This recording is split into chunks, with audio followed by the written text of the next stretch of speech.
myself. That's enough for me. What do you want from me?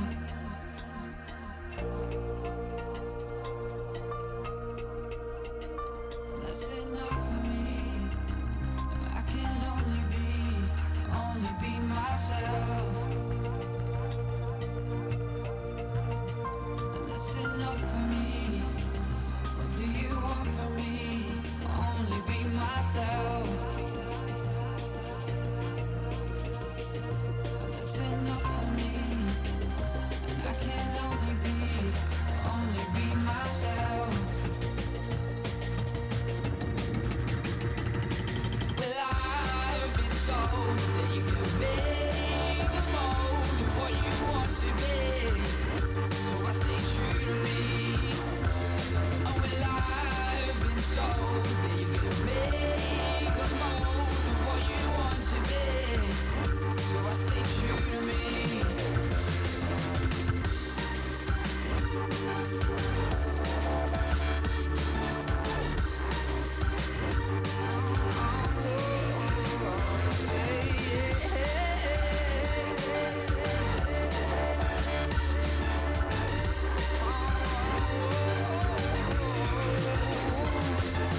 Searching for some meaning to explain what he's feeling.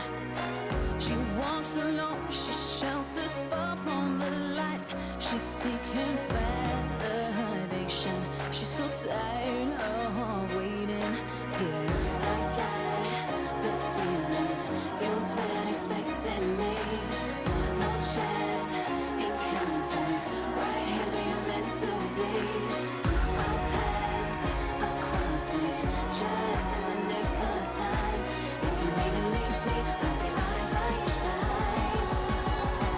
Are we strangers in the night with open arms? I'm calling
it's all in my head. Cause darling, I know you're the one for me. These voices that taunt me is I lay in bed. Won't you me loud, they're no good for me. I rule by my heart and it's burning bright. Won't let these doubts drown out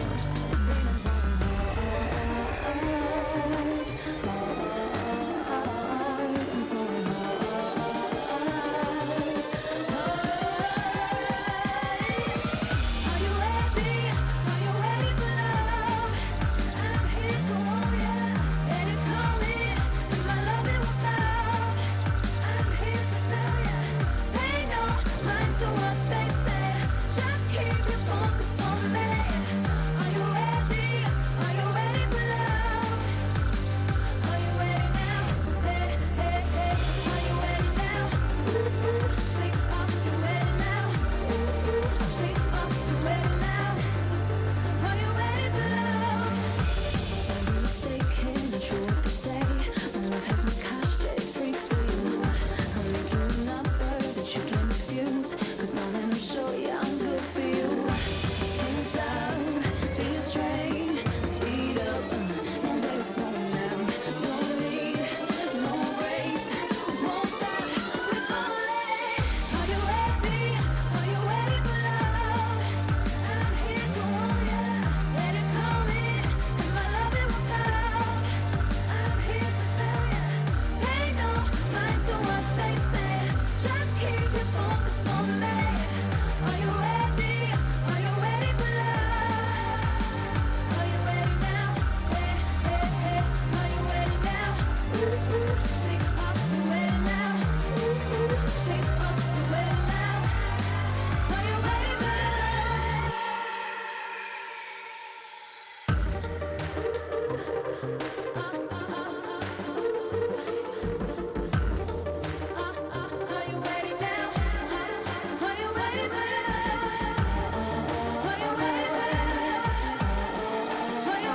RNG DAN。LGD Snake。JDG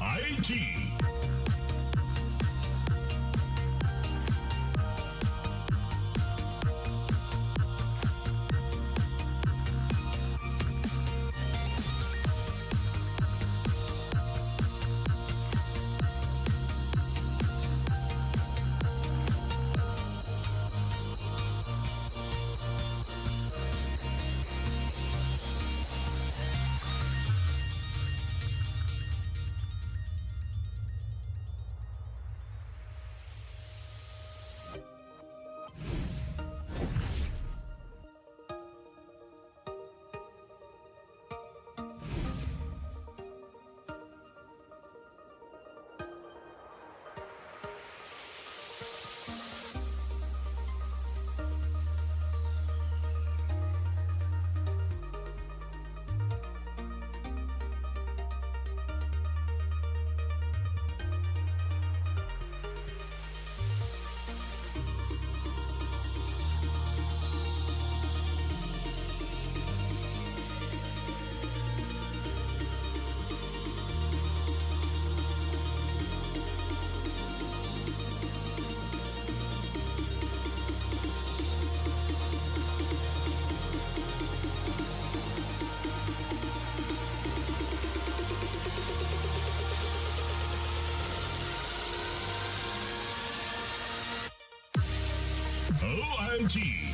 I May。Newbie EDG。RNG WE。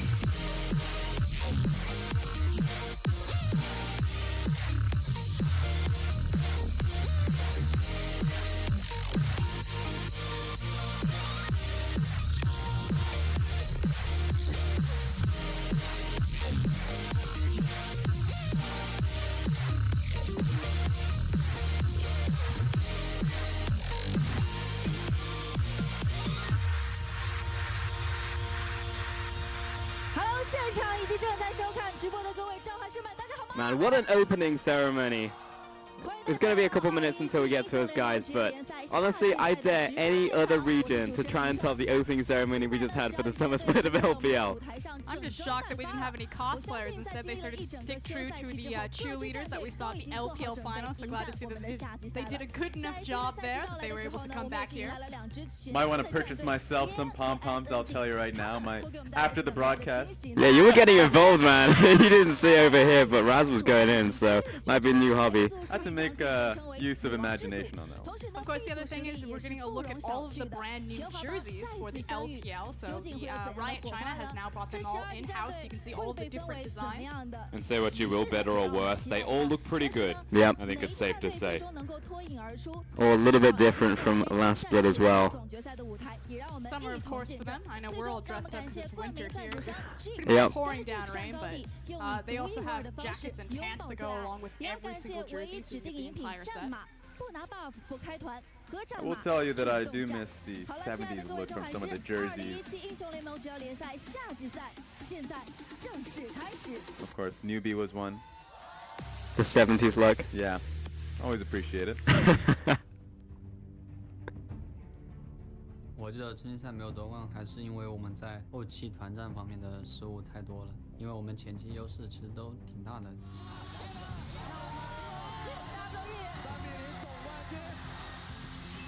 现在心情挺好的，毕竟拿了冠，也去了 MSI， 然后回国之后心情也挺不错。最想和 WE 战友交手，因为他们 MSI 表现还可以。每个中单我都想战胜，帮助自己找回更多的自信。给我最深印象肯定是 Rookie， 因为他的对线很厉害。OMG 啊、EDG 啊、RNG 中单都挺强的，对我来说还是蛮有压力的。我感觉苏马德现在挺强的，运气比较好了，现在也挺想跟他对线的。唯一满意的地方就是我们找到了最适合我们的阵容了，所以希望下一赛能加油。我现在最想遇见的对手是小狗，很想和他对线来证明自己。我们会认真打好我们的每一场比赛。下季赛的话，我也会加入到团队里面，挡在我们面前的都要去把它击败。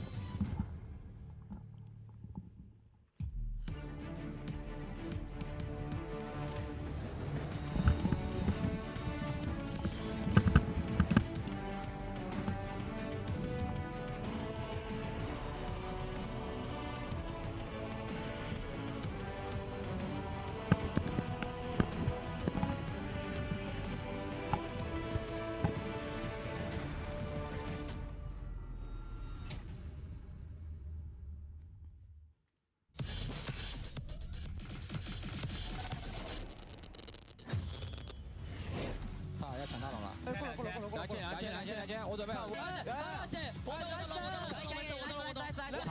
差点。现在你知道你是什么吗？你是屏蔽下。马达。哎，防回地。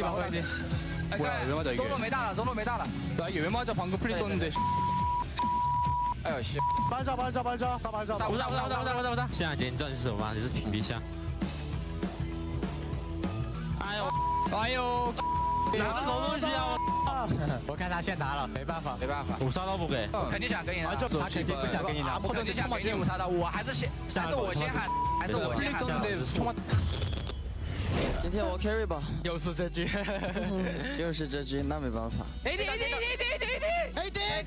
可以下AD死了，AD 看 AD 帮 AD，帮 AD， 帮 AD， 再打军大，打，一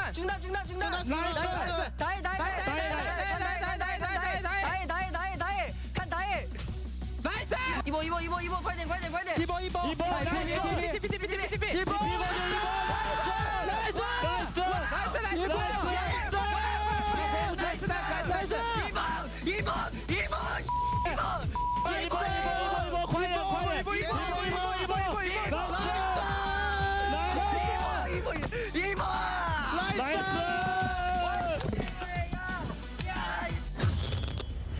牛逼酷！哎，他上来让一追了。你打服状态不要有心理负担啊！你在顾忌什么呢？舆论压力，新老中单，很尴尬。有什么尴尬？谁输了谁尴尬，赢的才不会尴尬。我们实力是比他们强的。我跟你讲没有关系，每个队伍都会遇到这种分歧，然后比赛输了，然后大家都不开心情况，但是并不影响下一局。刚刚只是一个小意外而已，不要太被这个影响了。打他其实也没有什么压力的，而且你队友给你对你的支援力度是比他大的，对吧？我们全华班其利同心。最后我想跟你们说一下心态问题啊，打 EDG 这种心态真的太难得了。我们每回面对强队的时候都能放开，反而能取得好的结果。面对觉得自己能赢的队的时候，大家都觉得自己又接受不了失败，又这样那的，何必这样呢？对吧？已经输了这一分，我们本来应该在拿 EDG 的时候丢掉的，但是我们既然拿 EDG 赢了，这一局就是可以接受的。我们不要想什么结果什么的，打好自己就好了。我去装，你们小心点。快！知道是现在。然后呢？退！못 가， 这个못 가。哎，这个。对，开，没 W。我有川哥。按下这个。走，打不过。可以。我有川哥。我们两个川哥。好哪回家 TP， 对他，追他，走，下面你走，兄弟，追，你慢慢走，你再走，哎，收来，对面，你走，追，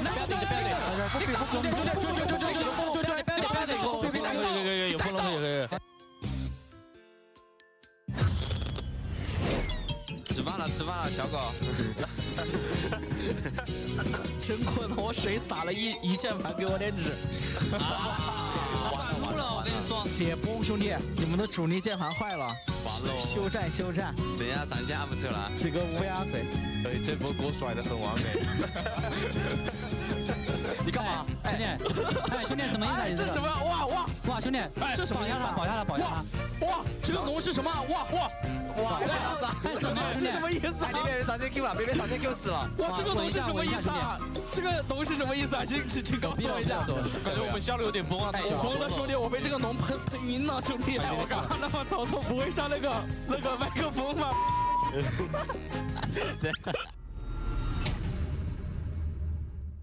？Welcome back, ladies and gentlemen, to the LPL Summer Split. You may have just heard us a couple of minutes ago, but we're finally back. I am alongside Raz and Rusty, joining me from the desk, along with Frost Gurin, who will be the analyst for today. And it's been a while, not only since we've had a show, but also since we've had a four-man desk. It's good to have you all here. Yeah, it has been quite a while. Of course, it's been a little while since we've seen the LPL itself. We've been at MSI, we've been around the world, but we're back and we're ready to go, you'd have to say. Those were some long flights.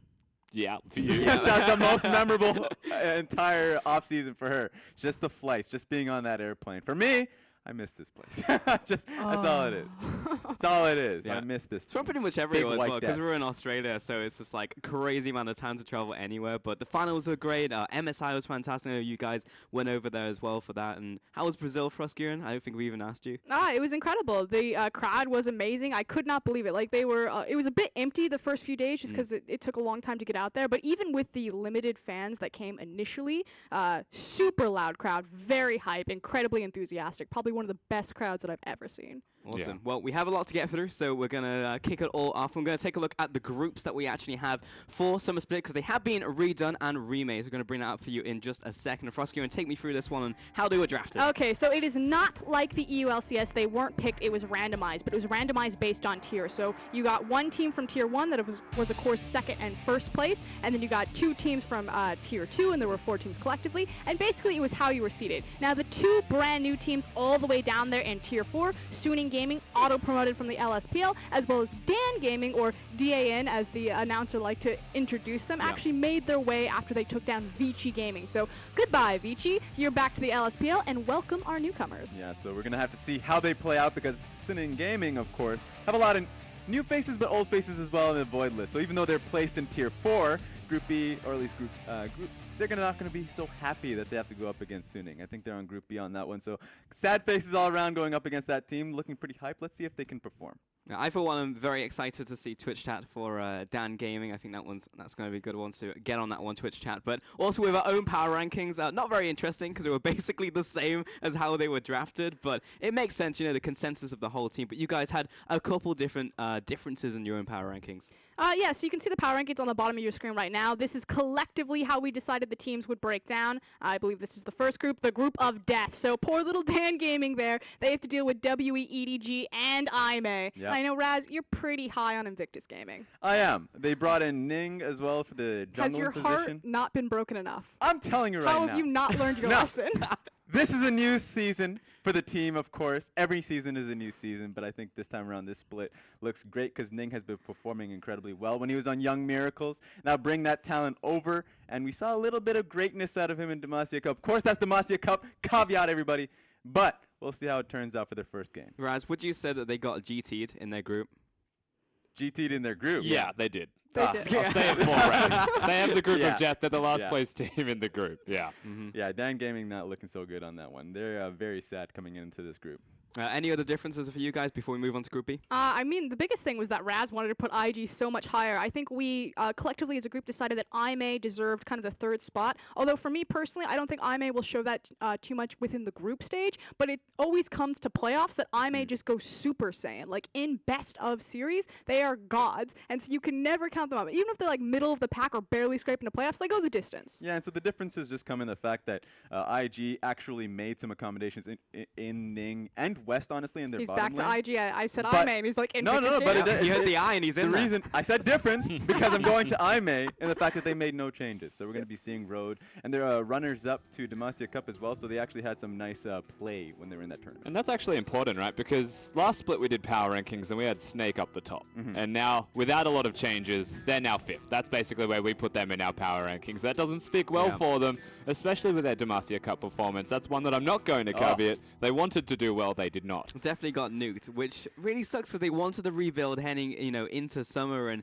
if Demacia Cup is anything to judge by, which, they're up against Demacia Cup teams, it's not like getting into the season, but it is part of their training.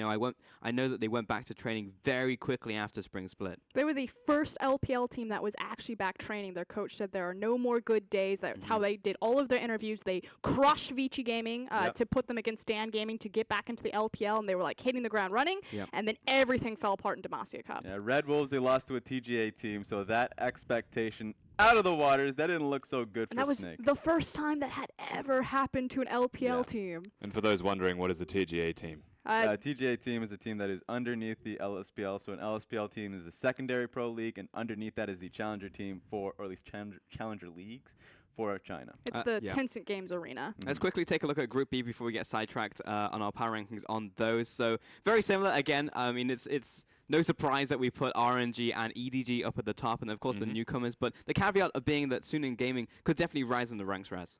Ooh, this one is a different one because actually WE is in the group for EDG. So if we're looking at Group B for this caveat, then that's a little bit of a question mark. But the reason why I think Group B is an interesting one for me is because the middle of the pack is so strong and random. So even though you can look at the top and say RNG looking incredible, but then you go down that road and you look at Suning Gaming, you're like, wait a minute, where do we even place that team? Where do we place JD Gaming?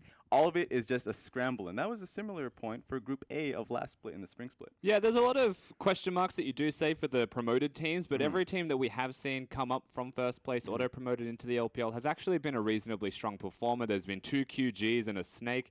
They've all done reasonably well to speak of for themselves, and high expectations perhaps for this new team coming in as well, but we really don't know because we don't know how to separate this entire group aside from maybe first. It was pretty much like a ledge. I think we were RNG, OMG, and then there was a massive drop-off. Yeah. The argument was that, you really can't count out Newbie now that Cool has left the roster for LGD. That means it's going to be Coco. We assume will be the starting roster alongside Swift, so that's a powerhouse right there. And then JD, it's the artist formerly known as QG Reapers, so they're still very strong. 100%. And you were just talking and touching on roster changes, but there's been way more than that as well across all the teams. I'm going to show you some of those as well.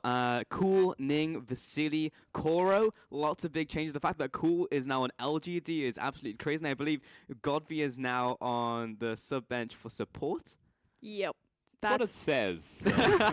He's on the It's sub the bench. LPL, Rusty. I wouldn't be surprised if it happens. It's happened like 3 times in the last split, I think. You're right. But most importantly, Cool is in the starting roster, right? Godvi said he wanted to take a quick break for a split, maybe reassess after that. He's still there, so there is a possibility he comes back if he suddenly gets hungry again.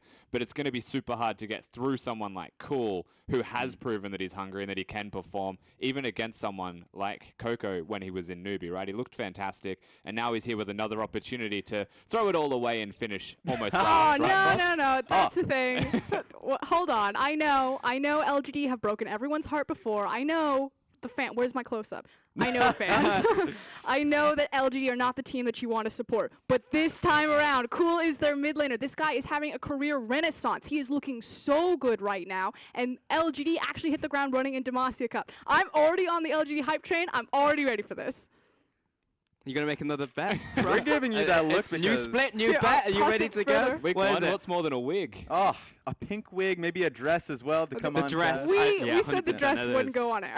Ooh, true. you're I'm right. just saying, are you going to double down here for us? Anyway, let's move it along to our match of the week and our first match of the day, which will be RNG and OMG. So we are starting off with a bang. I remember we had this match at the start of last split, and it was an absolute fiesta. But it was in the early group stages where RNG self-admittedly said they weren't paying as much attention to the early weeks because they knew they could nail number one, and that's what they did in their group. So all credit to them. Yeah, and welcome to the summer split. So this time around, it really does matter. You have to start from the first week and move on. They made some major changes within their roster. It seems small, but for instance, Coral, you saw it on the screen a little earlier on. He is now on their sub bench because they still have Let Me. He could come on at 80 point, but big point is that Wushin is starting as the AD carry. Uzi is going to be on the sub bench. Ooh, and let's take a look at the roster here from OMG first, though. It's Xiang in the top lane, Wall 6 in the jungle, Icon in that mid lane with SML, Z, and 5. And he always brings a smile to my face. And if you haven't been paying attention to the LPL, you need to pay attention to OMG. This squad has not changed, and they are no longer a bottom-of-the-table team. OMG are contenders to go to Worlds. On the opposite side, taking them down will be RNG. Let Me in the top lane, MLXG in the jungle, Xiaohu in the mid lane with Whoosh and Ming in the bot side. Explain this to me, guys. Yeah, Wushin coming in from the LSPL, the secondary team, of course, Royal... Starhorn Royal Club. Exactly, and he was their starting AD carry, comes up. He was the spring split champion when they had Mata. Went to MSI with the team. Exactly, so they know him very well, and he's performed at the highest of leagues, so we'll have to see if he performs here today. Yeah, and you have to have high expectations for Whoosh. He's coming back, so perhaps this is his rise to glory one more time from when he was great and maybe started to blunder here and there. But in saying that, it's not just RNG against OMG, it's also the two Chinese teams playing against each other for game number one of week number one. There's a lot on the line for both of these guys, and they should actually have the slight edge coming into this because they can all communicate. Roster swaps don't matter with teams like this. They all speak the same language, so the week one buff is there. Yeah, 100%. These are the two contenders coming out of this group, so we expect this to be a high-level match and a good representative of what the LPL strengths actually are. Yeah, for sure. And we know both of these teams are going to Rift Rivals as well, so it's just like extremely good to see right now, the very first game of the LPL, what the region strength is for everyone to kind of come around, gather around, and take a look at these guys. And it's not just that we place high expectations for these teams against each other, it's just that they should both be doing it for themselves because, as you mentioned, Rift Rivals and the fact that this is the world split, this seems to be, for a lot of the teams in the LPL, a slightly more meaningful split to start on the right foot because points are 100 times more valuable. Yeah, and here's the thing. Even though both of these teams should show us good play right out the gate, this is going to be our match of the week. Big point for me, of course, RNG, the Demacia Cup champions this time around, just a week ago. Spring Split 2 runner-up. This team should be the heavy favorites going up against OMG. 100%. That said, you can never count out the Chinese gangsters. OMG are hitting hard and hitting very fast last time we saw them. They are very much a hype, pressure-oriented team.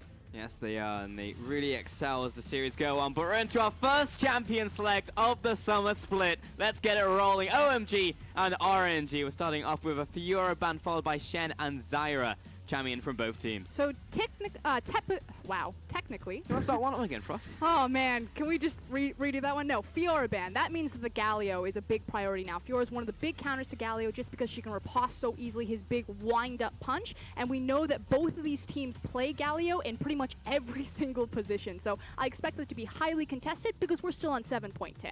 And whilst Fiora is a good ban away, if you want to pick the Galio yourself, it can go into multiple roles. So there's always going to be the double pump fake there, but by banning Fiora on blue side, it indicates an early rotation, maybe even a first pick for OMG if they are going to put priority on that. So RNG, they kind of need to respond. Do they have a counter? Are they happy with that? Or will they ban it? Yeah, right now they've responded with a Thresh and Gragas ban to round out the first phase of bans. On the opposite side, OMG take away the Zyra and the Zac, which is basically a perma ban everywhere right now. And there's the Galio that we expected. Again, OMG were one of the first teams to pick up Galio in the world. This league was the first league that got its hands on the champion right before playoffs and then carried into playoffs. We've seen it in Icon, 5, and I believe also Xiang's hands. I want to quickly touch on the Thresh ban, though.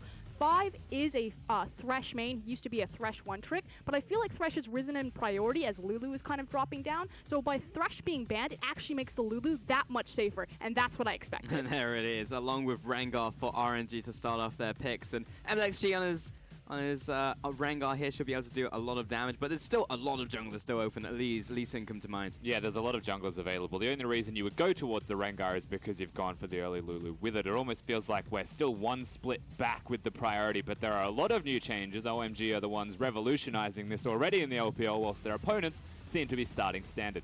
Yeah, this is my favorite combo, but it does get locked in with the Jarvan and the Galio coming out here for the Flag Dragon bag combo. And we'll be seeing what the next pick will be from OMG, whether they want to hit their other solo lane right now. You know a combo that's really busted with Galio as well is Rakan. Just want to put that into your mind. Okay. It's actually I'm nuts. ready. They My flash body is ult ready. engage, they get move speed, Galio ults on top of Rakan as they're all charmed. Yep. And then it's just a really bad time for the opponent. Yeah, it sounds pretty bad. And Rakan is still an option here for 5. That said, they had the opportunity to kind of pick up the last S-tier support in that Karma if they wanted to. You would think that it would be pinched since Zyra, Lulu, and Thresh are already off the board. So RNG out of the gate, going to second rotation of bans, could look to pinch SMLZ in 5 and make sure that Wushu and Ming started on the right foot. At the same time, I did misspeak earlier because we basically have our solo lanes out here, and with the jungle being locked in, we're just looking for a bot lane now from OMG unless the Galio gets flexed into support. But there is a Camille, and I know I saw this the other day in LCK once, and they were like, why did you pick it? And he was like, I don't know, he just wanted to play a top lane. So we've seen a big fall off of Camille, but it's still coming out here every now and again. I have a question for you, Pulse. You're a top laner. Yeah, what's that? If a Jarvan ults at the same time as a Camille, who wins? Well, you can mitigate the damage with Camille ult, so I'd say Camille. Well, then that's why the matchup's big. That's why I asked. Very simple, I think, as to why. Maybe I like not that as simple. soft serve. It's like, let the top lane expert do it for himself. Makes a lot of sense, locked in there. And then there's the Karma. You literally just said that, Frost. Going to be taken away from OMG. But that means I'm ready for something special. I'd love to see a Rakan come out. I have a feeling it's going to be something closer to like a Nami or a disengage-oriented support. Who knows? Maybe, like you said, we'll have that Galio flexed into the support position. We have seen it in the LPL. Have indeed Orianna taken away from Zhao, who's champion pool. And we just need this final ban now from RNG. Syndra still open and available. I would hate to see her go through. I think OMG have to ban it here. In saying that, if they want to pick the Braum and have a hyper carry, they can maybe rely on the duo to try and counter the Syndra. Alternatively, with their mid laner locked in, it looks to be of the Galio. I guess that can go to support. If they wanted to, they could just counter Syndra, throw it down there. I know OMG would do it. Likewise, Echo still available, so if they allow the Syndra to be picked up by Xiao, who Icon does have a pocket pick available. Time Kench was the final ban there from RNG. And we are just waiting on OMG, who are pretty much just waiting down their entire timer to... And there's the Syndra, yeah. So it would be a tragedy if that one got left through for Zhao, who especially if they already banned the Orianna. You have to look at priority here for the AD carry role. Maybe Twitch comes up in mind when you've got a champion like Lulu already there. You'd say that Twitch in its current state is the better version of the Kog'Maw. There's also going to be a Caitlyn, I would say, as the other big priority champion. Or that. Oh, yeah. We may have, forgotten about that one. Oh, they're going to swap it up anyway to an Ashe after all. So not going to be the Xayah from RNG. But we have seen a lot of Xayah and a lot of success from the champion. I was going to say, it'd be a lot of pressure on Wushin's shoulder going into this match to pick up a hyper carry like Xayah. Makes more sense that he'd kind of sit back into that utility role, and they'd give more experience to the likes of Let Me and Xiaohu to be the big carries. It's saying that I'd much rather be a Xayah than an Ashe when you look at your opponents here, when they've got themselves a Galio, Lee Sin, and a Jarvan. You can kind of dodge spells as Xayah in those situations. Ashe is just a sitting duck that will be utility. So yes, there's value, but it's not ideal. He just did that. That is a locked-in brand. Oh, okay. Hello, OMG. I guess they've just turned up to play. Is this Licorice? Did Licorice just, transfer to the LPL under the guise of 5? What happened? There's no excuses, too. They're all Chinese, so there's no translation issue. That said, it theoretically could still be a mid lane. They have so many circles of damage. They have a Brand W, a Jarvan, and a Galio. It's like small, medium, and large. And they will all hurt. I'd like to supersize my damage, please. One Galio coming up. Usually, I would get super hyped about this LeBlanc, but I feel like there is so much going on the side of OMG. The fact that I have 22 seconds left, I actually don't know where all the champions are going yet, is just majestic. I'm pretty confident that it is going to be that support brand. Brand doesn't really do very well into the mid lane right now, especially not across from LeBlanc. It's China, man. Who knows? have to figure out something against that Lulu. We've got 5 more seconds, but I agree with you. I'm pretty sure the brand's going to be down in support there. But I want to see how the brand does up against Lulu, because of all the matchups, Lulu actually did significantly better into brand because of the shielding, mitigating a lot of the blaze damage. But here's the thing, Lulu did take a hit to her health point, so she is technically more brittle, a bit more fragile down at that bottom lane. And typically when you take the Thresh, it's because you have kill pressure. With brand, you're also going to have kill pressure. It's just a bit harder to execute on. I feel like this is just my game. As soon as Worlds finished, I went back to EU and I literally played Brand from 0 Mastery to Mastery 7 in 6 days. So you're an expert. I played 100 games just back to back because I saw Liquid and I was like, yes, I want to be League Jesus. So yeah, that's the thing. That said, taking a step back and kind of looking at all of our compositions, OMG, it is very clearly the Wombo combo. Rusty already touched on how beautiful the Galio Jarvan combo is. We've seen it executed and used globally. Now you dash in a brand ultimate in there, it gets even more explosive. On the other side, it is really about that Rengar, making sure that he can get to level 6. They do have the priority matchups with the LeBlanc as well as the Camille, so they can open up space and time for MLXG to reach that point. So OMG, the early part of the map should be theirs. It's just like a damage mitigation battle arena when you have a Jarvan and a Galio going in together, right? Lee Sin's able to keep people alive, and the hard part here for RNG is getting onto the Caitlyn when you look at a front-to-back type of team composition, but that's not what RNG have put together for themselves. That's primarily the Ashe and the Lulu. The rest of the team composition here is going to be diving, and so it's about who dies first. And this game is just one massive Venn diagram. All of the circles as we get onto the rift for our very first game of the summer split, our match of the week. It is RNG up against OMG. And what better way to kick it off? The two Chinese titans clashing. The last time we saw RNG, they tripped right before the finish line, getting 3-0 smashed by Team WE, despite having leads in every single game. OMG, super hype matches, went the distance, have proved everyone wrong that they are here to win. Anyone else dizzy? Just a little. Did you stand up too quickly? No reason, just watching the map spin around me. I kind of liked the 180. Maybe a little bit nauseous. We're just keeping the fans on their feet as we get into this game 1. Xiaohu just hopping around. It looks like for the most part we have very traditional lines of scrimmage. No one wants to just immediately invade into the jungle here. No, there's not a lot of level 1 strength you would have to imagine when you look at these teams. Galio has high base damages. Caitlyn's good. Brand can be good, but when you're going into another team, it's usually not that great no matter how you want to paint that picture. And we also have double teleport, so there's a higher priority on lane control and getting the early teleports, maybe getting early advantages in lane. And I feel like that's where most of this game does start until we hit about the level 6 point where they can actually open up the map, use the Camille ultimate with a Rengar, with a LeBlanc up there if you're RNG. And speaking of an open map, you have to think that RNG's composition works so much better on an open map just because of all of their pick potential and all of the hard CC. Their ability to track people down and execute them in side lanes. If they ever get an early lane assignment advantage, the double teleport will be so punishing because it'll be very hard for OMG to match. I just want to see how 5 does on this brand, and after being honest here in this bottom. Well, he Well, missed he his, missed his he missed his W. pillar, and SMLZ went to ward, and he just got blasted. So not great to start this one off. Meanwhile, in the mid lane, good sidestep from Xiaohu, and Icon just cannot hit a skill shot right now in the mid lane. That's really tragic, and that means a potion advantage for LeBlanc. That's a bit of lane tempo and immediate movements now from junglers, perhaps. But this is classic Icon. The fact that he looks to put damage down on Xiaohu when Galio's matchup really works just putting damage down on the creeps. He's got his passive, he has his Q. It is so easy for him to just push people in and then use the pressure to roam around, but Icon's like, nah, mate, I'm going to actually kill this guy, I'm going to go toe-to-toe, and he gets burned because of it. He's called a hitman for a reason. It's not going well so far. See the Hawk shot just coming past and spawning wall 6, so know where the Lee Sin is right now on the side of RNG, and Xiang is not in a great position. This is his kill potential for Let Me. Looks like he already used a hook shot, however, to engage that combo, so it won't be the kill finalized, and the flash is up for still both members, but Xiang is not in good shape. Let Me did cancel an auto attack there, which could have actually put him within one auto attack of kill range. There was a chance he was going to flash after that, but by canceling the auto, walking away, it's just about lane control now, keeping the junglers free. Also the confidence that Xiang knew he was close to that level up, so he would get the health back, which is why he held on to his flash. Yes, there was a mechanical misstep from Let Me, but great presence of mind from Xiang to not blow that summoner. Yeah, it's not one in the end that mattered too much, but I do like the adaptation here from Xiang, picking up the Doran Shield now that he's already got the Corrupting Potion, and pretty much it looked like he was trying to survive until that first back. Here comes Lee Sin.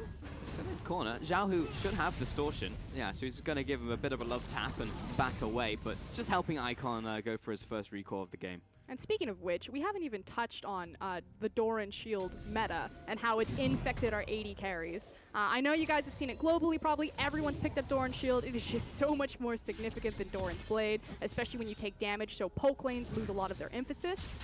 What's interesting, though, is it allows a lot of more 80 carries that normally struggled in their lane phase to get through. TP back into the mid lane, and MLXG coming in from behind. This is not good for Icon as he gets the taunt down. He turns it around, looking for the damage onto Zhao Hu. This man is absolutely insane. I mean, he's going to either have to go back. He only has a refillable potion. There's no way he's going to get back up to healthy now. Yeah, it is going to push towards him, and World 6 is looking. He doesn't have to tell where Oh, they're going. he comes in for the bait, the flash, the taunt, the Lee Sin, and the first blood for OMG! Zhao Hu, he's so low! Can World 6 finalize this kill? He's still got the flash! He needs to land this! He has to flash it! A flash and a first blood for OMG. And that is so punishing. So the thing is Icon comes in with his teleport. He already burns his 2 refillables. Oh, he wants it. Stop it. This guy. He already burns his refillable potion, which means that he has to pull the jungler. Because if he makes his back right there, Icon has stayed longer in the lane. He's got more CS. He'll have a huge advantage. So of course he's going to call World 6. RNG just stupidly walk into the taunt. Yeah, I think that was MLXG was in an attempt to try and push the wave to give Zhao Hu the recall advantage. Full combo in the bottom lane. Ming's going to have to flash away, but burns out. It should be he's enough. gone. That's the kill over to 5 in the 2v2 matchup. Everything is burning, Rusty. Brand with Ignite. That's basically just how it plays out. If 3 spells connect, you're going to have a horrible time. SMLZ just walks up for a casual assist, basically, from albeit, I think, 1 auto attack in there. Brand carrying the bottom lane. Yeah, pretty much, and he didn't even do the spicy combo. There's only one thing that is mechanically intensive on that champion, that's the Q/E combo. But he just walked up and landed it, so he didn't even need it to kill Ming. Is that how you get the Mastery 7 It pulse? is, 100%. If you want those Mastery 6 and Mastery 7s, that's what you're going to have to learn. It's the thing that someone can't flash out of, basically. It separates the great brands from the ones that win games. Yeah, not just dealing the most damage. Because you always have those players, I did the most damage, why didn't I win the game? Clearly my team is trash.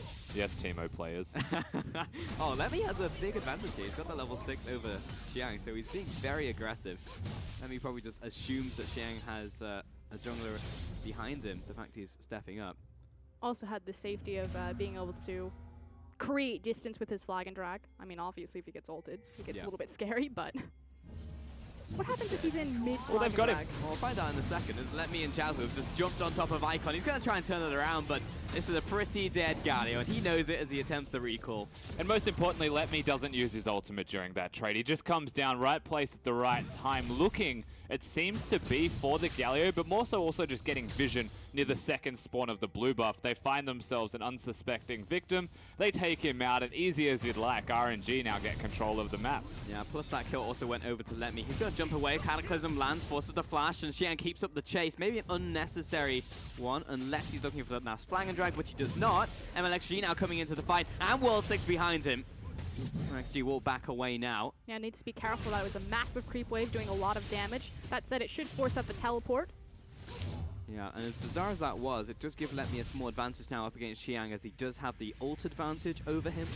Yes, whilst it does, there's also going to be the teleports up far sooner for Xiang as well as Icon when you actually highlight the teams as a whole. And with those teleport advantages, you would imagine Lee Sin at the very least goes to the bottom side of the map, maybe gets a free Drake for his troubles, and it's a slight advantage. They could also, if they really want, given the state of bottom lane, just dive it.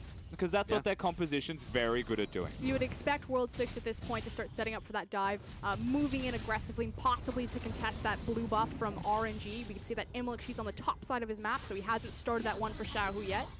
It's also a play where Let Me could group up with MLXG on his next back and look to abuse that window from Xiang. However, that is quickly closing, and MLXG is getting destroyed by Raptors, so probably not going to happen. But right now, I'm very interested to see if MLXG actually wins this trade. He spends a lot of time dead to the jungle. Yeah, he does do that, but he's on his way back. He's got the level 6 as well, so once he gets back onto Summoner's Rift, he will look to counter gank or gank one of these lanes. Also saw the call earlier on from Let Me. I was going to comment on that, but we had like 6 fights in a row. I just feel so confident in this lane. Yeah, there's not a lot that's going to push him out, especially when he's already winning with the Doran's shield. Just a little bit of extra stats and some gold efficiency from someone who wants to fight against the bully in the top lane. By no means a bad choice. And you're right, it's confidence. Do you want to comment on that race towards the RNG blue buff? We actually just saw Let Me duck into the bottom river. He was actually scouting and checking, making sure no one was rotating up or the jungler wasn't placing the deep wards. And that means he will get his blue buff as it's held. Unless Rengar just takes it. Bit of a trade there. And there's actually Xiang getting the better of Let Me. He's also gone for the early tabbies, so that's going to help him out. Sooner or later, my mid laner will arrive. Yeah, this just feels like the worst, honestly, if you're a jungler. Wow! Every jungle knows of this pain. He has a family! Where you start it off, and it's there, one hit, ready to go for a good 10 seconds. Sometimes you just get frustrated and you hit it. LXG is a good jungle, though. He'll give it over to Xiao Hu. I'm sure there was a good reason why he was sticking around. Yes, you don't exactly do that to your mid laner in a competitive game, Pulse. That's absolutely not Pulse, the case here. Xiao Hu has solo killed Faker. He gets the blue buff. Okay, alright. But that only lasts for so long. You know, you can't use that excuse every single time. Sviper's stepping up. They must know there's wards in here. Okay, there's 2 wards. Clear these out for, look at all this value. 30 gold in the bank, but Ward 6 was unable to get the gank to happen. Which nice sidestep, turns around, 5 very low. Pillar of Flame comes down, and that's gonna keep bouncing. Ace in the hole! Ming didn't block it, but he gets the wild growth to keep him alive. Aggressive from Whoosh, but also an overstep from 5, and that's the thing. He survives through that overstep, and the burst that a Brand can put down is massive, but there's now a reaction from RNG coming to the bottom lane. And actually, and Xiao Hu. Whoosh still has his heal, though. And teleport is up for Jarvan as well as Icon. It looks like everyone's just gonna back away. Almost like a zoning teleport out of Icon there to try and deter a fight. They didn't want the fight to happen, but if it broke out, then a taunt, he could run away. Icon would be perfectly fine, but they kept Xiang's as well. Galio has the ultimate, so he's free to do teleport plays like that, even if they're meaningless as far as the cooldown of the summoner is concerned. Xiang needs to come down. Icon can ult down. They can still make plays. Yeah. But still a bit of a win for Xiao Hu there, just getting that TP advantage. As you said, Hero's entrance will still be utilized. But require him to step down a little bit out of that river. Let's see how the AD carries are doing. About 100 CS each. BF Sword's being picked up by SMLZ, so he's in great shape right now. On the opposite side, Whoosh going for that Ruin King build, as per usual. Top lane, actually CS advantage now picked up by Xiang. Seems like he's been getting the better of the Saint ever so slightly. That missing will suck for Let Me if Xiang decides to go deeper, in which he's looking for the Dragon Strike. They're just corrupting potion trades, I think, mostly out of Xiang right here. The reason that he's caught up so far is most of it Let Me has been leaving, as once again, this might actually be an all-in from Xiang. Yeah, both of them still have their ults, as one jumps back, uses the terrain to jump back onto Xiang, jumps away, but Xiang doesn't have the flash. Where is it? Any ability, lines himself up, flag drag under the tower. Here comes the Galio, who is entrance the damage reduction, keeping Xiang alive. And LXG jumps back into the fray, but right into the taunt and the open arms of Icon. Now a massive swing, although hold on, Xiao Hu. Ring around the rosies, he's okay. Yeah, I think he's okay. I mean, Xiao Hu's coming in for round 2. So from bad to worse for Let Me. It looked good initially, but slowly but surely Xiang has climbed his way back into this lane, and that's now a massive creep wave that Let Me can't respond to even if he teleported to it. Xiao Hu just dancing around these guys, trying to clear out this minion wave, but the Shatter did not unfortunately kill all the minions, so that's tower going down, and the first one of the game over to OMG, and they've opened up a sizable gold lead. And they're not just getting one, they're still winning the 2v2 in the bottom lane as far as push is concerned. To be able to do that against an Ashe and a Lulu is extremely difficult, but early on in the levels, they're able to get this turret down. It's been chipped more and more, and you'd say in a couple of waves, if OMG choose, it will go down. And that's why I like the priority of OMG to actually go top lane in this instance. Not just because they're naturally winning bottom, but they knew that the play would be bottom anyway. Both teleports have their top laner, so gank and prioritize that lane to make sure that you have the advantage should the TP come through. It just happened that not only did they kill the enemy top laner, but they had a massive creep wave behind them, so they got the tower for free anyway. A couple couple of cool things in that trade as well as the damage reduction will help Xiang stay alive. It's also that he used his Cataclysm to dodge out of Camille's W, which reduces, or gets rid of, I should say, the healing, which means that trade is a lot easier. You're doing damage when she's trying to avoid taking it. Yep. She can't ult because she's stuck in the W lock. It's a really good way to actually play the matchup out to ensure you win the trades, even if you're not getting the kill. But this time around, gets the kill. Xiang actually did a lot of nice things there, including the dive when he was waiting for the CD, was also using it to try and dodge the bowler from MLXG and faked it out.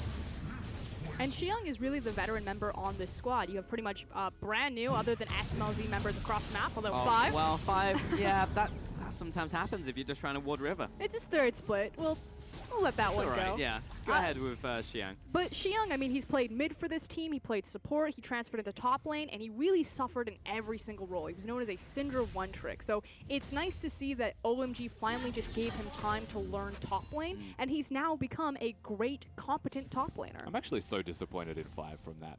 I know it doesn't mean anything, it's just a free kill, but just wait for mid lane to push. You've got a Galio, he pushes against everyone. I need to ward now. Bring him down. Just bring him down. Autism right there. MLXG just catching Xiang on his way down. Get away from my ward, but, well, Root doesn't necessarily stop. I think he actually paused for a reason there. He lost vision after one auto attack. Yeah. Xiang going to this mid lane, flank drag to safety. MLXG is stalking around the side. I think he's looking for Lee Sin currently. It may end up being a blue buff. It feels like there's a bit of priority on wanting to take that away, but because Jarvan's already down here, it doesn't seem likely. And now the Rengar has used the ultimate. You can see the minions doing most of the work here. That's all it really takes. Yeah, and OMG just have so much tempo advantage across the map right now. Will he get it? Nope. And now this is going to be a mid lane. With Harold.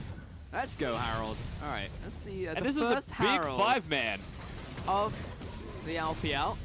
So I mean, that's how it's gone. If you didn't see Demacia Cup, the LPL loves the Rift Herald. It makes sense. It's another monster objective that we can fight over. No. Get him. But I personally, but I personally feel that the Rift Herald is like a direct buff to LPL teams, because while we're really good at fighting over stuff, we're not great at sieging. Now we're rewarded for sieging ability for fighting over stuff. Yep. Perfect. Worlds, here we come. Yeah, I can't wait, man. I feel like there has to be some changes, but the fact that you can interrupt Herald when it's being summoned is very good. You see a lot of players actually back up very, very far before channeling, because it's like a 4-second channel. Yeah, 4 seconds is a very long time to channel a spell. And not just that, if you can actually push them away, yes, it's very hard to do, but if you can push them away, the eye still opens up. You can take it down extremely quickly. Even if you're by yourself as a support champion, you can still kill it just by the eye. There's countermeasures to it. Not ideal, especially when there's a team protecting it. Ooh, good luck, let me. Already used the hook shot. And he does have the flash, but here comes 5, and he doesn't even want to use the TP at this point. Just seals his own fate. That was the brand play you were talking about, Pulse. You may not have noticed with how quickly he did it, but that was a Q flash E to get the immediate stun. Outplays the Camille with his one mechanical move on the brand, but actually was very fancy out of 5. I'm super impressed with him. Yeah, I mean, if you're gonna take Brand to the professional stage, you better have learned that one thing, right? Like, I would say it's definitely harder than doing like an X ability, like a dash move into a flash. It's like an insec in a way. Yeah. Oh, with the kick flash? Yeah, it's kind of like that. Sorry, the kick flash, not the insec. Yeah. There's Xiaohu just finding Icon. He's going to flash this one, actually. Gunblade comes down, but he's not in any real danger of dying just yet. They are getting flanked by Camille. Chase. He's going to jump to the rest of his team. Just open up some more distance. LZ. It looked like he actually jumped into that so he could use the instant QSS there. Yeah. And Icon still backing away, blocking the Justice Punch. Well played from Let Me, trapping him in now in the den. And it doesn't seem like he can go anywhere as Whoosh will pick up the kill. The slowest chase down I think I've ever watched. Unfortunately for RNG, there's not really much they can take on the map with this unless they want to tank the tower. Their creep wave still relatively far, but they're looking for a dive.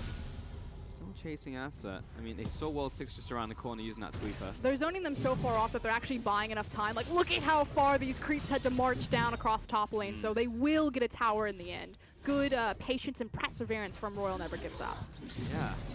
100%, especially with OMG already having those 3 towers to their name. Xiaohu is still zoning up. Oh. What the? What was that damage? Good night, Sweet Prince. That's a level 8 brand with no health items. He was on like 70% before that final proc came in. What? Yeah, but 70% of like 800 health isn't a lot against a LeBlanc.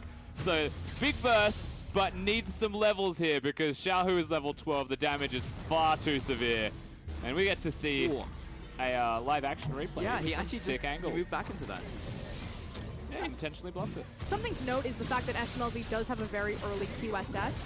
So the thing about Caitlyn is that she still is going to itemize into the Infinity Edge. Yes, with the recent changes, Edge has gotten cheaper, so it's not as punishing as it once was, but typically you're still doing the double AD into Rapid Fire, but he's gone Static Shiv. Yep. But his Power Spike is going to be delayed because he needed the QSS against the Ashe. So 5v5s are still pretty scary for OMG, depending on how they execute on them and who's actually in the skirmish. Still very inventive for, you know, the ADC. Like, your natural instincts, your danger sensors are blaring, and you're just like, there's no way I should take this arrow. But SMLZ cools a cucumber, as per usual. Meanwhile, in the mid lane, Zhao, who we saw the burst he can do, but he is getting chased down by Icon, who will not be able to catch him because he's a big, slow Galio. Yeah, Galio not going to find a kill usually when running towards the LeBlanc, let alone it being LeBlanc in the first place. Very slippery champion, but they still get tempo and pressure now in this middle lane. They force Xiaohu to go back, and he does not have teleport. Neither does Letme, who is on your screen. So it is some free time to put some pressure down, maybe get some chip damage onto a structure. And that's all it takes, these little incremental moments that can start to get OMG a big gold lead, get them over the line. As that's a teleport. Where is he going? It is. Trapping Xiang, maybe? You seen him. Where are you gonna go? Okay, well, there's one skill shot that's missed. Lands the second chains, but Xiang's out of there. Run, Forest! Flash of the arrow. You got a flash out of it? Yeah, use home and dry. A flash for a TP. How are we weighing that one? That was a bit awkward to watch. That was definitely a thing that happened. There's some kind of theme song that I want to play here that I'm not allowed to play. Benny Hill. Copyrighted. Yeah. You're right. Do you need a drink for us? 'Cause it seems like you've been a No, cop it's there. fine. Yeah. Never change, LPL. This is actually why I love this league. I'm going to teleport, I'm going to find this guy, and I'm going to kill him. But hasn't this first 20 minutes just been so perfect? We've had mechanical outplays, we've had some really cool moments, we've had that.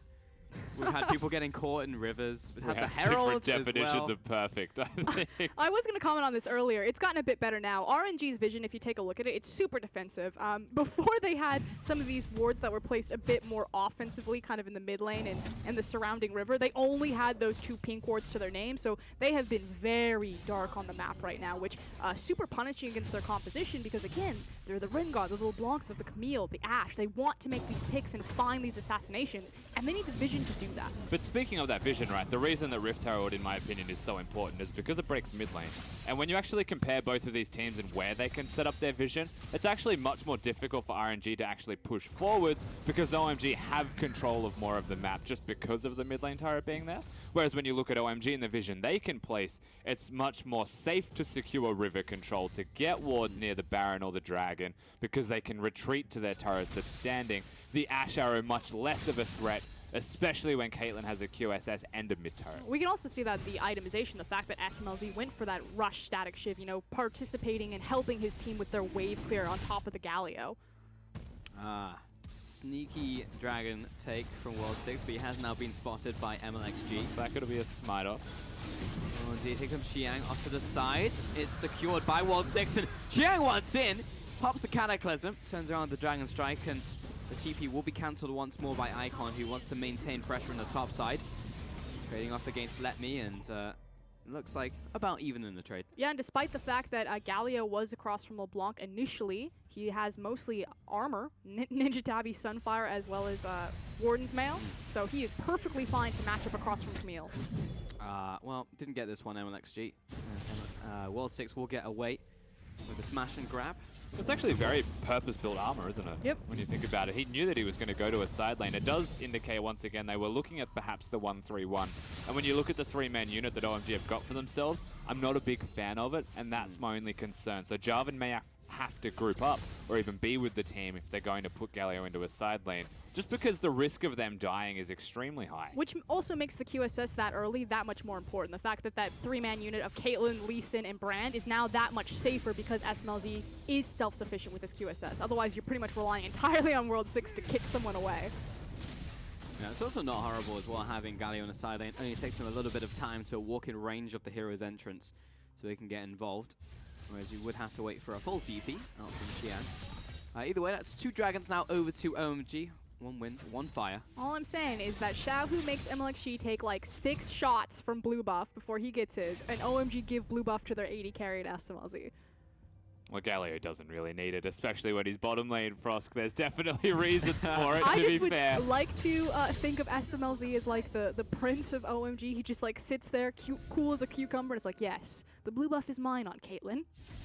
Pretty much. I mean, it's pretty safe. Like, I don't see SMLZ like feeding out of his mind like ever. So Yeah. you know it's safe. You know it's going to get the full duration out of it. In saying that, you don't ever see SMLZ talk, so I am curious as to how he got the blue buff. I feel like it's World 6 saying you can have the blue buff, and SMLZ just walking over silently to take it.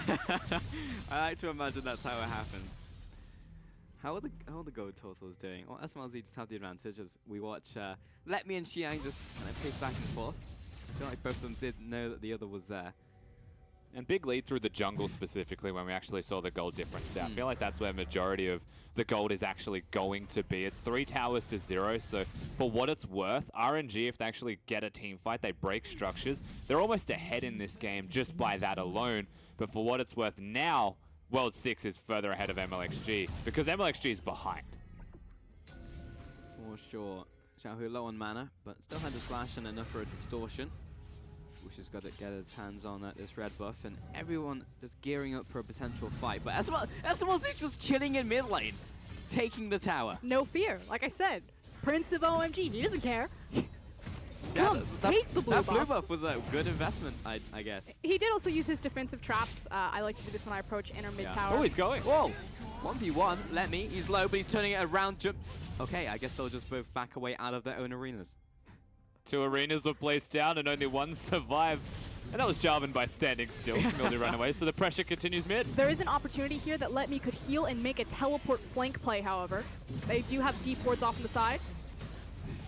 No TP just yet. Nope, he's going to walk off. Very difficult without Camille's ultimate to actually get a successful flank off. It means the outplay is almost non-existent because you have to use the hook shot to close distance and then you will just die, especially when nothing's really used from anyone other than the Jarvan who you just fought. And he could have teleported as well. The more I think about it, as Xiaohu is being locked on from SMLZ, is if you have 2 champions who both have ultimates which lock the other person in, but when you get low, you just disengage. So none of them are ever really going to die in the 1v1 because they'll always just like drop their arena and leave. In saying that, Jarvan can jump out of his arena and lock a Camille in. If Camille leaves, Jarvan can follow.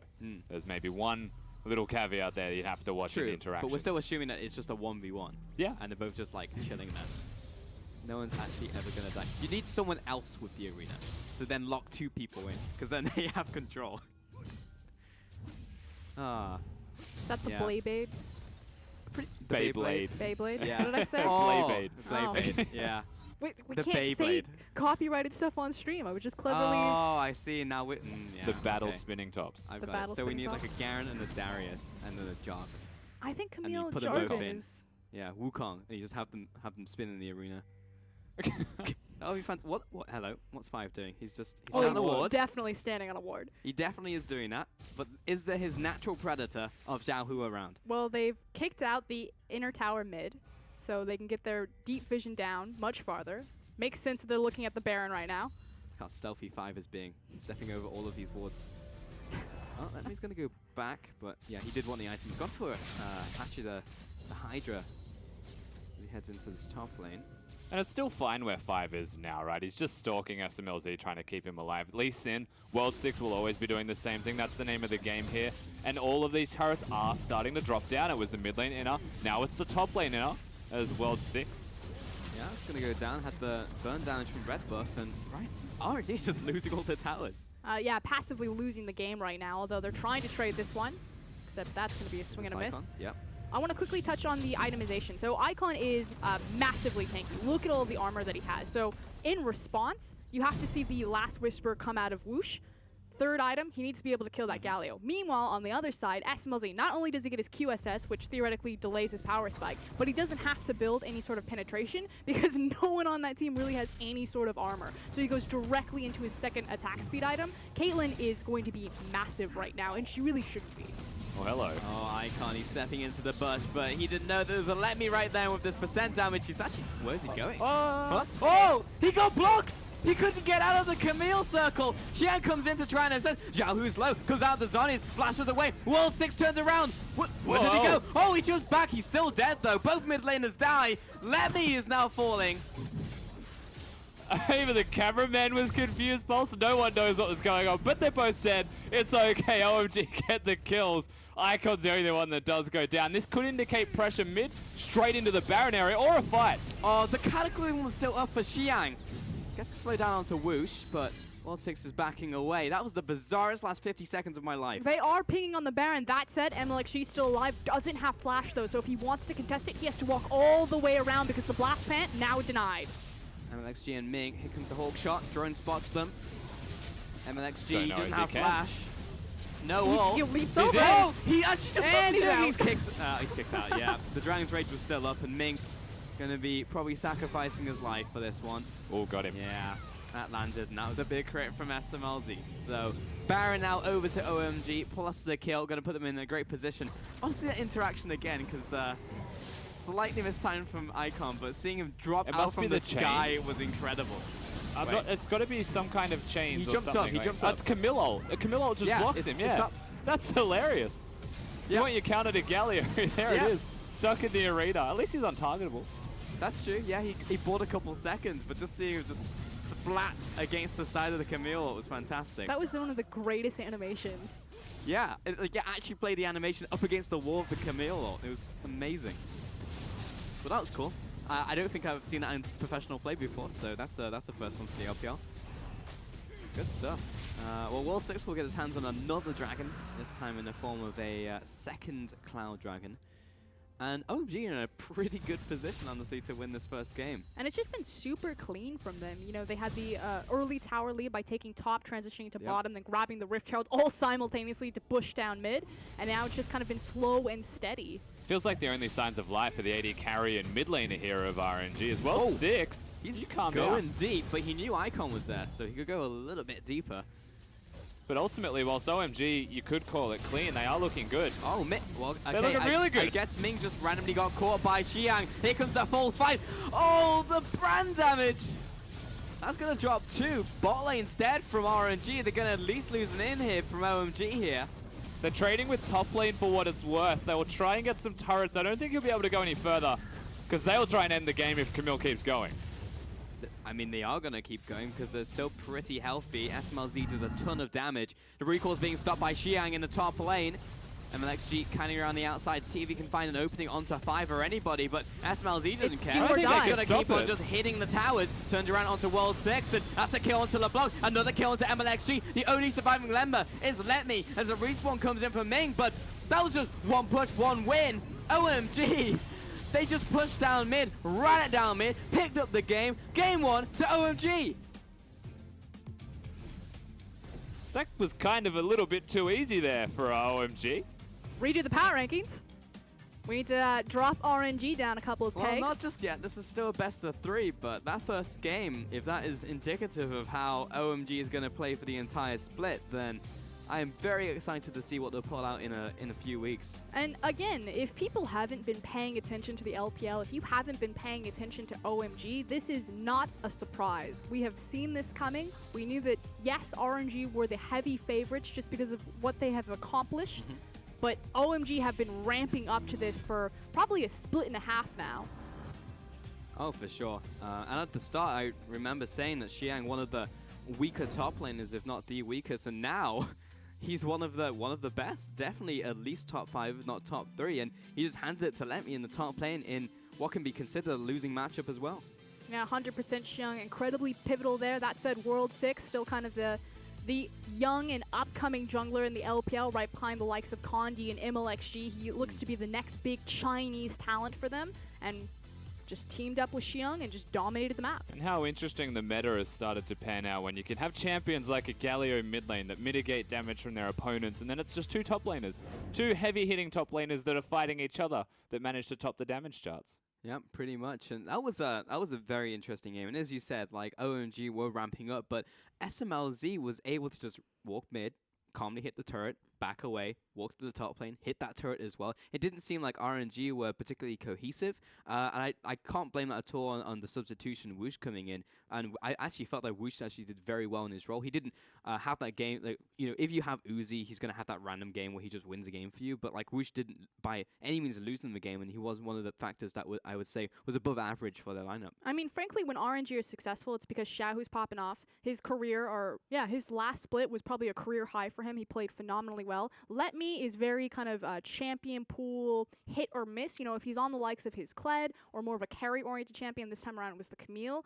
He looks great. If he's like the guy who needs to be in charge of the engagements, typically not so much. He excels in kind of these side lane pushes, but that means the rest of his map really needs to work and step up to allow him to do that. Yeah, and you've got your shot caller next to Woosh as well, so you'd expect the arrows would be a little bit better than maybe what we were seeing, but the arrows were fine. He did his part to try and get them into the game. As far as I'm concerned, Xiaohu still played well in this game. I don't think he had a bad performance by any means. Yep. The little kills that they did get were him picking someone off, right? Using vision well, making plays well, but ultimately, I look at this game, I'm not even like World 6, beat MLXG. I'm like, MLXG lost to his own jungle camps and had absolutely no pressure whilst his whole map was winning. He had pushing top lane, pushing mid lane, and he's dying to Krugs. If he forewent the Krugs and maybe invaded or went for a gank, I feel like that game would have started a little bit differently, and it could have actually pushed a snowball in a direction instead of passively losing a game. At the same time, though, it is like a Rengar, and like I 100% agree with you that MLXG was kind of invisible there. I hate when they give him Rengar. Like, just don't do it. Just give him Lee Sin. I don't know why they picked Gank Rengar. lanes. Don't get me wrong. I'm just saying that's what he did. They've done this so many times. Like, think about the Jarvan jungle that came out in the finals. And you're like, Jarvan can't even jungle. And he just dies to his own jungle camps. Then he goes for Rumble. And Rumble does it a bit better. But again, you're waiting till level 6 before you're really effective. I just feel like they're taking the teeth and the claws away from MLXG to dominate an early game. All the meta junglers were still there, you know, like Lee Sin was up when they were picked the Rengar. Elise was still up, you know, anything that they wanted pretty much, but he still kept with the Rengar. So I would like to see that change. That is definitely one thing. But even aside from that, when they hit the mid game and when you had, you know, OMG just roaming around the maps and moving from lane to lane in these rotations, RNG were always reactive. There was never any proactive moves. They just kind of like let them just take all of their stuff.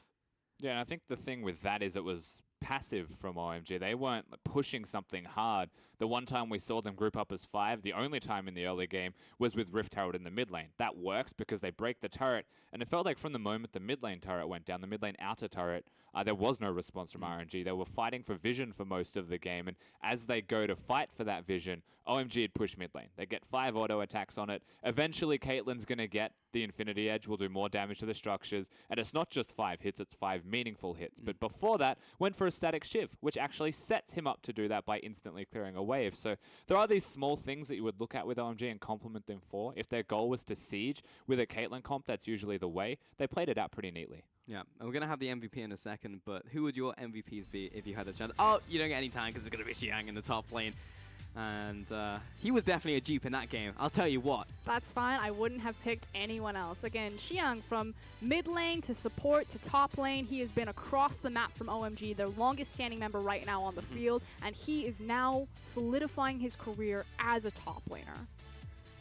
It wasn't even just in the team fights as well, just in those 1v1s, he was actually getting the better of Let Me a lot of those times, even with a slight advantage, if no advantage at all, even in just like an even lane, was just able to play the matchup well, and that's difficult. It's not a matchup that Jarvan should win. You saw how the first couple levels went, and that's indicative of the entire laning phase in that matchup. Yeah, it's definitely a skill matchup, no matter how you want to paint the top lane, right? Once they start to get level 6, everything opens up into who can outplay who, and from what we did see in the 1v1s, it was really well played by Xiang to be able to outplay his opponent using the Cataclysm, dodging the heals, lots of good flash burnt out of just using the ultimate around Dragon engages, and it was a good performance out of him, and it's also just nice to see Xiang not be a tank. First and foremost, he's learnt top lane now, he's branched out to the carriers again, and he does look pretty good.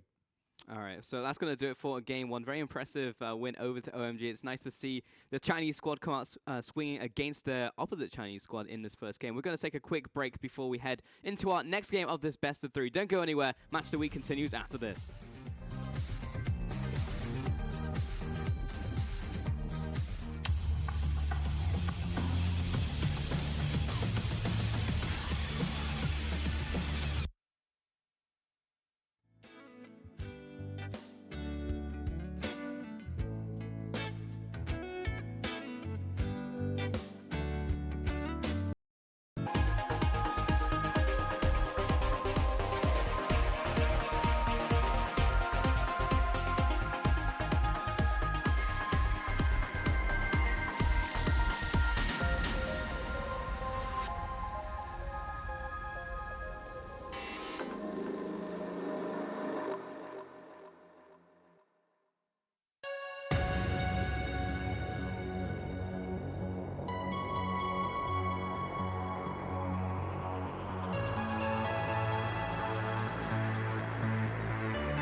Hello, welcome back to the LPL. And our match of the week, it is RNG and OMG with a 1-win advantage to OMG. You heard that right, OMG come out of the gate swinging.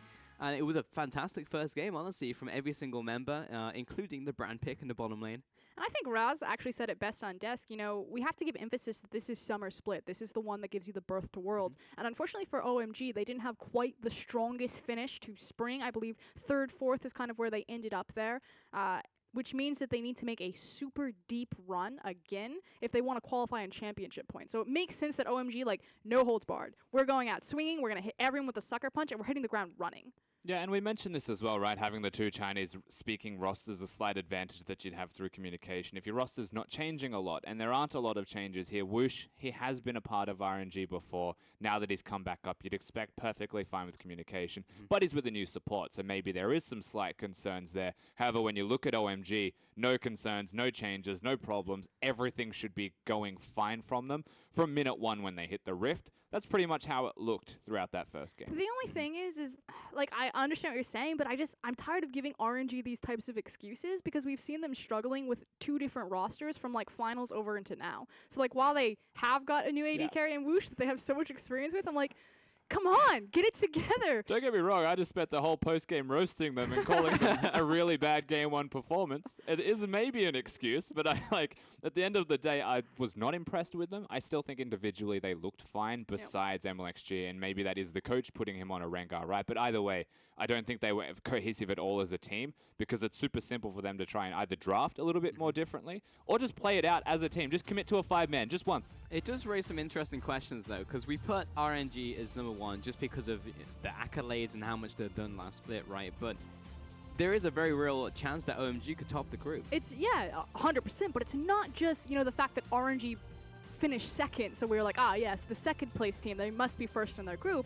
It's also because Xiaohu was having these incredible performances, because Let Me came into the LPL and just reminded everyone that he is a super hardcore carry top laner, which we're in a carry top lane type of meta. I mean, unless we start seeing the Sejuani's up there.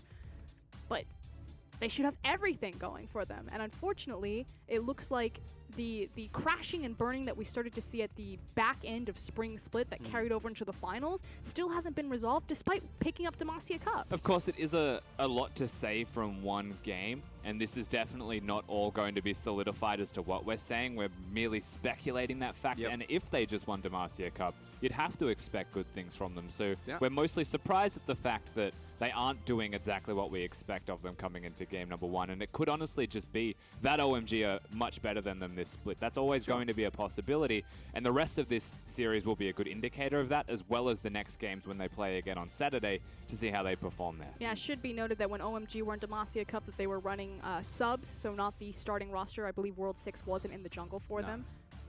So big difference, obviously, for the lineup. He, in some small way, I'd say he is a big part of that team.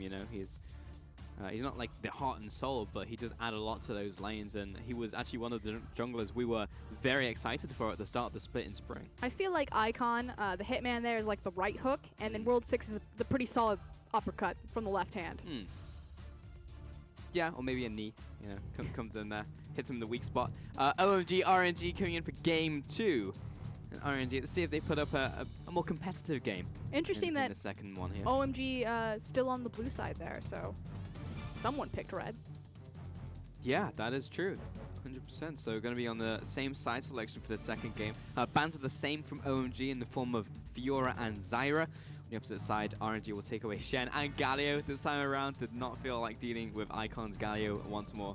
The other ban that OMG threw down was going to be that Zac. That said, with the Galio taken away, it does open up the opportunity that if they wanted to priority pick Zac, that they wouldn't ban it from blue side. And absolutely right. So what else would it be that stands out to OMG as a priority if they are going to take away the Zac, right? When you look at RNG's bans, there was a Gragas and a Thresh. Perhaps it's the remaining champion of that that'll crop up for them. Perhaps it's actually just a Jarvan priority again. Maybe that can go into 2 lanes and they want to flex. I know Icon can pretty much play everything. Yeah, maybe. And it's a Zac ban from OMG and Elise as well towards World 6. So what junglers are still up? There is Rengar if you want MLXG, but there's also Lee Sin in that jungle world. Zac's gone, Elise is gone. I feel like because Elise was banned this time around from RNG, that they're not going to make the same mistake twice, and they'll probably pick up Lee Sin in second priority. There's the Jarvan that Rusty was talking about. Yeah. Gragas as well was banned last time, but not banned this time, so also an opportunity for RNG if they want it here. Yeah, I actually really like the Gragas Lee Sin as the first rotation from them here on the red side. Taking away the Elise does indicate exactly that. They might look towards an aggressive early game jungler. Elise is one of the few that can keep up with that Lee Sin perfectly, unless they really want to go deep into like a Graves and commit to a hard farm. It would also be might just go Thresh.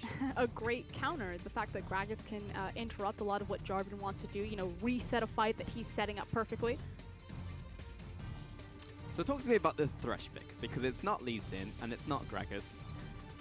I feel like, I don't know what's happening in this team. Like, this will be a Gragas. They can flex the pick and the roll for the Gragas as well, so I'm perfectly fine with that. The Thresh pick is just taken from 5. They just don't want to give him his champion. It was banned from him in Game 1. They first pick it in Game 2. Lots of respect, followed by a little bit of confusion with another Rengar. This time from World 6, so okay, let's see what World 6 can do with the pick. Now, if OMG win here, it would be a body blow to MLXG's mentality. So here's kind of my issue with Rengar, and it's unfair to say that Rengar isn't an early game jungler, because he can be in skirmishes. He's incredibly strong in counter ganking especially, but typically, you know, he needs that ultimate to really unlock his potential, and he's not going to have the same, you know, level 1 through 3 as a Lee Sin or an Elise. My issue is that in early game skirmishes, I find that they're so much more important because Rift Herald now exists and people are skirmishing over it very early, especially in the LPL. It's pretty much as soon as that's live, people want to fight over it. And Rengar can't do that as effectively as someone like an Elise or a Lee Sin. We've also unclogged the frog in the form of Tam Kench here for OMG. And that'll be their final pick of their first rotation of picks, followed by an Orianna from RNG here, Rusty. And the Tam Kench is a counter pick to the Thresh, wants to give you a bit of extra lane control. This is actually a very standard matchup as to what you'd see as far as supports are concerned, and this is actually without AD carries locked in at all. And the question here is, will they start banning AD carries when they both need one? And if you were going to do that, you'd imagine it's RNG, as they have the first pick. Syndra, also a solid ban here up against Icon, as they have already shown their Orianna in the mid lane. Of course, Icon can still play champions that do well into the Orianna. If he wants to go down the route of something like an Ahri as well, always going to be a possibility for him. Ahri quite strong right now. Camille banned out here for Let Me. So Xiang didn't particularly want to play against it again, especially if MLXG put the matchup in Let Me's favor. You can have a very different game. Ahri banned out against Icon as well, so taking away his signature pick. I mean, he still has the Echo available. Fizz all of the assassins pool. I just feel like if you, it's hard. If you go Fizz or Echo, there's so much melee range on your team because you've already got Rengar, Kench, and Jarvan. I don't know, you lock him in an arena, you throw a Gigafish inside that area, probably going to have a good time. If we can get to that stage of the game when you have that comp, which is unlikely. Kled banned out against Let Me. That probably would be his next go-to, if we're being honest. Especially with that composition so far. Wushin gonna play it safe and go for the Ashe again, or is he gonna step up? Oh, yes! We get our Xayah. We get our Xayah pick coming in for Whoosh. He is delivering. So I really like Thresh with Xayah. The one thing about her is she's quite fragile. She has a very low movement speed, and so it's very easy to walk her down, and once you get on top of her, she's pretty much dead. The Dark Passage becomes that much more valuable. Likewise, because you're into a Tahm Kench, because you already have the range support advantage, the other thing that Xayah is very good at is actually pushing waves with her passive. Always have to keep track of those feathers, has a great root combo that can set up kills very easily, so I feel like she's an all-encompassing strong pick right now. Yes, she is, but her weakest point is always going to be her laning phase, and we've just seen SMLZ come out with a victory with Caitlyn. And that is the one champion that you would want to pick into Xayah because you can control the minion wave that much easier. If Xayah wants to step up, she gets auto-attacked. Caitlyn actually goes Doran's shield for the most part in this matchup as well, and nothing pushes her out. And this compensates for the Tahm Kench being there. Caitlyn gets to play forwards, gets protected. Like, as far as Xayah goes, outside of laning phase is going to be fantastic here. The Lantern's going to be super good for the 2v2, but laning phase is pretty tough. Yeah, I think it's really about how they're going to utilize their supports. The fact that SMLZ gets to be the aggressor in the lane versus Ming having to be the aggressor or kind of the zone creator for his 2v2. And some classic picks to round it out for RNG and OMG. Icon will get his Echo, and Let Me will pick up a Renekton up against Jarvan. Feels like we've definitely gone back a couple seasons. It's been a while since these two picks have been meta up there, but they have come back to face each other. And here's the thing about Let Me. His champion pool is relatively small, and so when you start taking things away from it, he has to kind of reach outside the fringes of meta. Now, Renekton has been more meta than he has been recently in the past, but Let Me has gone as far as picking up a Gnar fairly recently. You know, he doesn't look towards the things like the Kennons or the Rumbles or the Sejuanis that we're seeing globally. He has to kind of reach really down deep in his bag of tricks and scrape the bottom. 100%. So what are we thinking about these compositions here? Who do you think has the upper hand? Because both teams are actually hiding their ADCs very, very late into their drafts here for the second time now.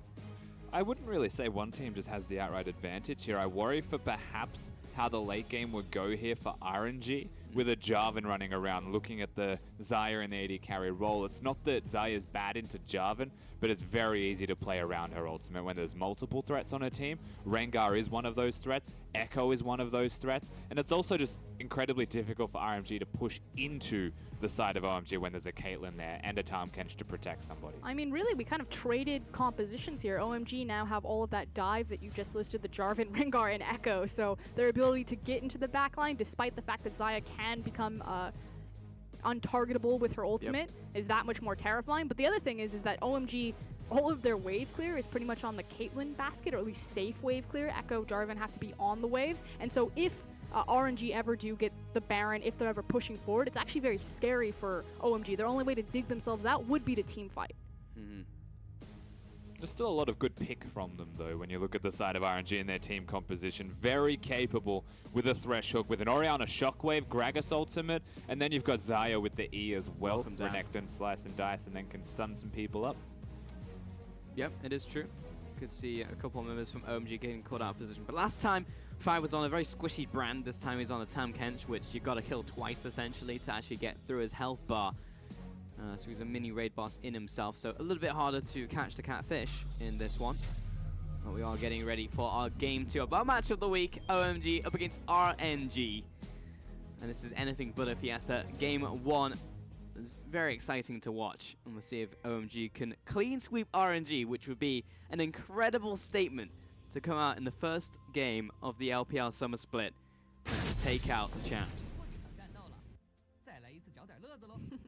And already Icon jamming on his signature pick of Echo.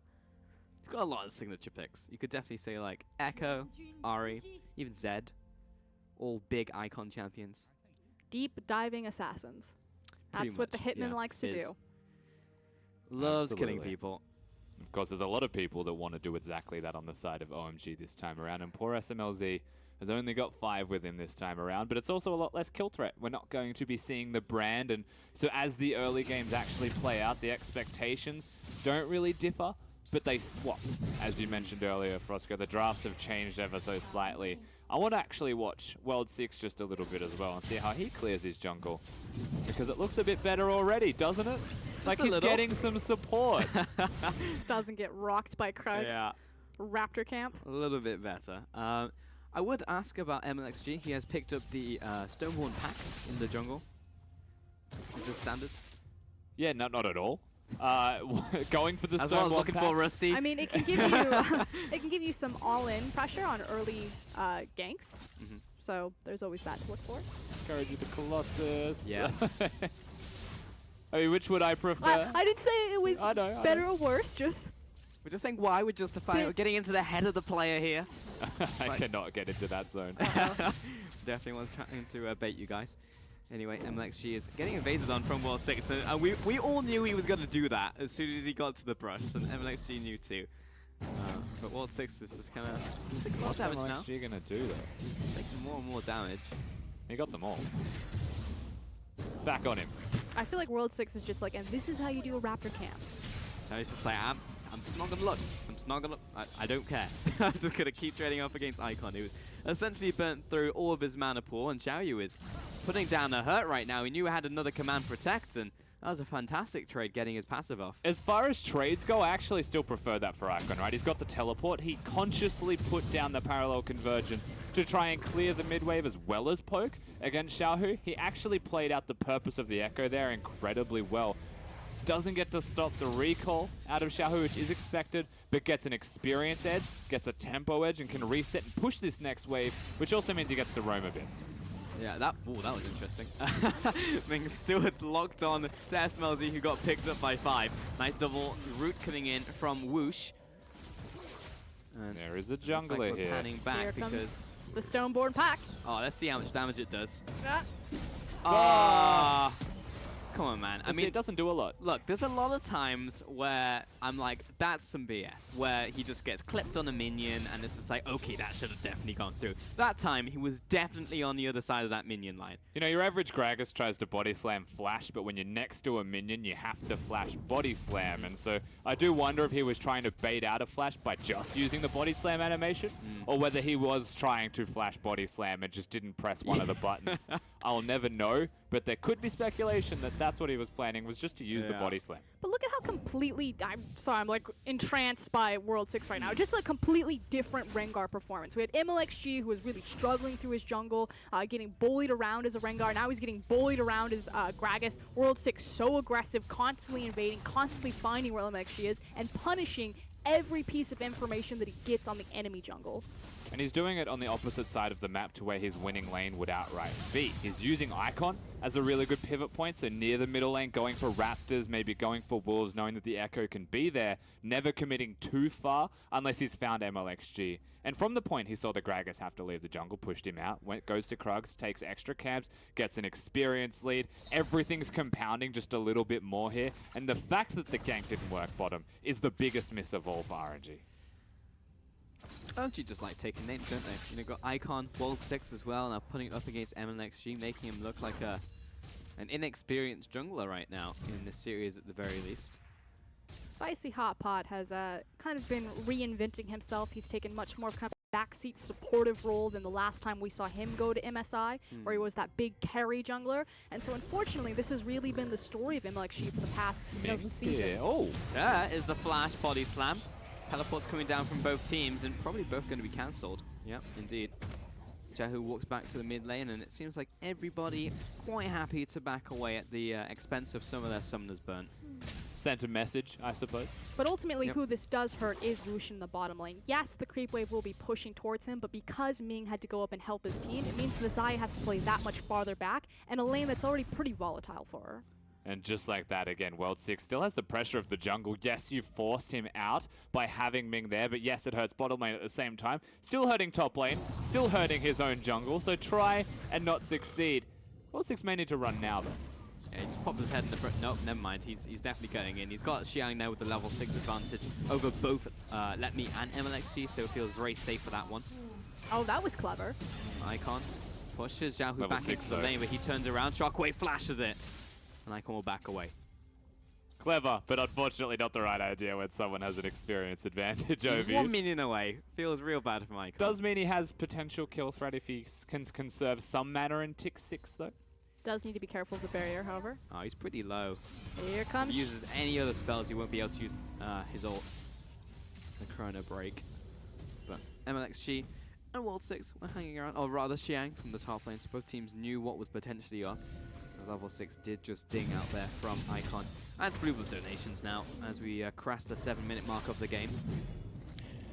Let Me is wandering down as the minion wave is pushed in, so there's not much else for the big crocodile to do in the top lane right now. And you mentioned this is a problem for the Xayah in terms of how laning goes when the Thresh leaves. Also, just being into a Caitlyn lane sucks in the first place, right? But he's managed to do quite well with CS in a lane in this scenario. He'll be able to go back recall eventually and get some big items, and that's where Xayah can start to open up just that little bit more. But the difference is, again, the same thing as game number 1. The turret starts to hurt. And when the turret starts to hurt, if you do go back to base, they can bring down the jungler, they can threaten the first structure of the game, and that's where the map starts to open up. I 100% expect that to kind of be the next play. The next time the teleports are up and available, we should start seeing both these teams moving bottom, or at least contesting each other in the bottom side jungle, just because it is an Infernal Drake.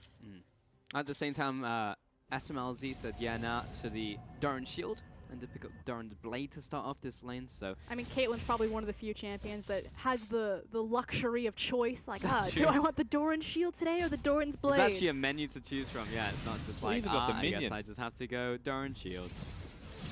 Icon's just that good that he ults back to wave and still gets the only minion that was about to die. Yep, though he did miss the other one on the tower. But we're not going to talk about that one.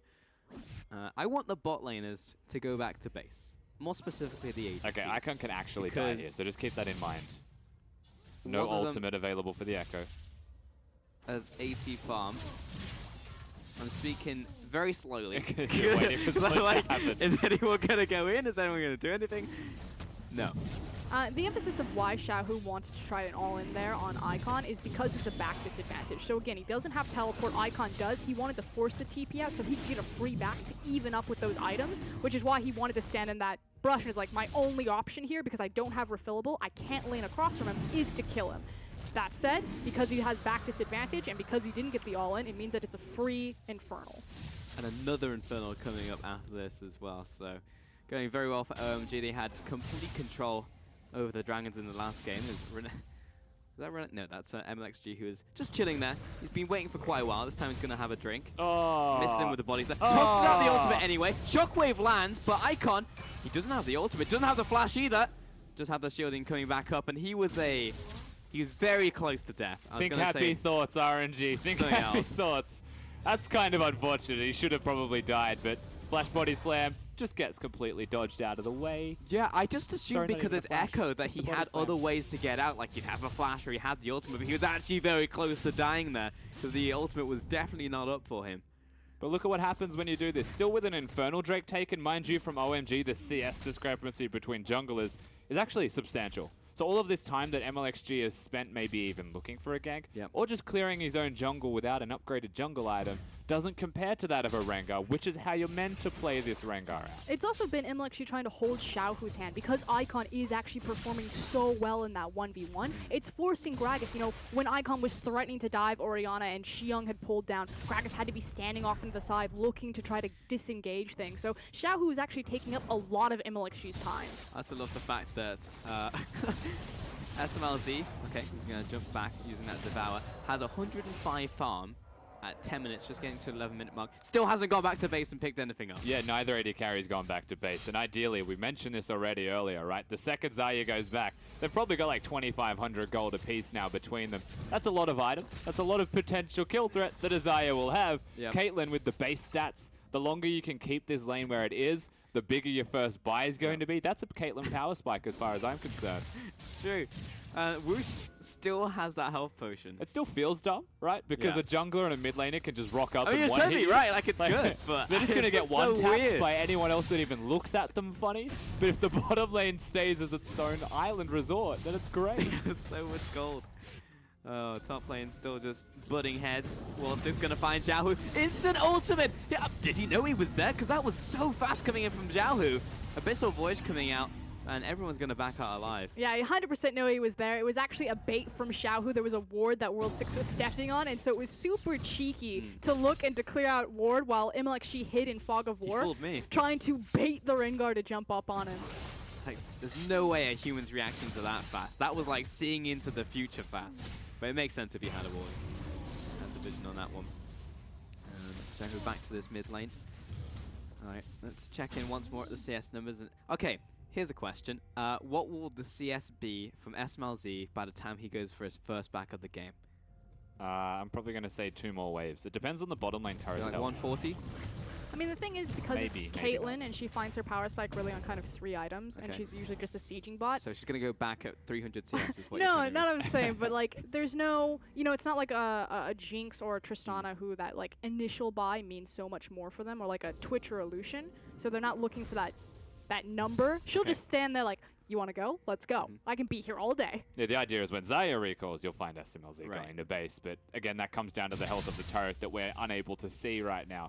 So when we do see that, you'll get a better indicator. Yeah. But you know what? I'm standing by it. 2 waves and then he's gone. 140. Frascurin? Well, he's probably going to back right now That's because... not a number. Okay, 146. Okay. See, I said 2 waves and he counted more than 2 waves worth of minions. So I'm committed to a number now. I didn't say a number, didn't so want. I'm just locking it in for you. Come on, 10 creeps. They're still staying there. I don't know why I would do 10. There's like, he needs at least 12. Yeah, no, I don't. Fine, gonna get dragged in here real quick. Oh, damn, it's a cannon creep too. There's 13. Oh, no. Actually, I'm just gonna say threat. House wins on this one. Which did use his health potion that he was hanging on to for the longest time. walks past the ward on that one. MLXG has been spotted, so SMLZ and 5 are going to hang back. But just the fact they were hanging back signals he lets them go to base, though, so that's the big thing. Yeah. Jungler shows up just to get them out of there. Wushin's like, get me off this ride. 1 CS too many. Any recalled for the record. They stopped me. If we're going to play the number game pulse, I was 1 off. Yeah, it's true. And it's an Infinity Edge. Technically wins. And 2 daggers. Unless we're going with it's a lot of money. So Infinity Edge is, it's been reduced now, so it's like 3,600-ish. Or 400-ish. I always buy it in pieces. So yeah, I know the upgrade cost, but I've never... It went down 200. It went down 200, yes. Yeah. About 3,400. Yeah, plus 2 daggers, which is like 300 pop, plus boots, which is another 300. So 900, so he had like over 4,000 gold. Considering his opponent just bought an outright Essence Reaver as well. And boots. And boots. There's just a lot of money going around in that top bottom lane right now. Like a lot of it. Yeah, because usually you don't just get an outright Infinity Edge just because it takes so long between those points, but if you're just going back and buying one, it's absolutely fine for SMLC, and he got some attack speed from the daggers, so it's all good, it's all gravy. It also puts more emphasis on the fact that OMG probably want to skirmish or at least team fight around the eye edge and the crit strike rather than having the flat AD into attack speed. Yeah. Also, Wish has gone for the Essence Reaver build. Sometimes we see the Ruined King build, as Wish goes very deep for SMLZ just to get these auto attacks off. And this is that point in the game, again, you can see the pressure from Woosh starting to mount. Because he has an Essence Reaver outright, he can actually use his spells to expend that mana, clear the waves out, beat the Caitlyn, honestly, in that wave clear as long as he stays healthy, which he is not, and then he can push him in, and the lane opens up. So you start to see Gragas now move around these areas, and it is the step process, especially with another Infernal Drake up, that you want to see from RNG to actually unlock them to do this. However, World 6 wants to start it before RNG can react. Still reacting. Yeah, MSG is heading down. Has Xiaohu in tow. Wushin and Ming are completely bullied off this. There's no way for RNG's bottom lane to get into this safely. They need to go all the way around the blue buff. 1-6 ward over the wall as well. This time out of range of the control ward. And SMLZ, I don't know what perfect farm is, but this is pretty close to it. Icon. Yeah, unfortunately won't be able to defend this control ward. And 16 minutes into the game. I read that's 4 o'clock in the evening. But no kills have gone down yet. It's been a long off season for you, hasn't it? I was trying to read that as the 24-hour clock for some reason. Here we go. They made a play. Yeah, kind of. They've gone on to the dragon. Is anyone gonna stop? I'm surprised that OMG completely. Hold on. Okay, they're not giving it up because World 6 is coming around the corner. 5 is chasing they get after. out? He jumps in, but he's instantly locked up. Big reactor knocked up. Shockwave onto 3. SMLZ's untouched and hitting everyone in the backline. Who's trying to get involved in the back as well? He's turning it around. So much damage. Blade Cooler comes in for the double. Ming following after SMLZ. Looks for the hook, looks for the flay, but doesn't find either. And that is disaster for OMG. Icon goes down without being able to use his ultimate. You could see that he was trying to get as low as possible before trying to pull the trigger on that one, but falls too short. They don't have the damage. Almost playing like he didn't have it up, so we'll have to double check that one with the way that he was going there. Icon probably needed that one. They might have won the fight afterwards, but other details as well, like Let Me using his flash, dodging the Jarvan ultimate damage, things like that keep him alive and prevent that from actually being closer to an equal trade. And what that does is equalize the entire game. And finally, RNG being proactive in equalizing that game. The fact that Wushin and Ming finally got control of the bottom lane, that they were pushing forward and using that space to lock SMLZ and 5 out, to rotate to Infernal, and now a tower on top of it. Let's see that one more time. The choice to go for the engage as well onto MLXG, like walking into a choke point. Icon, yes, gets a good stun out of this. Has his ultimate, you'd have to imagine, it doesn't throw it down. If that connected, people were dead. Small details make a big picture. Very true, and Wooch also picked up a kill and an assist from that one, so he's caught up a little bit to SMLZ. Still not the same goal total, just because of the sheer farm differential, but will help him a long way. And has picked up the Zeal there on top of that, whereas Berserker and a Zeal to SMLZ. He's actually only been bottom lane, and he's got 195 CS at 18 minutes. Yep. I think you can have just over 200 if you have perfect CS, so maybe he's missed a wave of minions this entire game. He's going to miss about 2 right now on his tower. Yeah. still pretty nutty. The fact that he's just been in the lane farming away. And good CS across the board from all of these players, right? Yeah. Mid lane, top lane for RNG. They've got a lot of CS there themselves. Icon still doing incredibly well. And there's no kills to speak of in this game. You can tell that there's a bit of passivity between these teams. OMG want to slowly win the game, but RNG are finally showing signs of life, bouncing back just a little bit with at least pressure.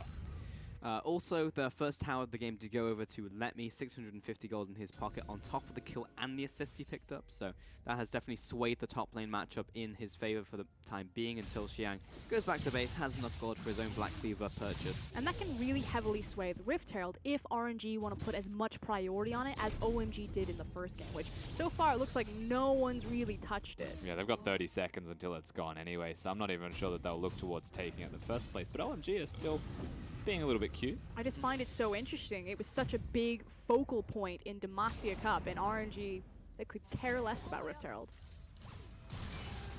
It's true. It also means someone would have had to leave their lane, and everyone's to farm right now. As Icon instantly backs away with the Chrono Break, has to slow down onto Xiao Hu, but can't clear the minions though. He's being minion zoned wave up that's there. coming in. Yeah, indeed. Chrono Belt just comes out, but the constant zone from Xiao Hu. Ultimate pot from World 6 will put a bit of fear into the side of RNG, but not enough for them to back away. Maybe they should have done. Xiao Hu lots of damage, but World 6 may have just jumped into his doom. I think it was the catfish, and Five's now just kind of walking around in circles and dying. I mean, big play from RNG, but very simple play. They're not trying to fight here, OMG. They're trying to clear waves and hold on. But we already mentioned this. Echo's wave clear is a little bit more committal. It's within range of a shockwave at all times. And now that means that, yes, the turrets are equalized through bottom lane, but kills are going to be there as well. World 6 should not have followed that ult. It just goes back to this idea that if OMG ever want to try to break a siege from RNG, their only option is to look for the fight. They can't just sit back and try to wave clear. Again, Rift Herald becomes that much more important when Orianna's in the game because breaking that lane is going to be a nightmare unless. You're still waiting for the 1-3-1 point here, though, from OMG, when you really want to highlight what their team can still excel at. Icon playing the Echo can go to a side lane, and who is RNG going to send to fight him, right? Do they want to put an Orianna into that lane? Is that a little bit too risky? My only real concern with this is that Let Me is still so strong and so far ahead. Yes, he'll eventually fall off, but can OMG hang on in time, and will RNG be decisive enough to punish these lane assignments that they could already win? Yeah, and he's strong in the grouping and the team fighting as well. The 1v1 is not going to be perfect from Let Me simply because a Jarvan and an Echo can still wave clear, right? So RNG want to get Let Me involved. They want to make this really fed Croc actually play his part and carry the team fights. With Xiao Hu, of course. Of course. It's always with Xiao Hu. After 3 kills over to the side of RNG, I've started to continue to open up this gold advantage. Next dragon's also going to be a mountain, so all of these dragons have been ones to fight over, or at least try and contest in some way. Both teams will want to go after that one. Icon moving to the top lane, also to assist in the side lane. His teleport coming up very shortly, well before the dragon. But that could really be a nail in the coffin for OMG if they step up to the plate and this next fight isn't perfect just because Let Me is so strong right now. Likewise, Gragas. However, Xiao Hu going to the top lane to deal with Echo does mean that the wave clear is now kind of lacking in this middle lane. SMLZ 5, they're going to be here. You would expect World 6 will show up on his Rengar. RNG's response has to be to fight. Oh, good hook coming in from Ming. Is there enough follow-up though? Shockwave flashed away from Y5.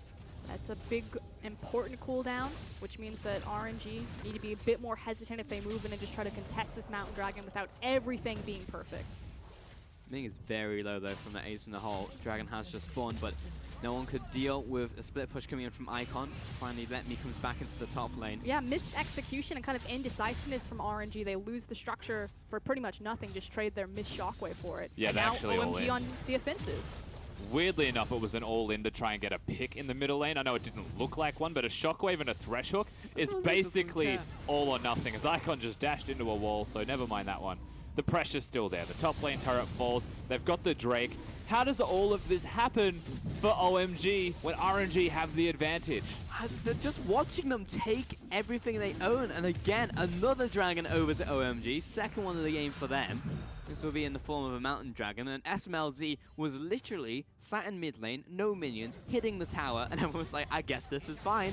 It's okay if SMLZ just stands here. And if you wonder if this is individual decision making, you still have a lot of youth on the side of the likes of Let Me and Ming, or if this is maybe Ming still having these growing pains of being that shot caller. He is the primary leader on the team now, especially since veteran Uzi is on the bench currently. And it's true, but I mean, there was less, I'd say, priority in this game. He thought he was MLXG. getting ganked. There's no one there. But you could have just recalled. It's all good. Like, MLXG didn't put a crazy amount of focus on bot lane. When you have an Uzi in the game, he demands pressure from the jungler. And we had less of this time. So I just assumed that MLXG would be more unlocked to go like topside, mid lane, but had his own play full with World 6 being up in his grill. And we've seen so many positives from RNG when Uzi wasn't playing, which is the weirdest thing to say, right? Because Xiaohu and MLXG were these bash bros that were destroying everybody, but now it's Whoosh, now it's Ming, and maybe MLXG is a little bit too comfortable again with having a shot caller down in that bottom lane. Goes down there, doesn't really get help from Xiaohu because he's stuck on a control mage, doesn't have the teleport. And to me, I look at this and I say it's draft.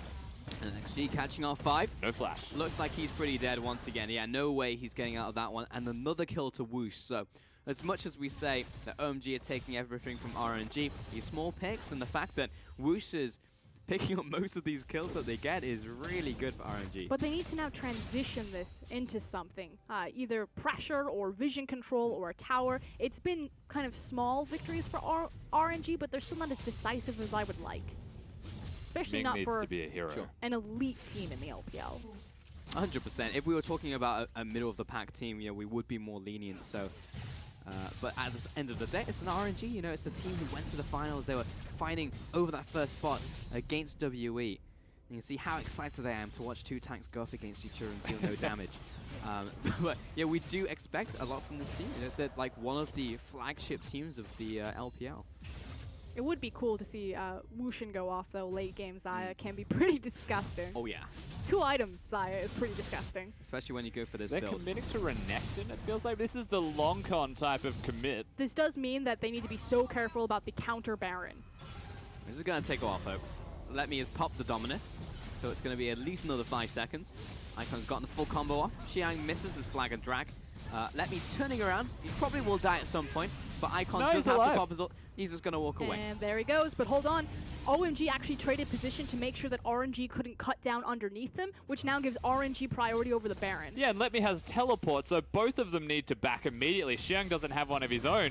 They're just going to engage on mid lane, it looks like. Oh, minion wave. Oh, they're not. Came in there from Ming. What a last 30 seconds that was. Heckin' exciting. Be brave, Ming. I mean, like, I think everyone could see that from a mile away. As soon as Let Me pops the Dominus, it's like, well, here's 3,000 health. Good luck, lads. They don't care, though, about this. Definitely just stood on that Scuttle Crab. No play to the Ruined King, so they're not going to do it quick enough. Honestly, RNG, they should have done that maybe 15 seconds ago, but now it's done. They do still get Rengar ultimates. Things are okay, except for the fact that OMG are just casually waltzing through the middle lane like there was never a defense in the first place, breaking, you know, the most important outer turret in the game. You know. It's super easy to play reactive against RNG when they just 10 seconds, 20 seconds. Where are we going? Are we going to Baron? Are we going that's the top problem lane? that's been in the entire series for us, because we were saying in game 1 there's no proactivity. It just seems like OMG can do whatever they want, RNG will not respond. At the same time, when they go for these plays, it is 10, 15 seconds too late, or they go for that gank in the bottom lane, and it's just like, well, they just assume it's going to work. 4-0 in kills, right? But it's 3-2 in turrets, so that makes sense when you look at the goal differences. You're like, yeah, OMG, they're doing fine. They're trading objectives for kills, but RNG are the ones trading objectives for kills because they're just never defending the objectives. It's the Caitlyn mid lane. That's literally how they won game 1. Like this time around, SMLZ, he's gone for the Hurricane with his static shiv. So he's got all of the minion killing in the world, but it also gives him this extra bit of headshot penetration for the almost lack thereof armor on most of the parties.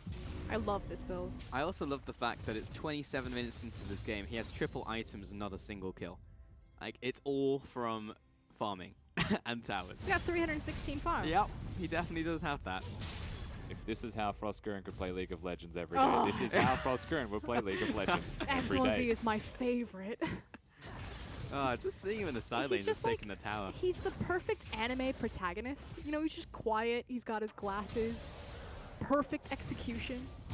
I don't know which stereotype he is, though. We're going to have to find it in a second. Someone has definitely gotten caught, and I think it's MLXG who instantly goes down, but the dragon from World 6 Oh, 5 Oh, he's just alive. saved him, kicked him out. Oh, the shockwave taken by 5. What a hero! Jarvan's in.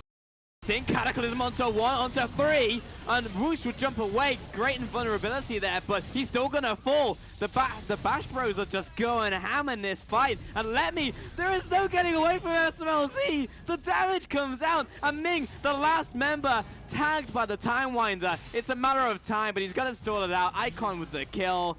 The phase dive for the ace, a 2 for 5. That team fight is a perfect example of what is going wrong in RNG's comms. I cannot wait for this replay. Just pay attention to what Let Me does. He literally teleports on top of Caitlyn and ignores him.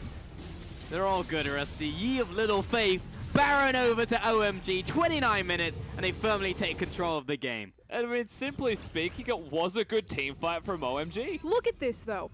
Renekton is going to teleport onto this ward. Now, smartly, Caitlyn's going to set up her traps, and it means that Renekton can't just immediately walk back onto her, but Let Me literally stands in front of the Caitlyn for like 30 seconds, and SMLZ walks him down with like 30 auto attacks. And who's going to hit the Caitlyn here, though? That's really Bam! the question. Just come down Renekton! Yeah, he doesn't have his stun up. He's standing on a ward! Frostgurn just punched our monitor, by the way. I'm so mad! SMLZ completely untouched for the entirety of that fight. I don't think he took a single tick of damage. But this is the question, what are the comms like? Are they saying, Let Me, we need you to peel, we need you to get in here, help me, as opposed to zoning the AD carry or killing the AD carry? And for what it's worth, whilst SMLZ was untouched, and yes, Let Me could have focused SMLZ, Icon still carried the fight for damage. I feel like even if the Caitlyn wasn't there, OMG won that fight. 100%. Do agree with that. That was just... There's some sort of problem going on with how that team fight was being communicated across RNG. 100%. But at the same time, you have to praise the players like 5 who flashed over the wall, saved the life of World 6, gave him time to flash away.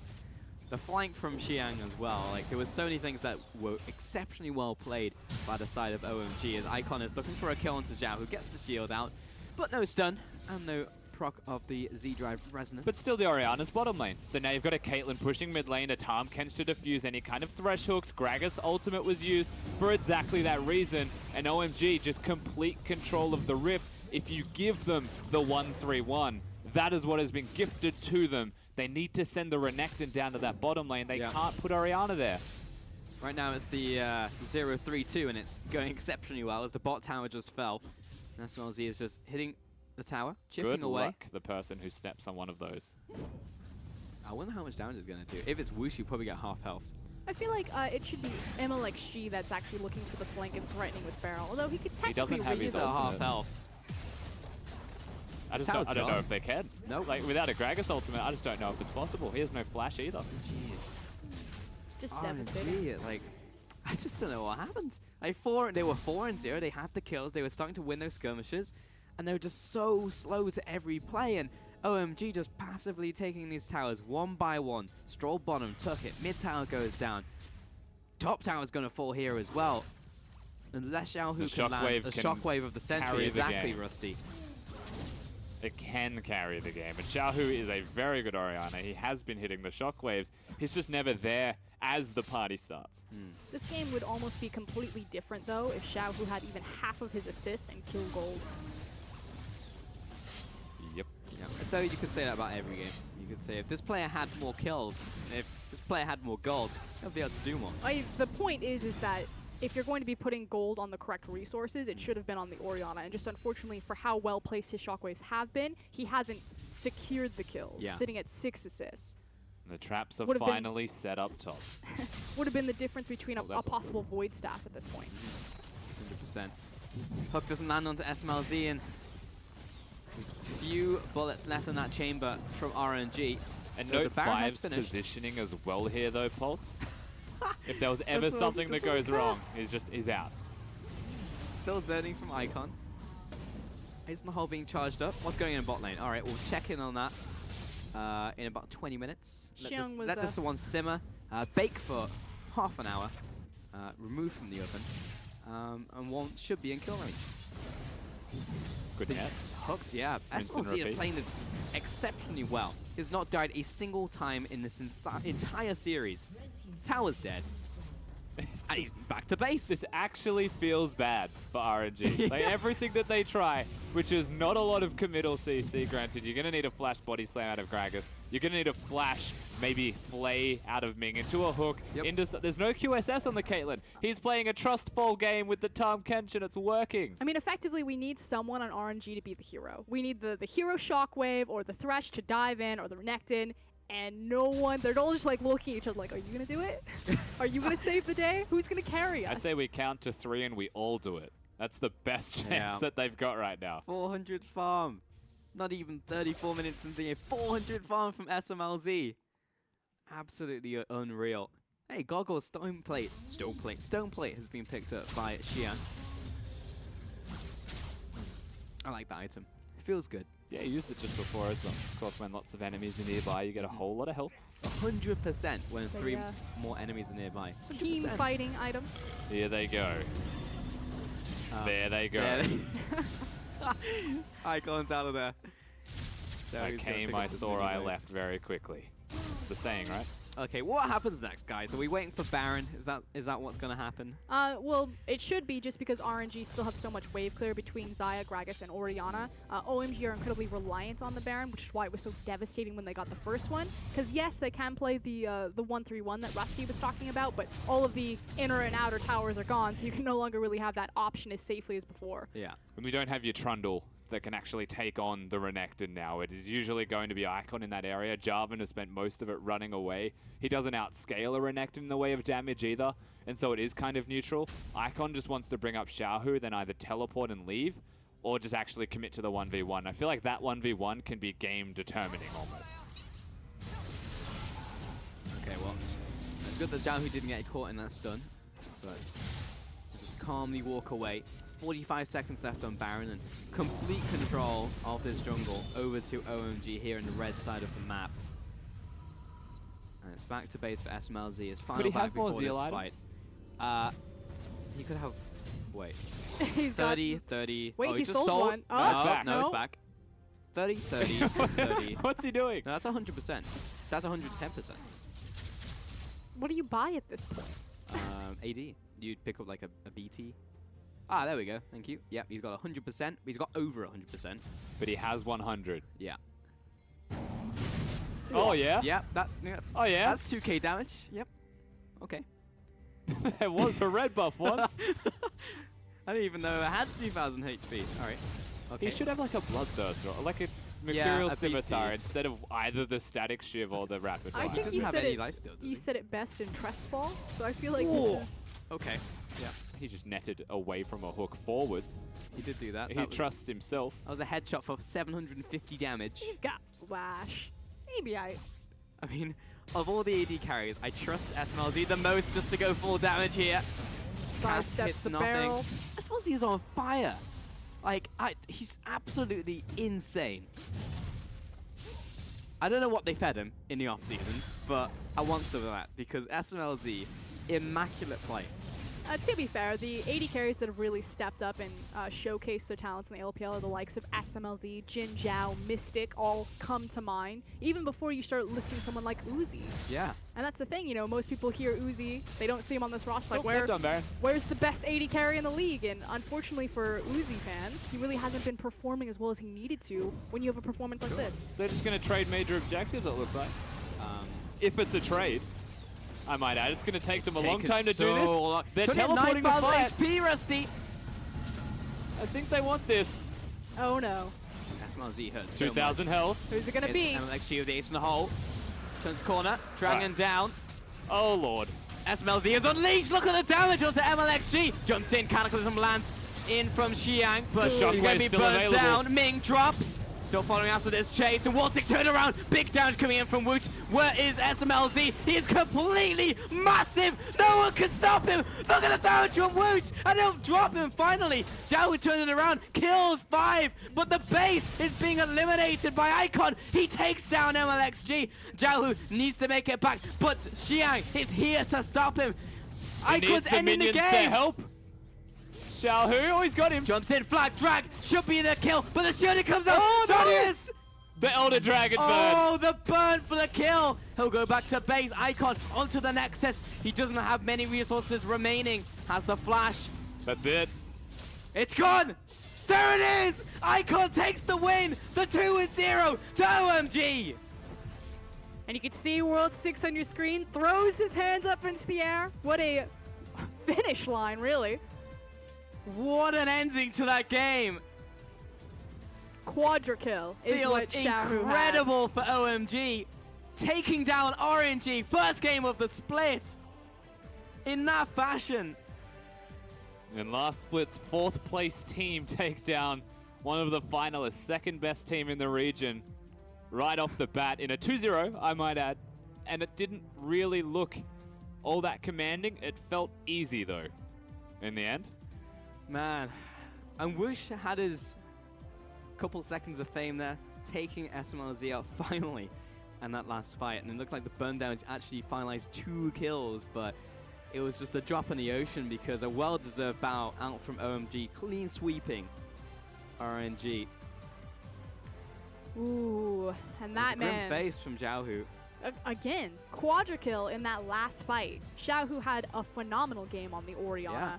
Didn't necessarily get the resources that maybe he needed, had a bit of a tough lane phase, but LeBlanc to Ori played a strong series, but unfortunately he's locked into his lane and unable to help the rest of his map, which lost. Yeah, that's the thing, you know, Xiaohu had a blinder, but when it's a 5v5 game and they're losing the map, they're not losing the team fights. Like, to get a quadra kill and to lose the game immediately after that just really speaks towards the state of the game and how it was playing out. The decision to go for the Elder Dragon a little bit too late. All of these calls just were too slow, too janky from RNG, and OMG knew what they wanted. They were just taking down structures, and they slowly did. Even the idea of trading Elder for Baron, you knew that Baron was what OMG needed to crack the base because of the wave clear. You knew that Elder isn't going to empower you in the way that you're actually being meaningful on the map. Just across the board, very questionable 5v5 calls from RNG. Yeah, and you have to feel like RNG, by even going for the Elder, just knew they couldn't contest it because they were too slow to get to the Baron, right? Yeah. That's the big part. I think step 1 of the problem for RNG here was the vision control, the setup, and maybe this is resting on their laurels of the Demacia Cup, actually not expecting someone to come at them this well, or this refined even, having better vision, being a better team. And they took a bit by surprise. Definitely came out of the gate swinging. And you can see for the most part, that game was pretty even up until maybe the 25-minute mark. Remember, the early game, there was almost no kills. We saw like, what, 4 kills over to RNG up until like the mid-late game. And as soon as that switched on, that massive increase in gold over to OMG. And my god, that damage in from SMLZ. To be fair, SMLZ did get to boost a lot of this from sitting in an elongated lane phase and just picking away at people. Yeah, he came online at those last team fights. Those crits were disgusting, but... Which one's this? This is the final fight. The shockwave, I believe, doesn't connect with anyone. Yeah, but the big thing is that he doesn't use the shockwave. Like, watch where the ball sits and watch how 5 and SMLZ react to this positioning. So from here, that's the fight 1. They freak out. A ball goes down. SMLZ is like, absolutely not. 5's like, we cannot do this. Spits himself out backwards, still dodges the ball. Like, even with the shockwave not there, right, that's 2 members zoned, and that's the most important member zone, which is how the quadra kill, or how these big fights are actually allowed to break out. Almost getting an insta-kill there onto 2 members of the Blade Caller. Finally realizing how powerful he is and turns it on with Xayah, but unfortunately too little too late. But yeah, really well played fight from Xiaohu, I'd have to say. Unfortunately, at that stage, you know, one of them had a Baron buff and was ending it. But the idea from OMG was just keep him bottom. And how hype was that? In the fact that you got the 1v1 in the base of RNG coming in from Icon as well, and he gets the kill, and also finishes the game by himself. Like, so incredibly hyped to finish the game. And I don't think you could finish in any better way for a matchup like that.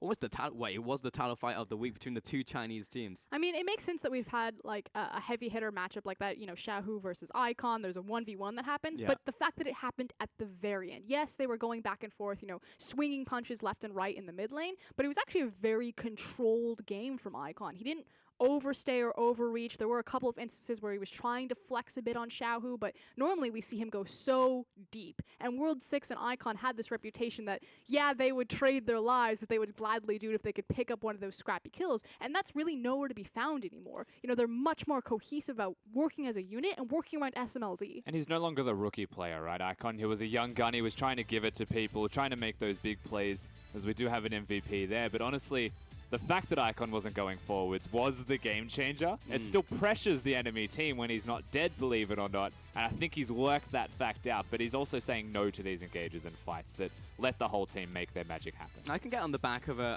Xiang MVP once more, but personally, I would have given it to SMLZ. I mean, like, if I was to pick a player, or even Icon, like, those would have been my top 2 picks. I mean, what I said it was I would be fine with, not I would have given it to, which is I would have given it to SMLZ. I just feel like over this series and the build-up and just the compounding that fact of Game 1 with SMLZ, like, he only died once, and that was at the very end of the entire set. Like, this guy was absolutely on fire, and this is probably the best I've seen SMLZ, and I already thought he was a good player. Yeah, and I'm happy to give Series MVP to someone like Xiang as well. The fact that he was against like a 2-0 Renekton with a CS advantage, he didn't die to that Renekton, is important because that's the map controller to get lost by OMG, right? So he played his part in the map and is a commendable performance. Is it an MVP performance of Game 2 though? Absolutely not.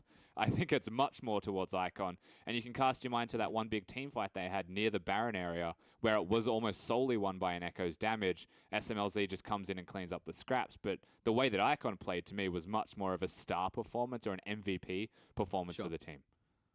Fruskirin, your thoughts? It's Jarvan, and Jarvan and OMG go all the way back. If you've watched the LPL since 2013, you know that Jarvan has always been the signature champion pick of OMG, how they were able to craft team fights about terrain and fog of war and using that cataclysm. So it just kind of, it puts a smile on my face seeing Jarvan come back in the meta and seeing OMG shine, despite the fact that it's not on someone like Loveling. How long do you think Xiang is going to hold #1 on the MVP list? I mean, he got 2 MVPs in week 1. I'm going to say till Saturday. I was going to say, Doinby's playing next, so I have a feeling he's about to get tied up. Okay. That's true, actually. Yep. Yeah, it's true. We also have Cool coming up, right? It's LGD taking on Jingdong, so that'll be pretty interesting. That'll be pretty hype in the mid lane. Pretty excited for that one. Yeah, definitely. It's all you can ask for and more, honestly, when you look at a mid lane matchup here, just because of the stories behind the players more than anything else. They should be good players. They do a lot of work for their team. We don't know about Cool with LGD, but they have, and they should. I mean, the fact that we get a look at Icon, Xiaohu, Cool, and Doinby today, I mean, the mid lane has always been incredibly stacked for the LPL, especially last split, and we get such a great, like, smorgasbord of talent today. And the fact that Cool is actually starting this time, it's not just like, oh, he's got to sit behind Coco, and maybe are they going to unleash him onto a game? You know, the fact he was in the playoff run, we didn't even get to see him play, even though there were multiple opportunities to put a player like Cool in, who's going to be very hungry on the sidelines. So we actually get him to be a starter this time around. And 100%, when you have so much mid lane talent like Cool, like Coco there, the big defining difference then is going to be the jungler, which is why the Swift Coco bromance was so strong over Cool. And I think that was kind of the tell of this series. It was just that World 6 was so much more dominating than MLXG, and MLXG was just getting bullied around at every corner. Yeah, and honestly, like what MLXG did in this series wasn't really to his standard. Yes, a lot of people can go out and say that his pathing could be exploited, but he lost his own game here. It was his own battle against his own jungle camps where World 6 did look good. It was definitely a battle against himself, and he did not only lose with the champion, but also got beaten by the Rengar in Game 2. Got to feel bad for him, but we are going to send it to a quick break while we set up for our second series and our final series of the day. We'll see you after this.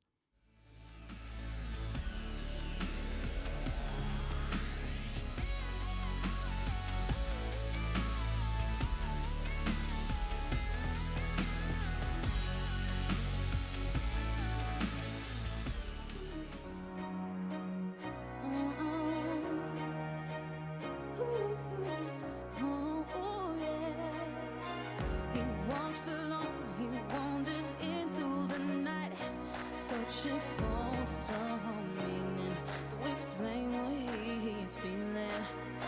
She walks alone, she shelters far from the light. She's seeking validation. She's so tired of waiting. Yeah, I got the feeling you've been expecting me. No chance encounter. Right here's where you're meant to be. Just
twisted, it's all in my head.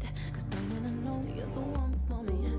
These voices that told me as I lay in bed, won't let you in out, they're no good for me.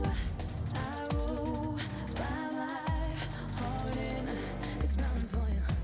Won't let these doubts drown out the beat I'm falling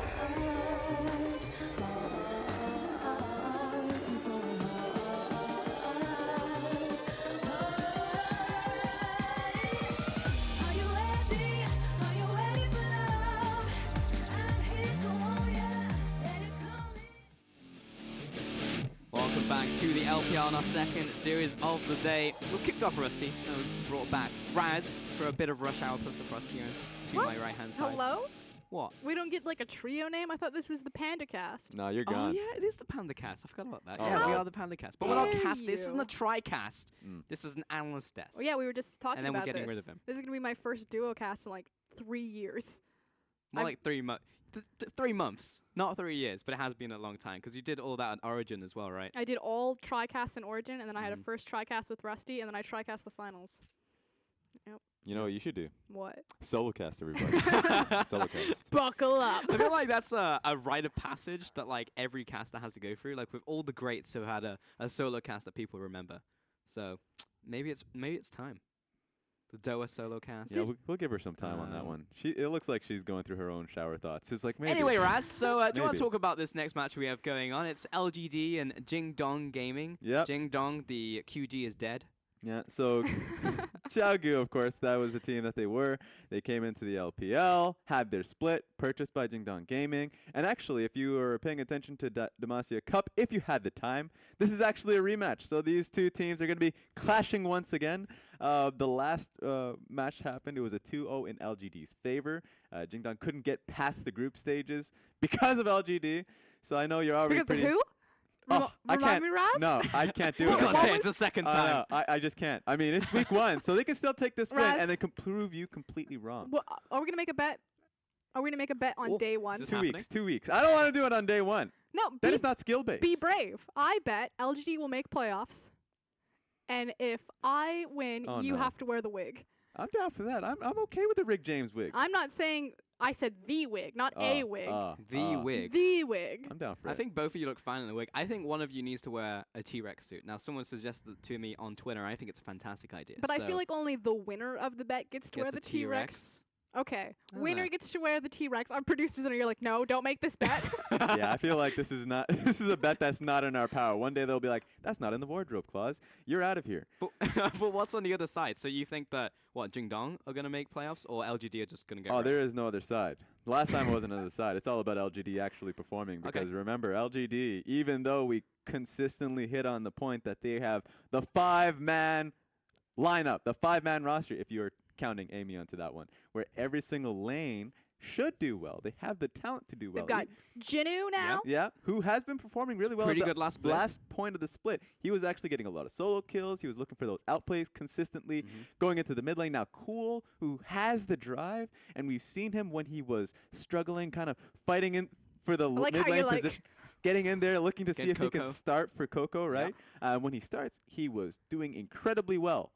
And we'll see if he can actually fit into that lineup. And then you go to the bot lane, of course, Imp and PYL. We keep talking about this roster. It's up to them to actually perform. And on the other side, JD Gaming, like you said, the artist formerly known as Xiaogu, the roster is exactly the same. Yes, they've picked up a couple of different pieces here, Yep. but it should be the Doinby and crew, or Doinby and friends. Got Kabe up in the top lane. I believe he was our rookie of the split. He was. Phenomenal top laner, really great at his teleport usage. So we'll see if that carries over into the carry meta. Yeah. Excited for Doinby as well. We saw the top 5 players at the start of the day, and Doinby was just going off. He was like screaming for a good like 20 seconds. That guy gets hype. He now also holds the record for most or highest percentage of team's damage done on his Victor of all things. Was that the Iceborne Gauntlet Victor? It was the definitely very that same. game. We don't want to talk about it. I mean, maybe some people He want to did like talk about it. 54% of his team's damage. A lot of damage. Yeah. I feel like that's their one win condition like, oftentimes. Doinby? It's going to be in Doinby. Because remember, one of Did the you build Iceborne Gauntlet on Victor? If yes, when? Oh, no. One big thing is that they did make changes to their roster as well. So Alone actually dropped down into their LSPL secondary team, and they brought up a man named Barrett. We saw a little bit of him in the Demacia Cup. So far, not looking too good of an AD carry. It doesn't seem like he is an upgrade. He has been playing a little bit of Ashe, so he might be going to be setting up for the mid lane. That's going to be a proper point. But here's the thing. This is what I love. Barrett as the AD carry. And who is the support? Cloud. We've got our Final Fantasy bottom lane, everybody. Hope you have some fun.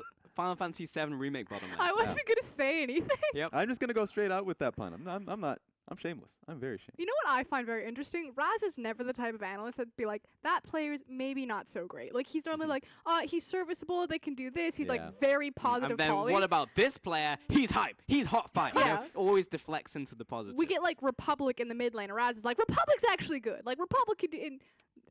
I think that's the first time that I've heard you kind of reel back a bit on a player's initial performance. Is it because he's just like a rookie, or have you just not seen enough tape? That's a big thing. We still need to see more tape because he is a fresh rookie straight from solo queue, not from LSPL. We haven't really seen him at all. That was the first time that they brought him along inside the team. And so the big worry, though, is that his success, much like when we saw it in IME, when they've had the whole support jungle synergy, is on to Clit as well. Because if he doesn't succeed, then you have to look towards Loken, who is a much better AD carry, has a lot more experience as well, which means that you have to put Xinyi in the jungle. So there is a definite juggling aspect to this team, and we'll have to see if Barrett can come out with a strong performance right from the get-go. So what you're telling me is Barrett is slipping into Clid's DMs, like, yep, they're friends. You want a duo queue? They're going harder than the friends right now. They're in a deep relationship. If one fails, they all fail. They're all down in the dumps.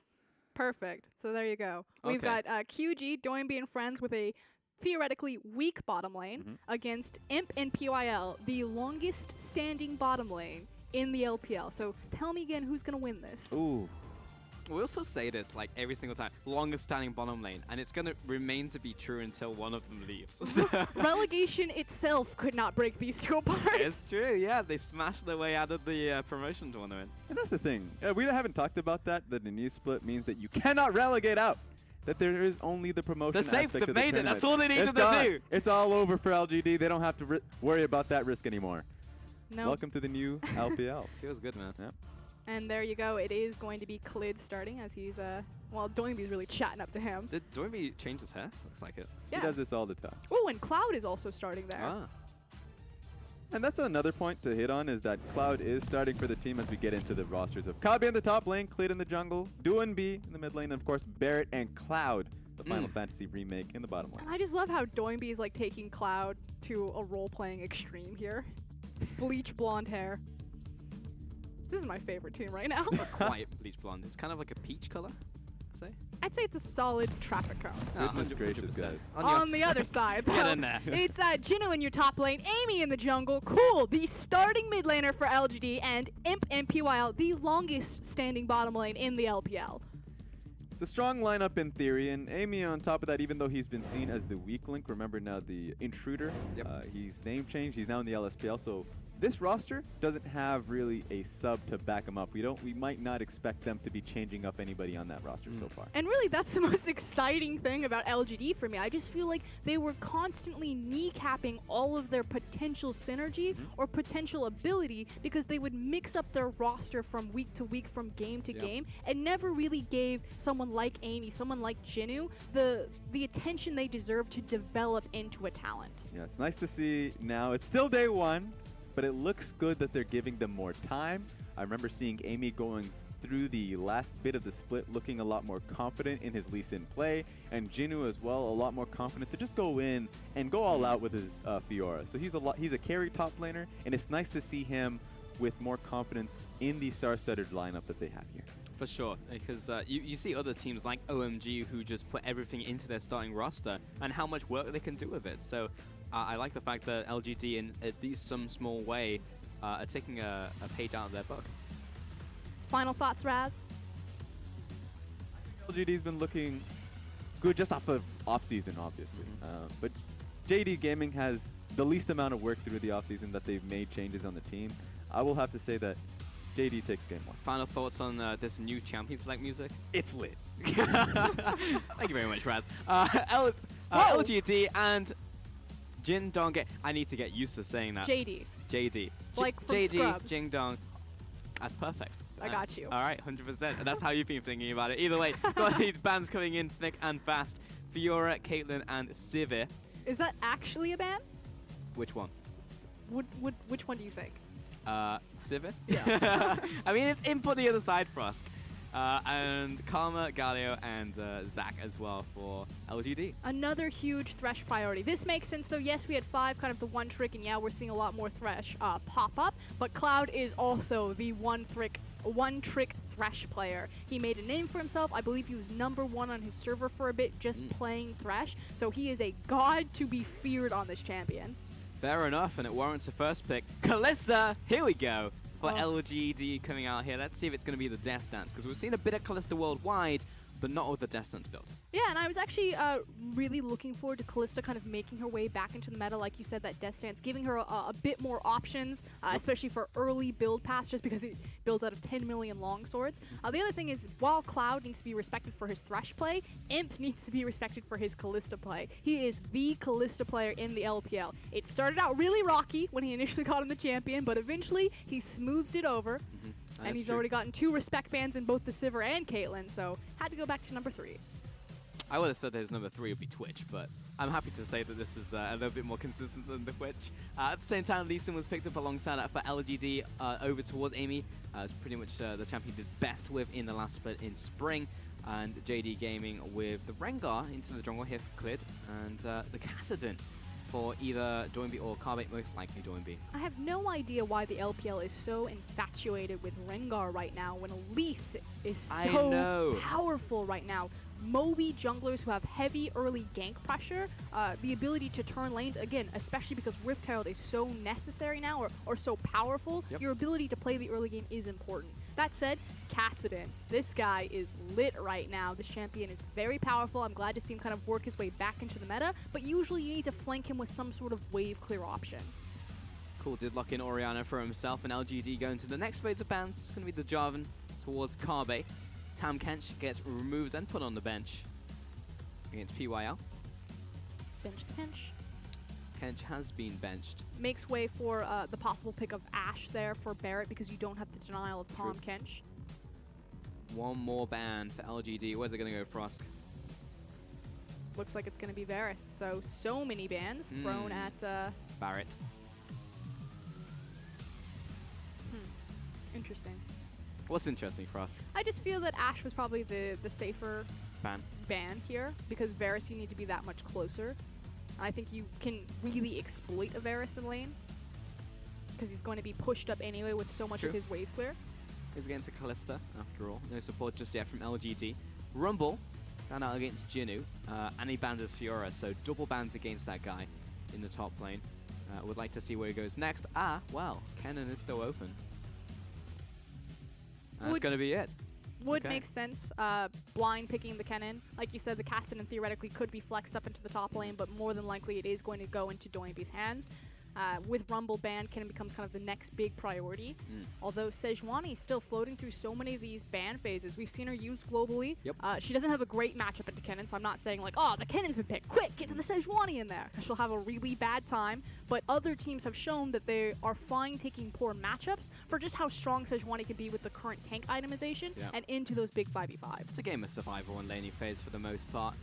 Ashe is going to be picked up here for Barrett, so no real surprise. You're right that LGD maybe should have prioritized the Ashe ban over Varus, but maybe they know something about Barrett that we do not. And Gragas will be the final pickup for Jing Dong. And I'll be going over to Carbe. I really like the adaptation, not adaptation, but reaching for Gragas here. You've got an Orianna, you have a Kennen. Gragas is going to do wonderful to reset a lot of that all-engage or reaching towards the back line, although typically the Kennens are going more so the AD route, so it's about that split pushing, but in case he wants to group up for the 5v5. Final pick was Braum for LGD, so shall we talk comps? What are you thinking, Frost? I'm thinking that it's a very LGD-esque composition. You know, Jin is going to be doing his own thing. It's about getting priority lane assignment and then split pushing. Unfortunately for him, though, Kabe on the Gragas does have a great 2-item power spike, so there's this big window for JD to look for big 5v5s at kind of the early portion of the mid game, and if they can capitalize on that, then they can very quickly snowball this game out of control. Whereas LGD, if they can hold out, eventually Kennen will get the better of Gragas in terms of pressure, and then they can make plays late game using the pressure that Jinu creates. Will definitely take a while though for him to scale up and get those items so he can chunk through that Gragas. Will require at least a Blaze Ruin King with a bit of attack speed. On the opposite side, some pretty normal champions, especially from Doinby. It's not like he's innovating just yet. We just see things just like Vladimir's coming out of nowhere. He was the first one to bring that one to the LPL. And Galio was banned in this one, so I'm going to see him in any of those roles. At the same time, excited to see how this bottom lane is going to do. Cloud and Barrett. I mean, just the fact that they are the Final Fantasy VII Remake bottom lane, it fills me with a bit of hype, but they need to perform first. I mean, really, if what Raz is saying is true about his read on Barrett, it's up to Cloud. Now, it helps that Cloud had the priority of getting his Thresh pick. Again, he's a phenomenal Thresh player. I believe his nickname was the Thresh Prince of the LPL. Used to play on OMG before he decided to join the Comeback Kids in JDG Gaming here. So look for him to open up space. That said, it's a Braum on the other side, and Braum may not be strong in the 2v2, but he's incredibly good at the 3v3. So it's about, can Amy get down into the bottom lane and make use of the play potential and setup that PYL can create for him on Braum. And then again, is always the star power of Imp coming into this lineup. He's got his hands on the Kalista this time around. He's really started to ramp up at the end of that last season.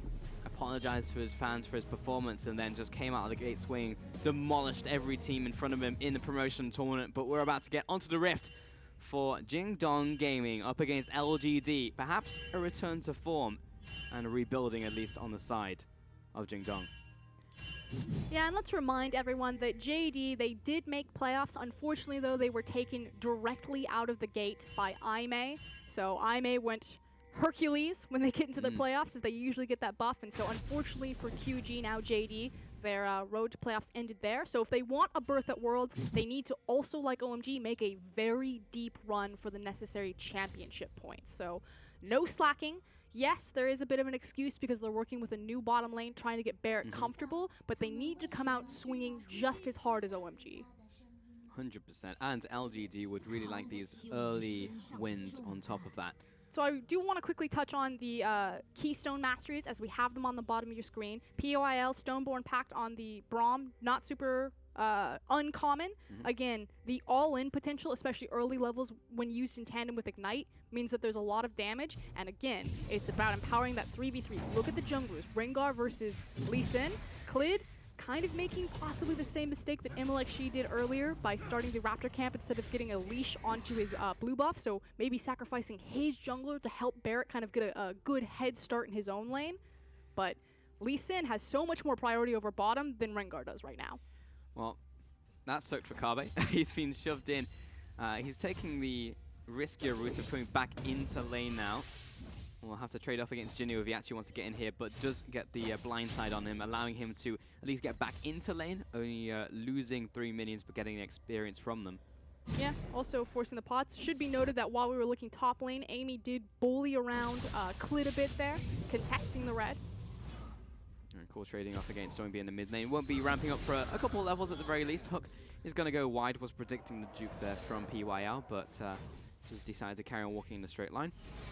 But already you can see Clid's sacrifice paying off for Barrett and Cloud, allowing them to get that early level 2. So again, creating space and a safety net for this brand new bottom lane. Yeah, very important for them against Imp, who will have great skirmishing power very early into this lane along with PYL.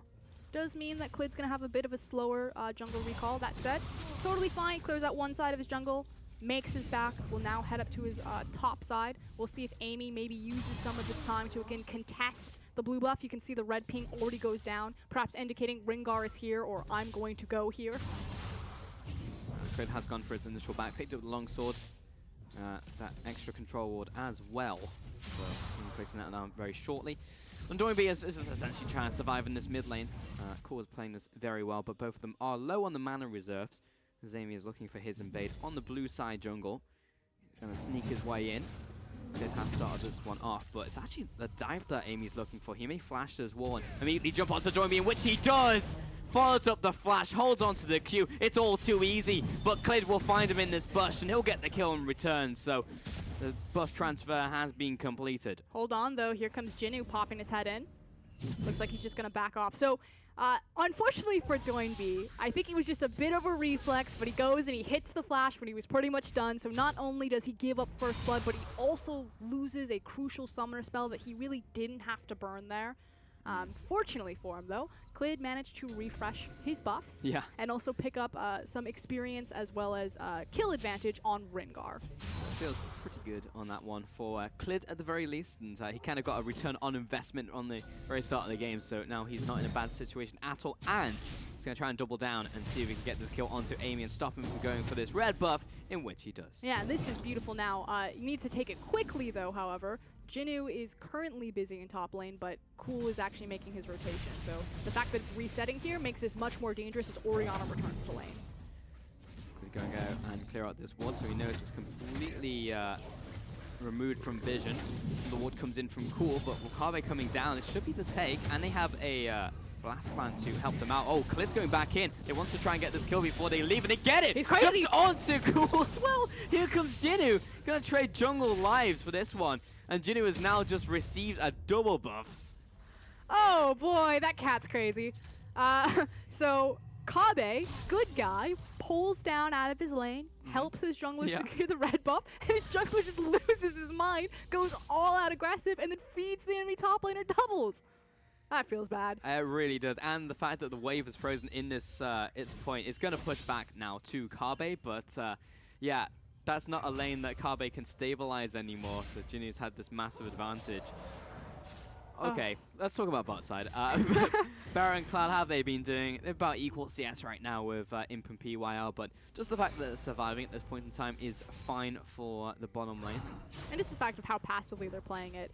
The other thing that we need to kind of take stock of, as it's only 6 minutes in the game, is to see if Doinby's flash gets punished, because that was really going to be the deciding factor before Clid kind of lost his mind, maybe got struck by rabies or something. Just this idea of, if Kassadin gets overextended, can Lee Sin punish Level on the 6 first advantage.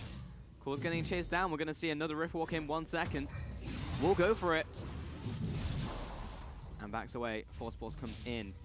And that will be it. So Cool shoved out of lane for the most part. I doubt he's going to stay here as he's in kill range. Doesn't have the level 6. And the only reason that Doinby has the confidence to make a type of play like that is actually the great vision. He's got dual mid-side wards, one on top and one on bottom. So he's been giving all of the resources as another hook. Come on, Cloud, I just built you up. Yeah, Cloud got a little bit confused there as to where the hook went, and now he's getting chased down. A lot of Ren stacks. The Ignite comes down, but that's a very late Winter's Bite! Big damage out from the Ren, following up with the Baron as well, but he slammed down from Kabe in from the top lane. Blast back, and really nice flash from PYL to ride the wave on out of that one. And meanwhile, Clid died in the jungle. We'll get to that one in a second, but bit of a scrappy trade on the bottom side.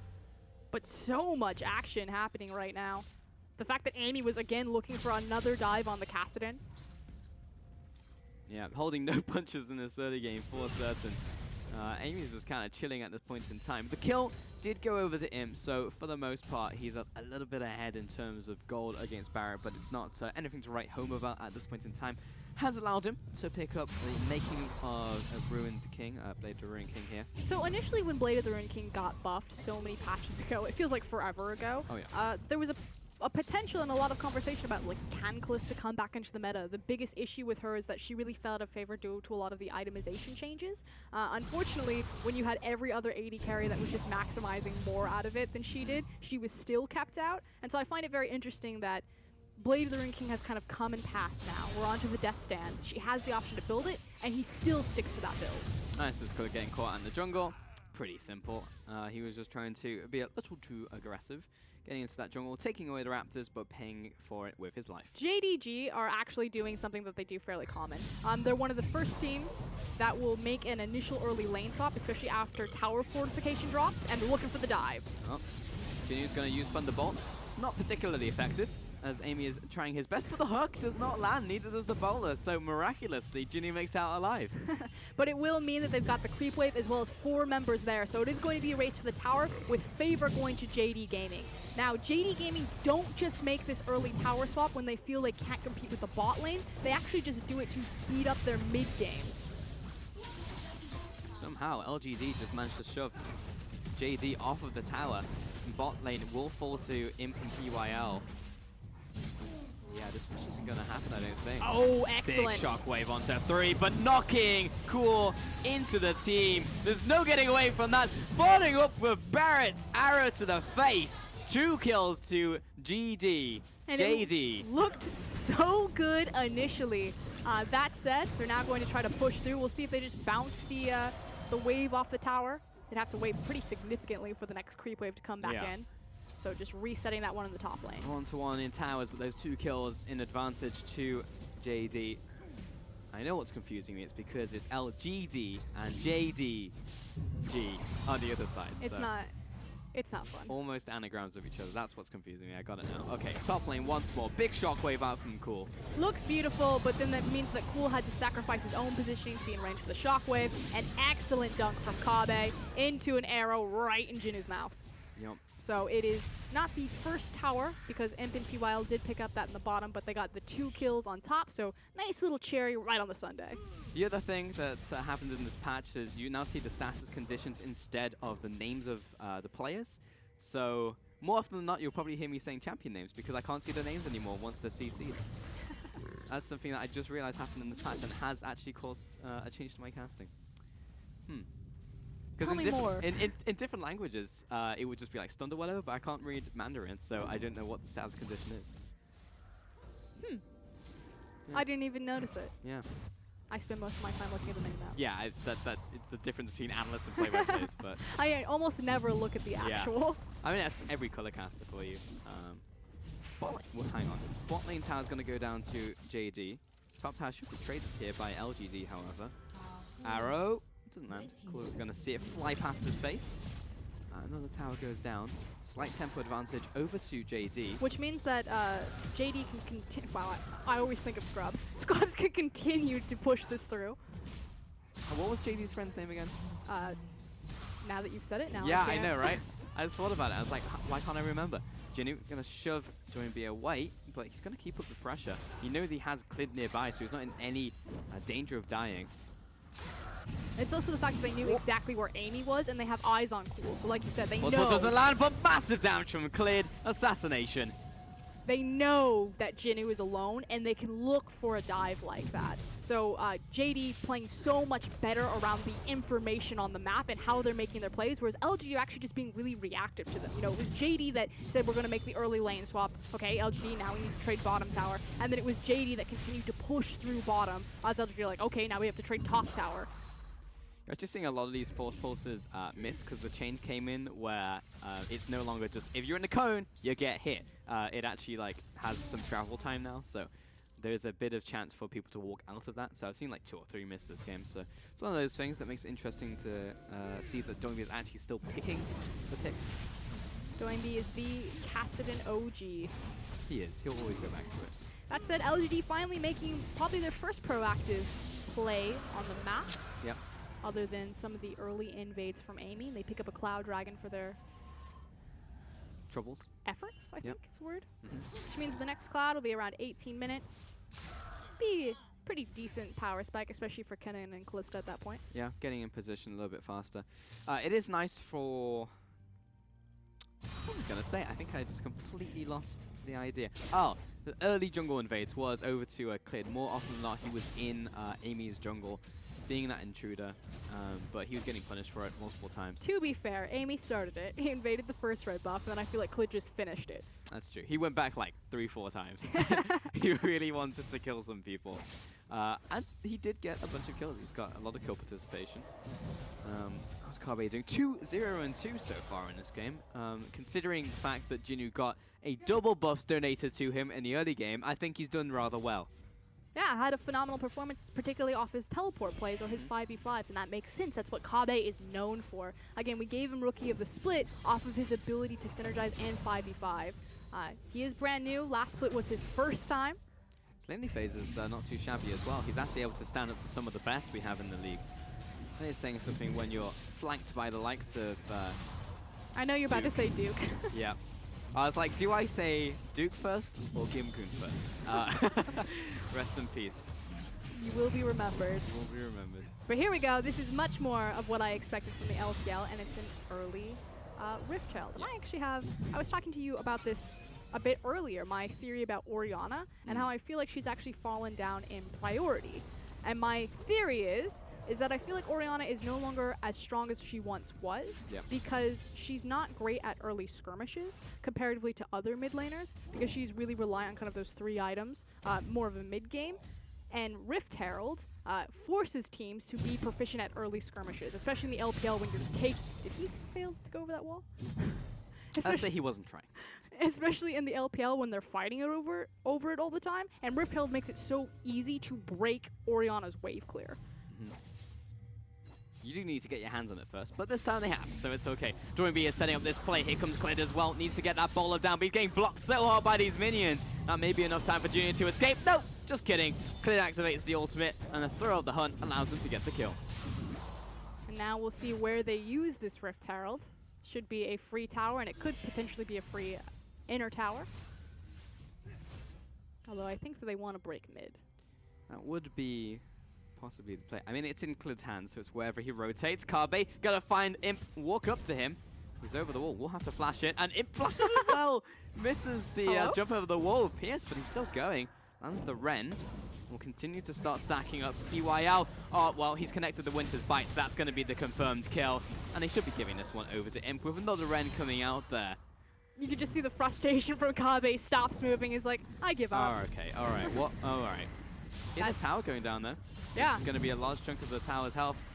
And you can see LGD resetting their back, so trying to make sure that it doesn't mean any more, so not going to let an inhib tower fall. But so much more map control now opened up for when this Baron becomes live, because they do have that inner top down. This Rift Herald is still pretty... It's going to get another charge off. Oh. That wasn't as much as I thought it was going to be, but it's still a good chunk of damage onto the inhibitor tower. Had to, like, clinch. Yeah, it wasn't too bad, though, in the end. You know, flexed for maybe no reason, but still good bit of tempo gained by JD off of that play. The only fortunate thing for LGD is that their mid tower is still standing, so again, the theory that Orianna loses some of her priority because her wave clear can be disrupted by things like the Rift Herald now, whereas before that objective existed in the game, she could just sit there and be like, we'll be here all day. I'll wave clear for years. Pretty much. Doesn't it feel like in this game that JD have the advantage of the pressure they've had and how active they've been on the map for us? Because right now the goal totals are 100% even. Yeah, I would 100% agree with that, but it's now kind of where these gold differentials are coming from. So the fact is it's from the CS difference between Imp and Barrett versus the tower difference between JD and LGD. So the fact that JD are making more macro movements, grouping up as a team, you know, picking up their bot lane early, sending them to the top lane, whereas LGD are just being responsive and playing an elongated lane phase. So still kind of the old school LGD left over of, we're not going to beat you by making a fist, we're going to beat you by poking out everyone's eyes. Barrett gets knocked up. We get the kill though. Shockwave does not land. PYL dragged in for a second, so they're good to go. But that being said, they are only one tower ahead of LGD at this point in time, so those macro plays haven't created a massive advantage for them. And I like the space that LGD are looking for a play there. The Dragon's about to come up in a minute, so you might as well burn the Shockwave because it'll be back up by the time that you can test that objective. So it makes sense that LGD would just try to throw everything in the kitchen sink in this window at JD. Yeah, it's not a big resource commit whatsoever. You know, renewable resources, sustainable power, as it were. Cloud, it's just off-screen Sonic Wave hits him in the flank. I dare you, take it. Doinby is jumping in. Oh, hello. Where are we at? Carbe is coming up here. Our observer today is having a bit of a hard time. He's going all over the place. I feel like he's, you know, he's maybe to a bit. be fair, the last one was a guy also getting stopped by a Camille ult. And then a LeBlanc jumping back to her original position and instantly dying. Just so breaking ankles. yeah, I'm not going to blame him for that one. Okay, this is a bit of a tug of war over the dragon at this point in time, but I think it's going to go to LGD.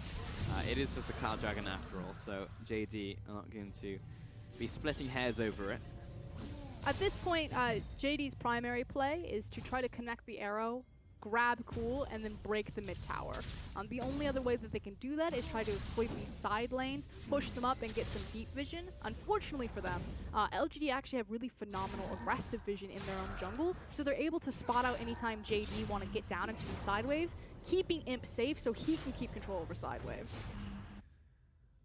There's 1 minute until Baron, but I don't expect anyone to go for it in the short term. Now that Callista's back, we also have to think about the Ren damage that's going to come in, which more often than not late game is going to do more damage than the Smite. Baron, wait, he takes the whole combo and goes back in. Also had doesn't even take the Lantern. Also had his heal available, so if there's one thing to be said for him, it's that he'll plant his feet and fight you. Yeah. Damn, I think anyone else would have just instantly flashed away, hit all the panic buttons. But no, Barrett saves all of his summoners and trades damage back on towards Cool. That is 2 big cooldowns used, however. Doinby. No one wants to take Cloud's Lantern. I feel your pain.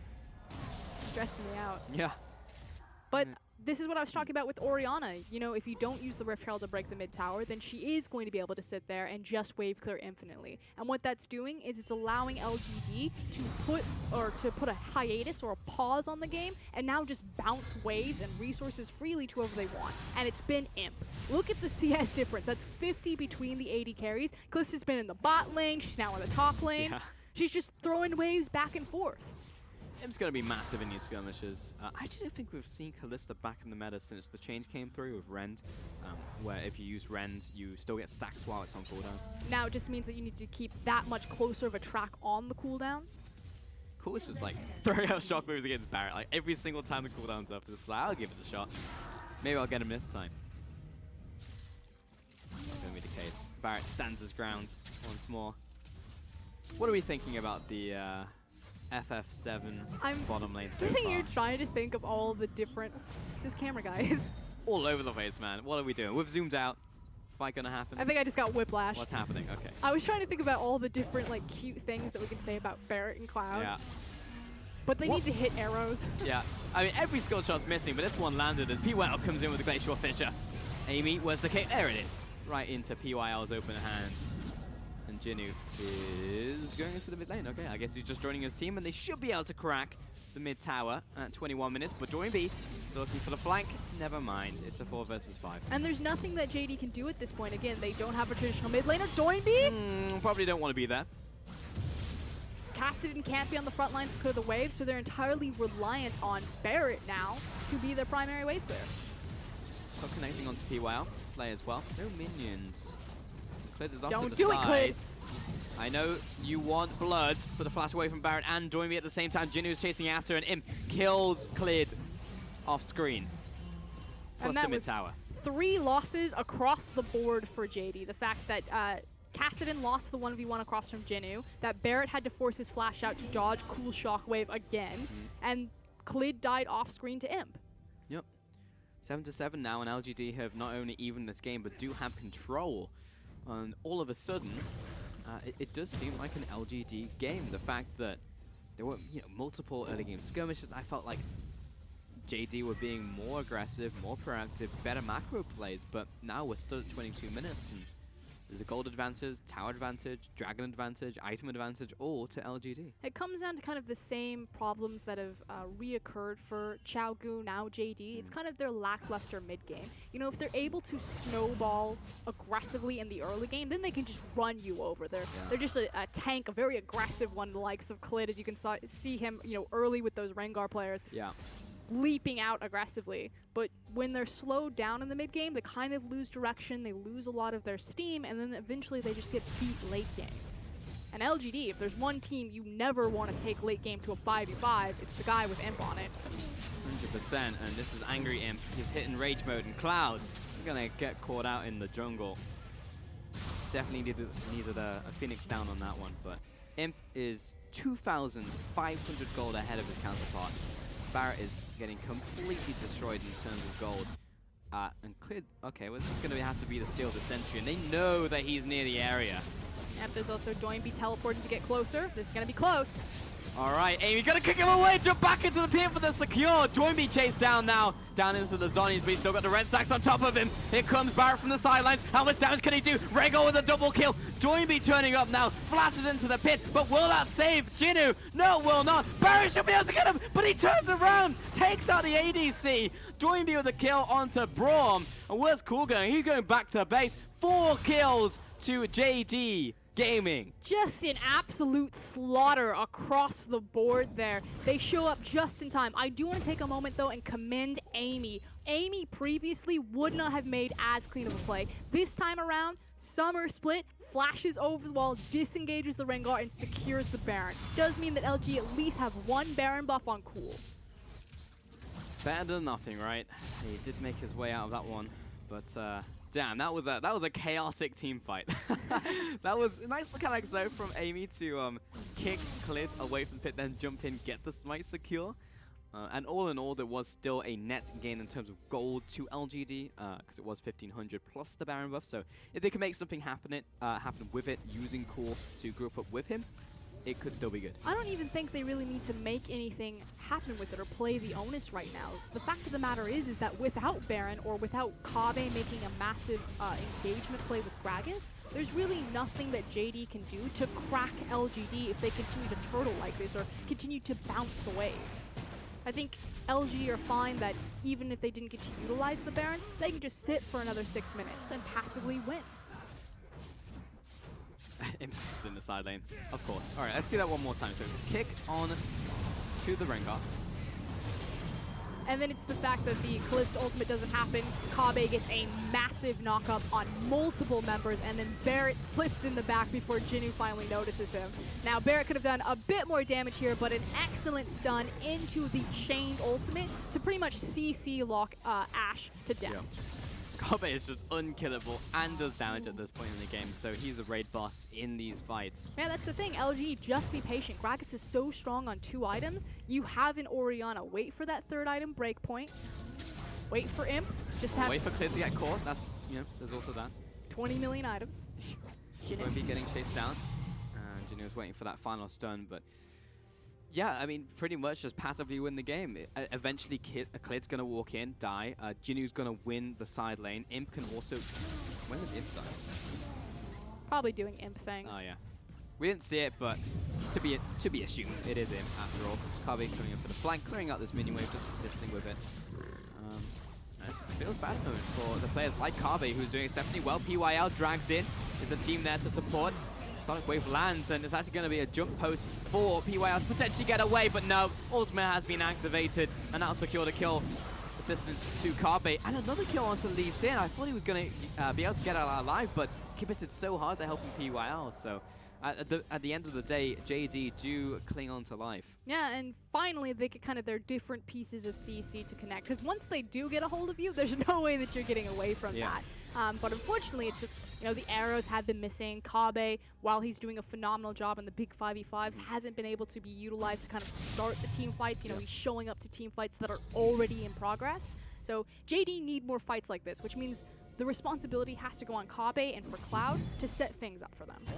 Doinby also still pretty big at this point in time. It's not like he has bad CS numbers. He's got 3 kills, 6 assists. Like, he's still pretty strong in his own right. 2.5 items, and I'm sure he's got some more gold in his back pocket. So the only problem is that their win condition isn't on sieging or playing macro plays and pushing people or pulling them around the map. I mean, maybe if Doinby gets big enough where he can stand toe-to-toe to Jinu or Cool and just run them over. But at this point, it's we have to win these skirmishes or we have to win the 5v5s. Maybe later down the road we can look at a 1-3-1. He's not going to hit that for a while because both of those members do have a sizable amount of magic resist and tankiness to their names, so it will be difficult for Doinby to do that. Barrett, though, is starting to ramp up. He's on 2.5 items, going towards that Infinity Edge now. And Imp, he did have a significant advantage, but we are going to have a fight on the bot side as Kabe is not in the place he wants to be, but Current to Colossus means he's very tanky. Big ultimate onto Jinnu, he's chased away, takes down Kabe finally. Meanwhile, there's another skirmish opening up to the left side of the fight as Cloud goes down. Big kick coming in from Amy, and the shockwave used by Cool, but his ally already died. That's going to miss, but it doesn't mean he's not going to pick up kills. That's one over to Cool. A 3-for-1 trade so far to LGD as Doinby is taking the long route home. Imp's gonna catch him. Gonna flash the wall, and he's actually just dead. Imp's gonna pick him up with a nice pierce to the backside. 4 kills to LGD. So JD do look for the 5v5, but it really turned out to be more of like a 2v2 and a 3v3, and the skirmish definitively won by LGD, and they've got perfect waves set up for them, so they're gonna take towers off the back of it. There's gonna be a lot of damage. PY is actually just tanking this tower damage so the minions are fully healthy. They move into this inhibitor. Stepping up. Cloud doesn't want any of this in the mid lane. He will protect the bottom side. Couple pings onto the bottom tower, so it looks like they will back away from that one. Hook does not land onto PYL as he makes his escape, and there is a minute 20 left on Baron. So you have to assume that both of these teams are going to go back to base and resettle themselves and probably set up for this Baron. It's kind of the desperation race though for JD, the fact that they need to, at this point, rush to the Baron, lay down their vision, preferably get control of the Scuttle Crab, there they go, and then just try to buy time for LGD, not just to get it for free while their middle inhibitor is down. Just like to add that Scuttle Crab just dodged 2 skull shots, but let's see that one more time. Kabe just take a lot of damage. He is a champion, but he eventually goes down. And these fights really split off into Imp versus the world, or Imp and PYL versus the world, and then Doinby and Clid kind of versus the backline. But as soon as Imp and PYL are freed up, they're able to collapse back to the rest of their team and chase the Kassadin and Rengar off. Also, with the dying breath of Cloud, he did place down a really nice box, which clipped both PYO and Imp as they tried to rejoin the rest of the group. So it was well played, but in the end, 4 kills at only the cost of 1 to LGD is a fantastic trade, plus an inhibitor, plus a tower. So they have accentuated their lead even further as Jinnu was setting up for a potential trap, but as Dragon is spawning, or Baron is spawning, he's going to push this one in. The nice thing about having a top laner like Jinnu, who is just so committed to playing kind of split pushing or 1-4 type of champions like the Cannons, like the Fioras, is that it fits so well into LGD's MO and identity. When LGD were a powerhouse in 2015, it was really off the back of Acorn's ability to prep side lanes for when LGD went to fight, so that if they won, they'd be able to capitalize and maximize their victory off of the correct side lanes, versus if they lost, then they didn't lose anything because the map had to be reset. Very true, as LGD make a very nice rotation to the bot side. Bot side? Bot lane. Top lane. Top lane. They went top lane. The top side of the map. They are dragging in Lee Sin, and Amy is still alive. He's going to safeguard over to Imp, and we'll be good to go. To be fair, I think it's just the camera angle down here. It messes with you. I do that all the time. I'm still getting used to those replays, man. Coming in from all different angles. Jinnu in with a flying. Oh, Doinby. Yeah, he's clicked. Hops the wall. Oh, where's he gone? He can do this forever. We keep hopping over the wall. Meanwhile, LGD trying to play coy there, hiding in Fog of War after they've... This chase is still going. Yeah, it's still going on. I mean, he's never going to catch him, I don't think. He's so fast! I mean, Doinby's got teleportation. He's not going to get away. He's not going to chase him down. That's what I mean to say. Well, with 3 Cloud Dragons. He's still not going to catch him because he can jump over the walls. Jinnu can't do that. He's a cannon. Alright, how much is this Ren gonna do? A lot. About 900 damage. And he's only on that for like a few seconds. So, yep, that'll be doing more than a smite most likely. Around the Baron mark, but LGD have complete control. The fact that they have such strong objective control through the Callista means that JD can't look for the smite steal. If the Baron comes down to it, it has to be the skirmish. It has to be the 5v5. So we now know that going into this, like, the line is drawn in the sand. This is where we hold them. JD, it's tough, but they still have some strong points to their name. It's almost a little unfortunate that Clid has so many of their kills at this point in time. You want more of those kills to be on like a carry, like Barrett, or even Kabe, who would be a committed frontline. Good shield from PYL. Doinby trading off with Cool and Imp on the side. Great hook from Cloud. but the shockwave view is not a great effect. Join's going to jump in. Amy's jumping into the fight, and Jinu gets a multi-man stun. This is a turning point coming in from LGD. Could have turned it around, but it will drop to Cool, and out the full-on chase. It finds one, and Kalesta is unleashed in this chase down. 1, 2, 3 kills, and looks like it will be the fourth on Takabe. Maybe at the life of Amy, but he simply does not have the damage. 4 kills to 0. LGD looking for the win. And my boys look like they're back. Held by Cool in the mid lane, looking for the Renaissance as they also take down Cassidy. The clean ace.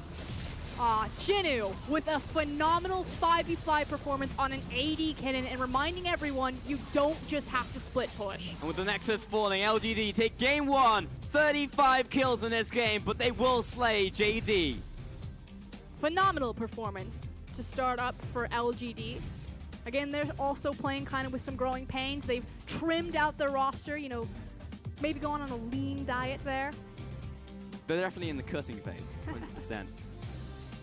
And Cool, you know, he missed a couple of shockwaves, but he did his responsibility. He held down the mid lane, he created the hiatus, the massive pause in the game that allowed AMP to pick up all of that CS to open up those big differences. Yep.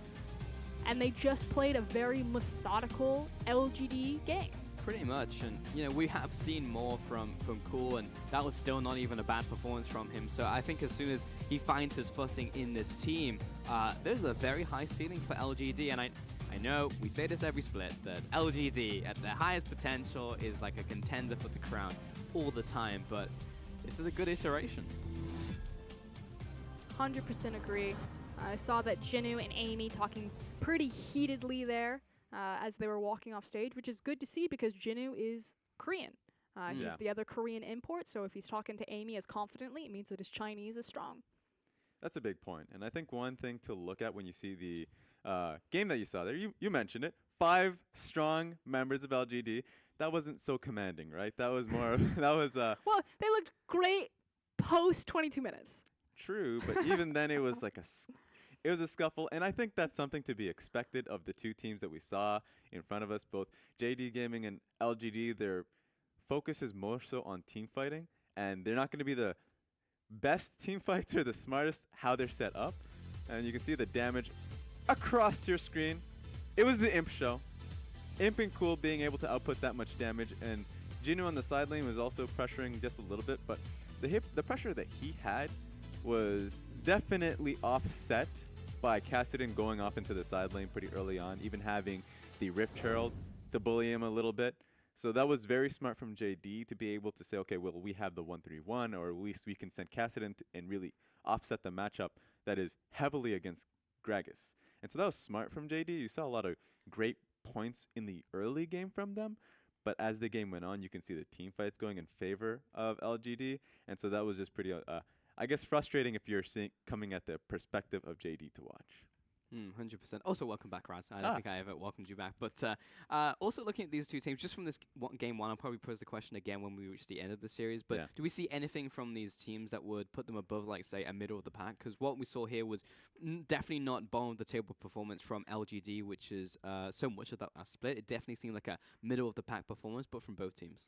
It's hard to say because, it's week one, so it's kind of difficult for that first point. But for the second point, they're in a very middle of the pack heavy group. Group B is just tough because you see a lot of scrappy teams, and it's going to be another issue for, let's say, an OMG that you ask them who's going to be able to come out of that scuffle, who's going to come out ahead in that group. I think it is very tough to find out. We have to see who they're competing against. So what would you think on that? I'm going to be a bit more positive towards LGD. I know I should learn my lesson, but I feel like they shored up a lot of their weaknesses. Amy was performing much more consistently. It looked like there was heavy communication. You know, he was actually ganking lanes. He was ganking lanes at the appropriate times. So many times before, LGD's junglers would, clear all their camps, and then they just wander aimlessly into the enemy jungle, and it didn't matter if it was Amy or Intruder, so it told me that, maybe their laners aren't calling them or someone's not giving them information because, I've got nothing to do, might as well invade the enemy jungler and die. And that wasn't the case anymore. So already, they actually have a jungler. They have a 5th man on the map. Huge win there. Jinu looks super confident on the cannon, and not only confident to split push, but also to 5v5. That last big mid-team fight, unfortunately we didn't get the replay of it, was probably the defining moment for Jinu because he landed a massive stun. And just to cut you off on that point, we do have the replay, and the reason why this is fairly important is because The super minions are going straight down mid lane. It's JD that don't have the ability to go over to the purple worm, and so this fight is imminent. They need to take this on a desperation. Amazing from Jinu to get the stuns, because that was looking pretty poor coming from LGD, and so it looked rough for LG initially, simply because Orianna ulti was scattered. It was a defensive ulti. They needed to basically buy time for Jinu to come in. So Cool is able to take it, not off that team fight alone, because if you were to look at the whole game, it was Jinu. So I would say that Cool was more of a passenger on this ride, and it was Jinu who came out ahead on that. I'm 100% with you there, Raz. I'm actually really surprised that Cool got MVP. I feel like that was the Jinu train and the Imp train, really. It feels like we're going off a lot of storylines for our MVPs of Week 1. You know, Xian going back to the Jarvan, which was a big pick for OMG, gets the MVP. You know, in this series, it's just like Cool coming into LGD, like big title name coming into this one, being the tip of the spear. But I completely agree. And, you know, Jinu had that fantastic ultimate at the end, which basically solved the team fight for them, and then Imp was able to run them down with the Callista, and that was essentially the entire story of the game. There's also kind of very different responsibilities. If we look at what is Cool bringing to LGD, how is he different from Godv? Cool's responsibility that game was to just lock down mid lane, to constantly be out putting pressure, to make sure that JD could never, you know, pick something up and move it around, that they had to always be paying attention there, whereas Godv is much more about unlocking himself, kind of doing what Doinby does, playing those side lanes. Yeah, I agree holistically on that point. We're going to take a quick break as we set up for our second game of this best of 3. We'll see you after this short break.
结社，为下一秒20.5个音符，为心中肆意澎湃的热血。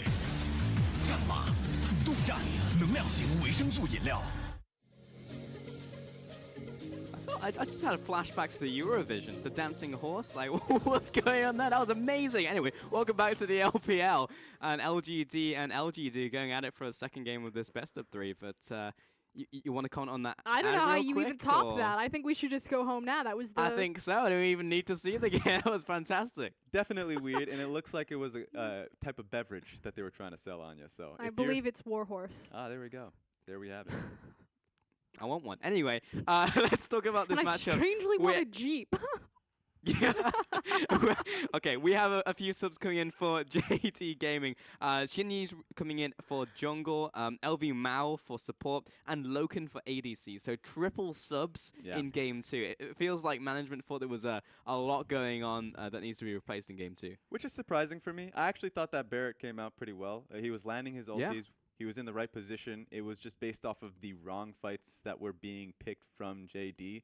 So it wasn't really his mistake. So I think this is a bit of a... I won't premature. say it's it is definitely premature. A knee-jerk for sure. Yeah, so now that they're bringing in Loken as an AD carry, we had this discussion a little earlier on. That does mean that they have to bring in Xinyi because of the 2 Korean rule of who's on roster. That being said, Mao, people are going to be asking, who is that? Who's Mao? I was just about to ask that, Ross. There we go. I read your mind. Well, Mao, I expected him to start out in Game 1. It didn't happen. He is the new support coming in from LSPL. He is pretty hyped up. A lot of them are, I guess. They don't want to pick up someone who's bad. Very natural that they'd hype up the support player. They've been looking for support for quite some time. Remember, Deceit was in their roster. Now he's in their LSPL roster. I think it's Joy Dream. So they decided to bring in Mao. I do expect him to be coming in a lot more often. And to be fair, we are making the assumption that JD are making this as kind of a knee-jerk reaction to losing the game, when for all we know, this could have been set up ahead of time. Xiaogu, now JD, would do this a lot with their rotating bottom lane. They're not foreign to kind of playing the field with the roster, trying to get development for more of the rookies, so... Could just be that, first week, first series, see how everyone's going to do, kind of test the waters rather than be like, oh, Barrett's the problem, pull him out. Give them all some time on the field. It's just risky to me because making these decisions, making these sub-outs mean that you're taking away the Doinb Clid synergy that we've seen them come through the LSPL into the LPL, seeing such strong performance from the 3-man roster of Clid, Kabe, and Doinb. And if you take that away, bringing new synergy, I think that it's going to create a bit of a more... I guess you need more games under you to bring in that growth, and you're in the summer split.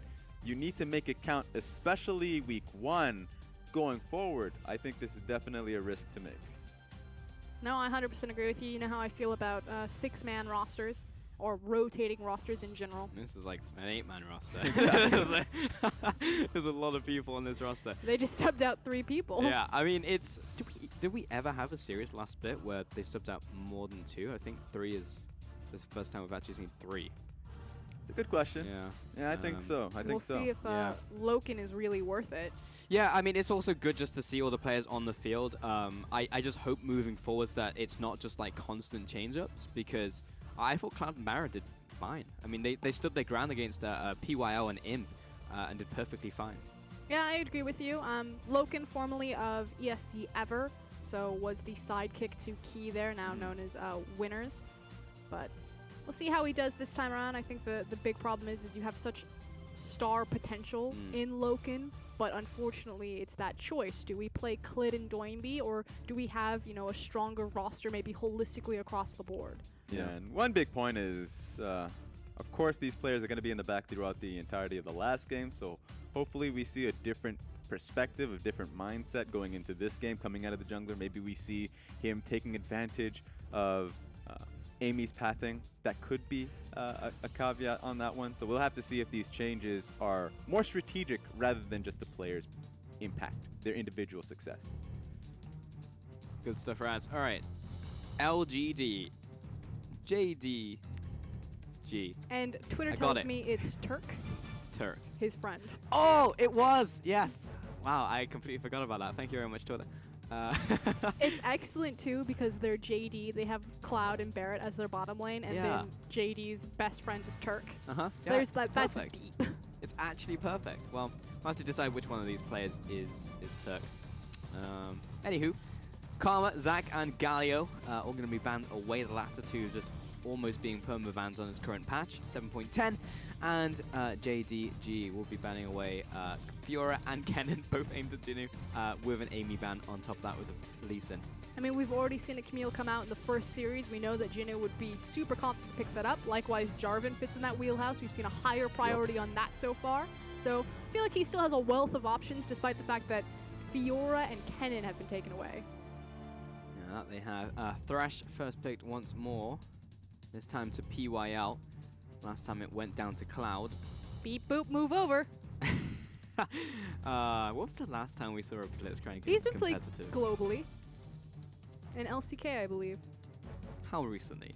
I want to say 2 weeks ago. No, was it? How did I miss that game? I'll link it to you. I always have my eye out for random picks that crop up. Oh well. I'll have to check out that game after this one because it will be an Elise coming in for Shinyi. I was ready for the Blitzcrank. I was so excited. Yeah, me for too. It. Oh well.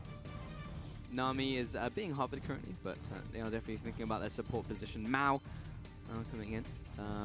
Now I do believe we have 2 cats in the league now. We have Mao and we have Cat. Yep. Level now, though. Finally, though, we do get an Elise, so I'm glad to see this jungler really return. She's fallen through so many pick and bans. First time we've seen it today. I just feel that the Moe junglers or these snowball junglers, gank mechanic junglers, are so potent and powerful right now. Yep.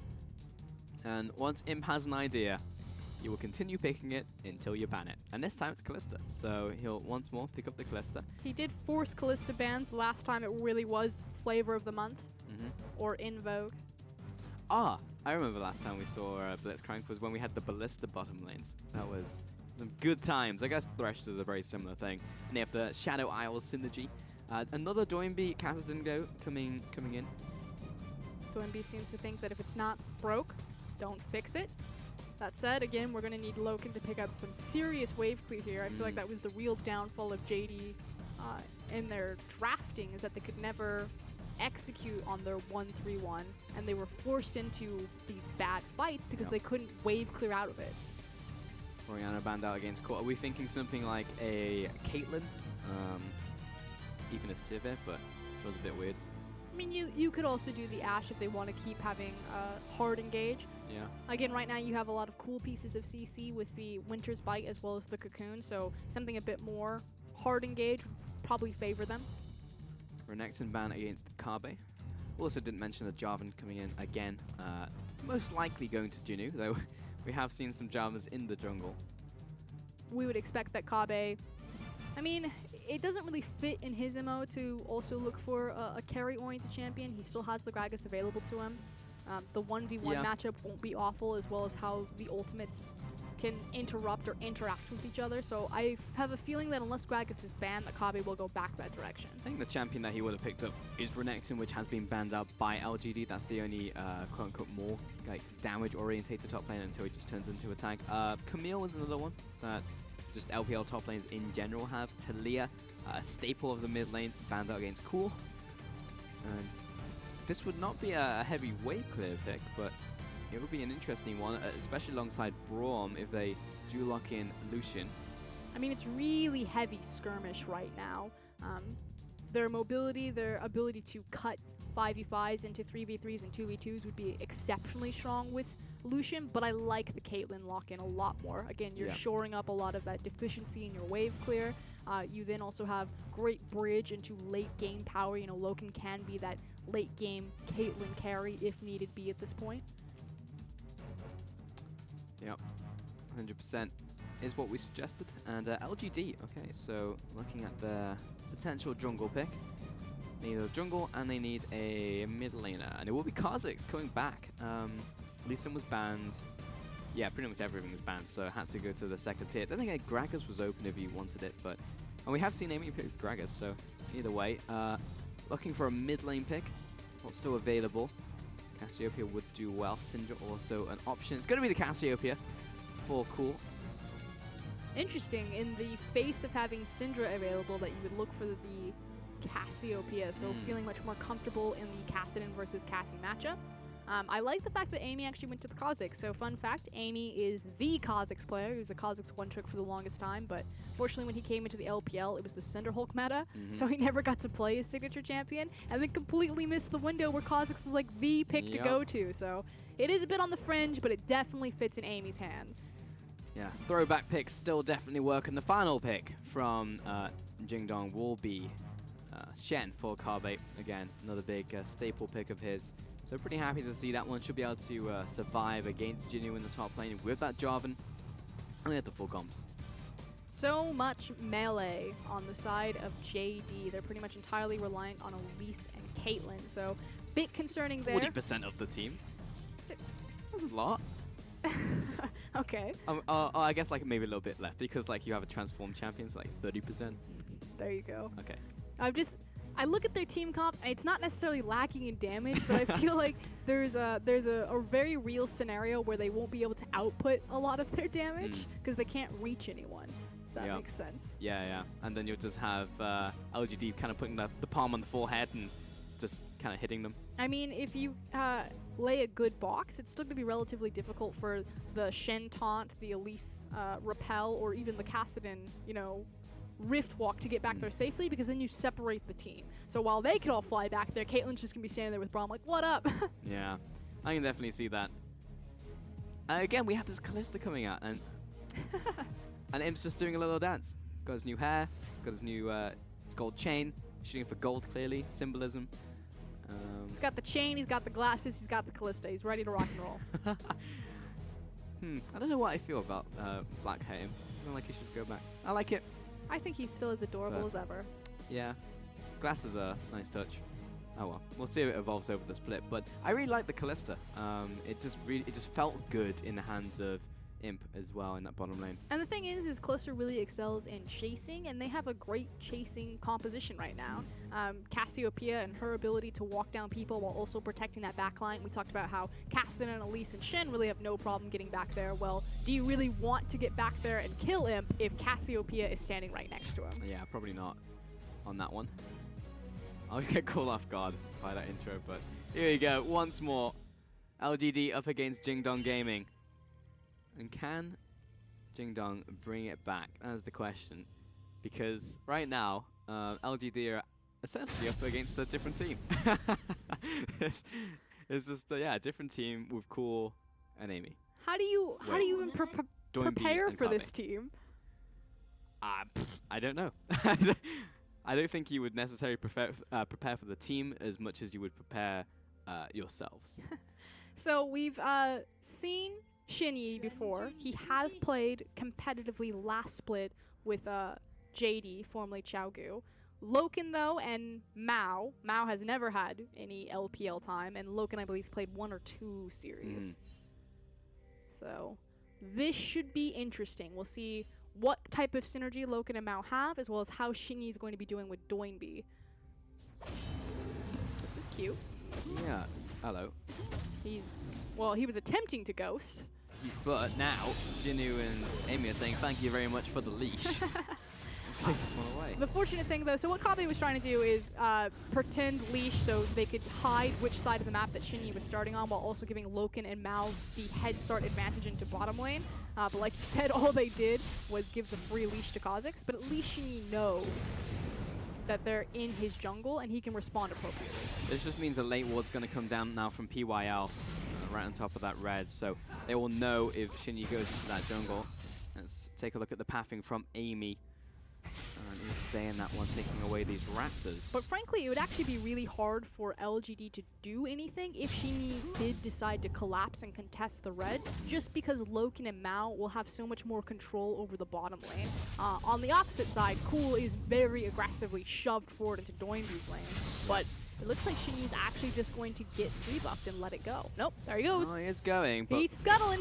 Cool has dropped Doinby very low, though Cool is essentially out of mana at this point in time.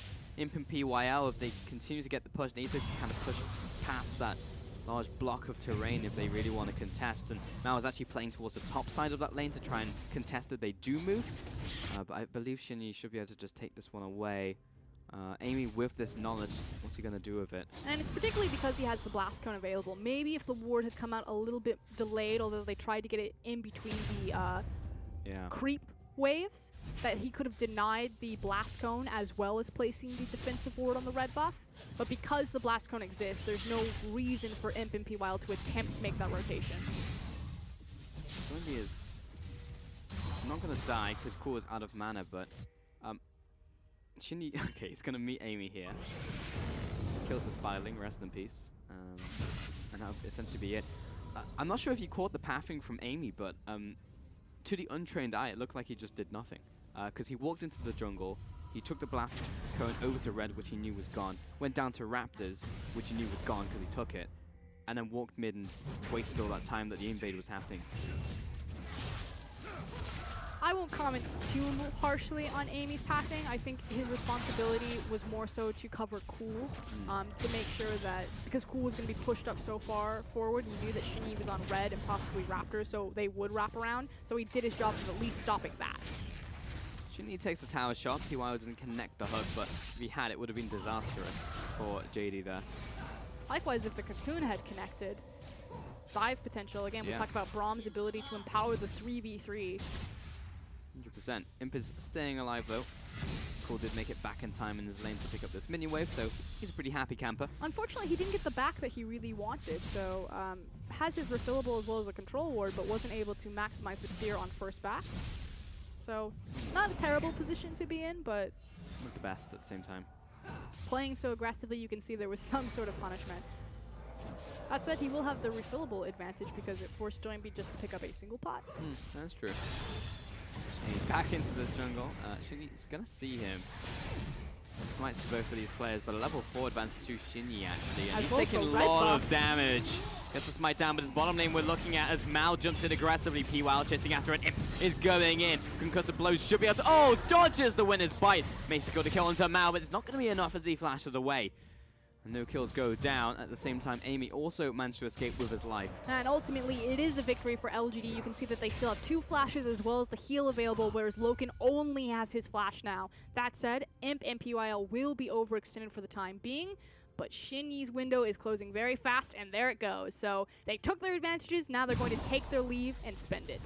Going happening in the mid lane. Cool is going to have to try and make his way out while trying to line up Cocoon, which does connect.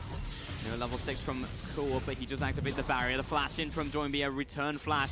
Now here comes Jarvan, wants to finalize this kill, and Shinny, good luck, because Jinyu's coming in, and he does have the, ultimate, but he's still gonna die. Big talk coming out from Kabe, who now joins the fight. One kill traded, 1-1, but it's gonna be a second. This time over to Doinby, a 2-for-1 trade. Yeah, an extended trade that goes in favor. Good news is that the Cassidy as well as the Shen pick up the kills, so Kabe will get something for his trouble using his teleport to attempt to assist his team. And it's going to be 2-1 so far in his game to JDG Gaming, so already a better start for them. And it did go on to Doinby and Kabe, so the pillars of this team, the backbone, will be getting a kill each and an assist. The starters at this point. Yeah, literally the starters. And I wouldn't see any reason ever to swap out Doinby and Kabe, because I would say that they are the heart and soul of the team.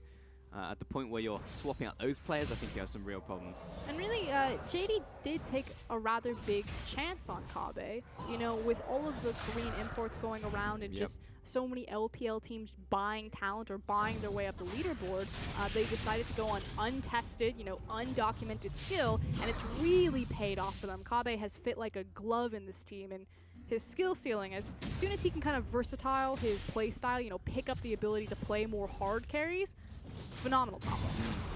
Yeah, for sure. And already we said he was the rookie of the split, and the fact that he's standing up to some of those big names, especially in those 1v1s. Like, my mind instantly goes back to those Maokai performances he had where he was like literally 7-0, 1v5ing teams. So yeah, Kabe has been exceptional.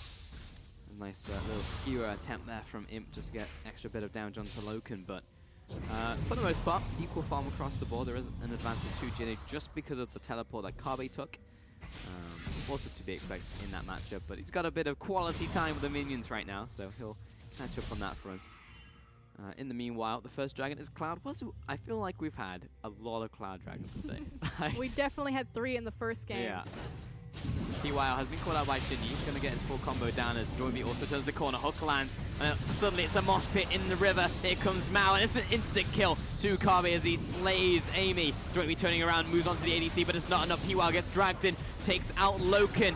We go all over the place right now, as it is a 3-kill advantage to LGD, but Jinu is not done. He jumps onto Kabe. What a hook from PYL, securing that one. 4 kills for 1. Phenomenal use of key ultimates there. Jinu and Cool in particular really swaying the fight in favor of LGD. Now, fortunately for JD, it's just a Cloud Dragon and LG aren't going to take it anyway, so it's just the pocket gold, but it's not where you want to be, as we take another look at this one.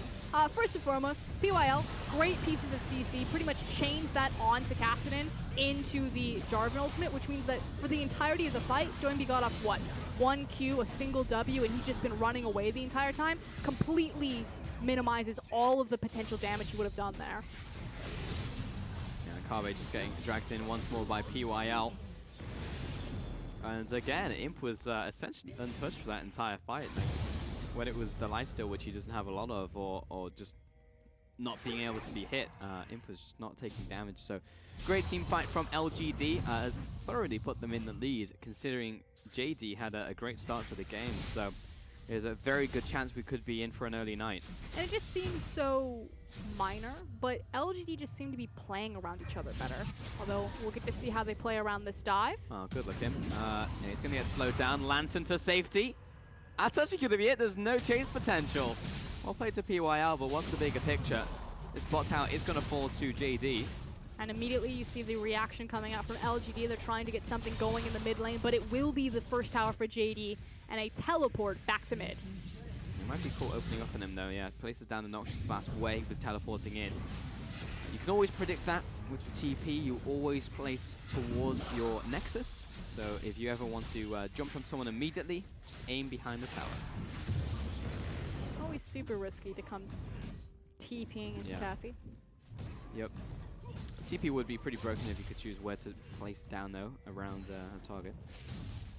But either way, bottom tower goes down, and that was actually the first one of the game. So JD will be very happy with that goal pickup for themselves. But kind of back to the initial point, it seems so minor, but LG are just moving so much better together as a team, as opposed to just being 5 individual outstanding pieces. It used to be that you just extend lane phase and it would just be 1v1v1v1. But now we see the team collapsing to PYL or collapsing or holding Cool's hand. Amy is being so much more proactive in how he's responding to his laners. Shadowing underneath Cool. Yep. For certain. I believe the next dragon has spawned. Or the first dragon. Is that the first dragon? I swear we had one before. But we do have that dragon on the board. The tower's getting sieged in. Miasma comes down. Hook. Oh! And he's out of mana. Yeah, he's just dead. Couldn't even get off the flash.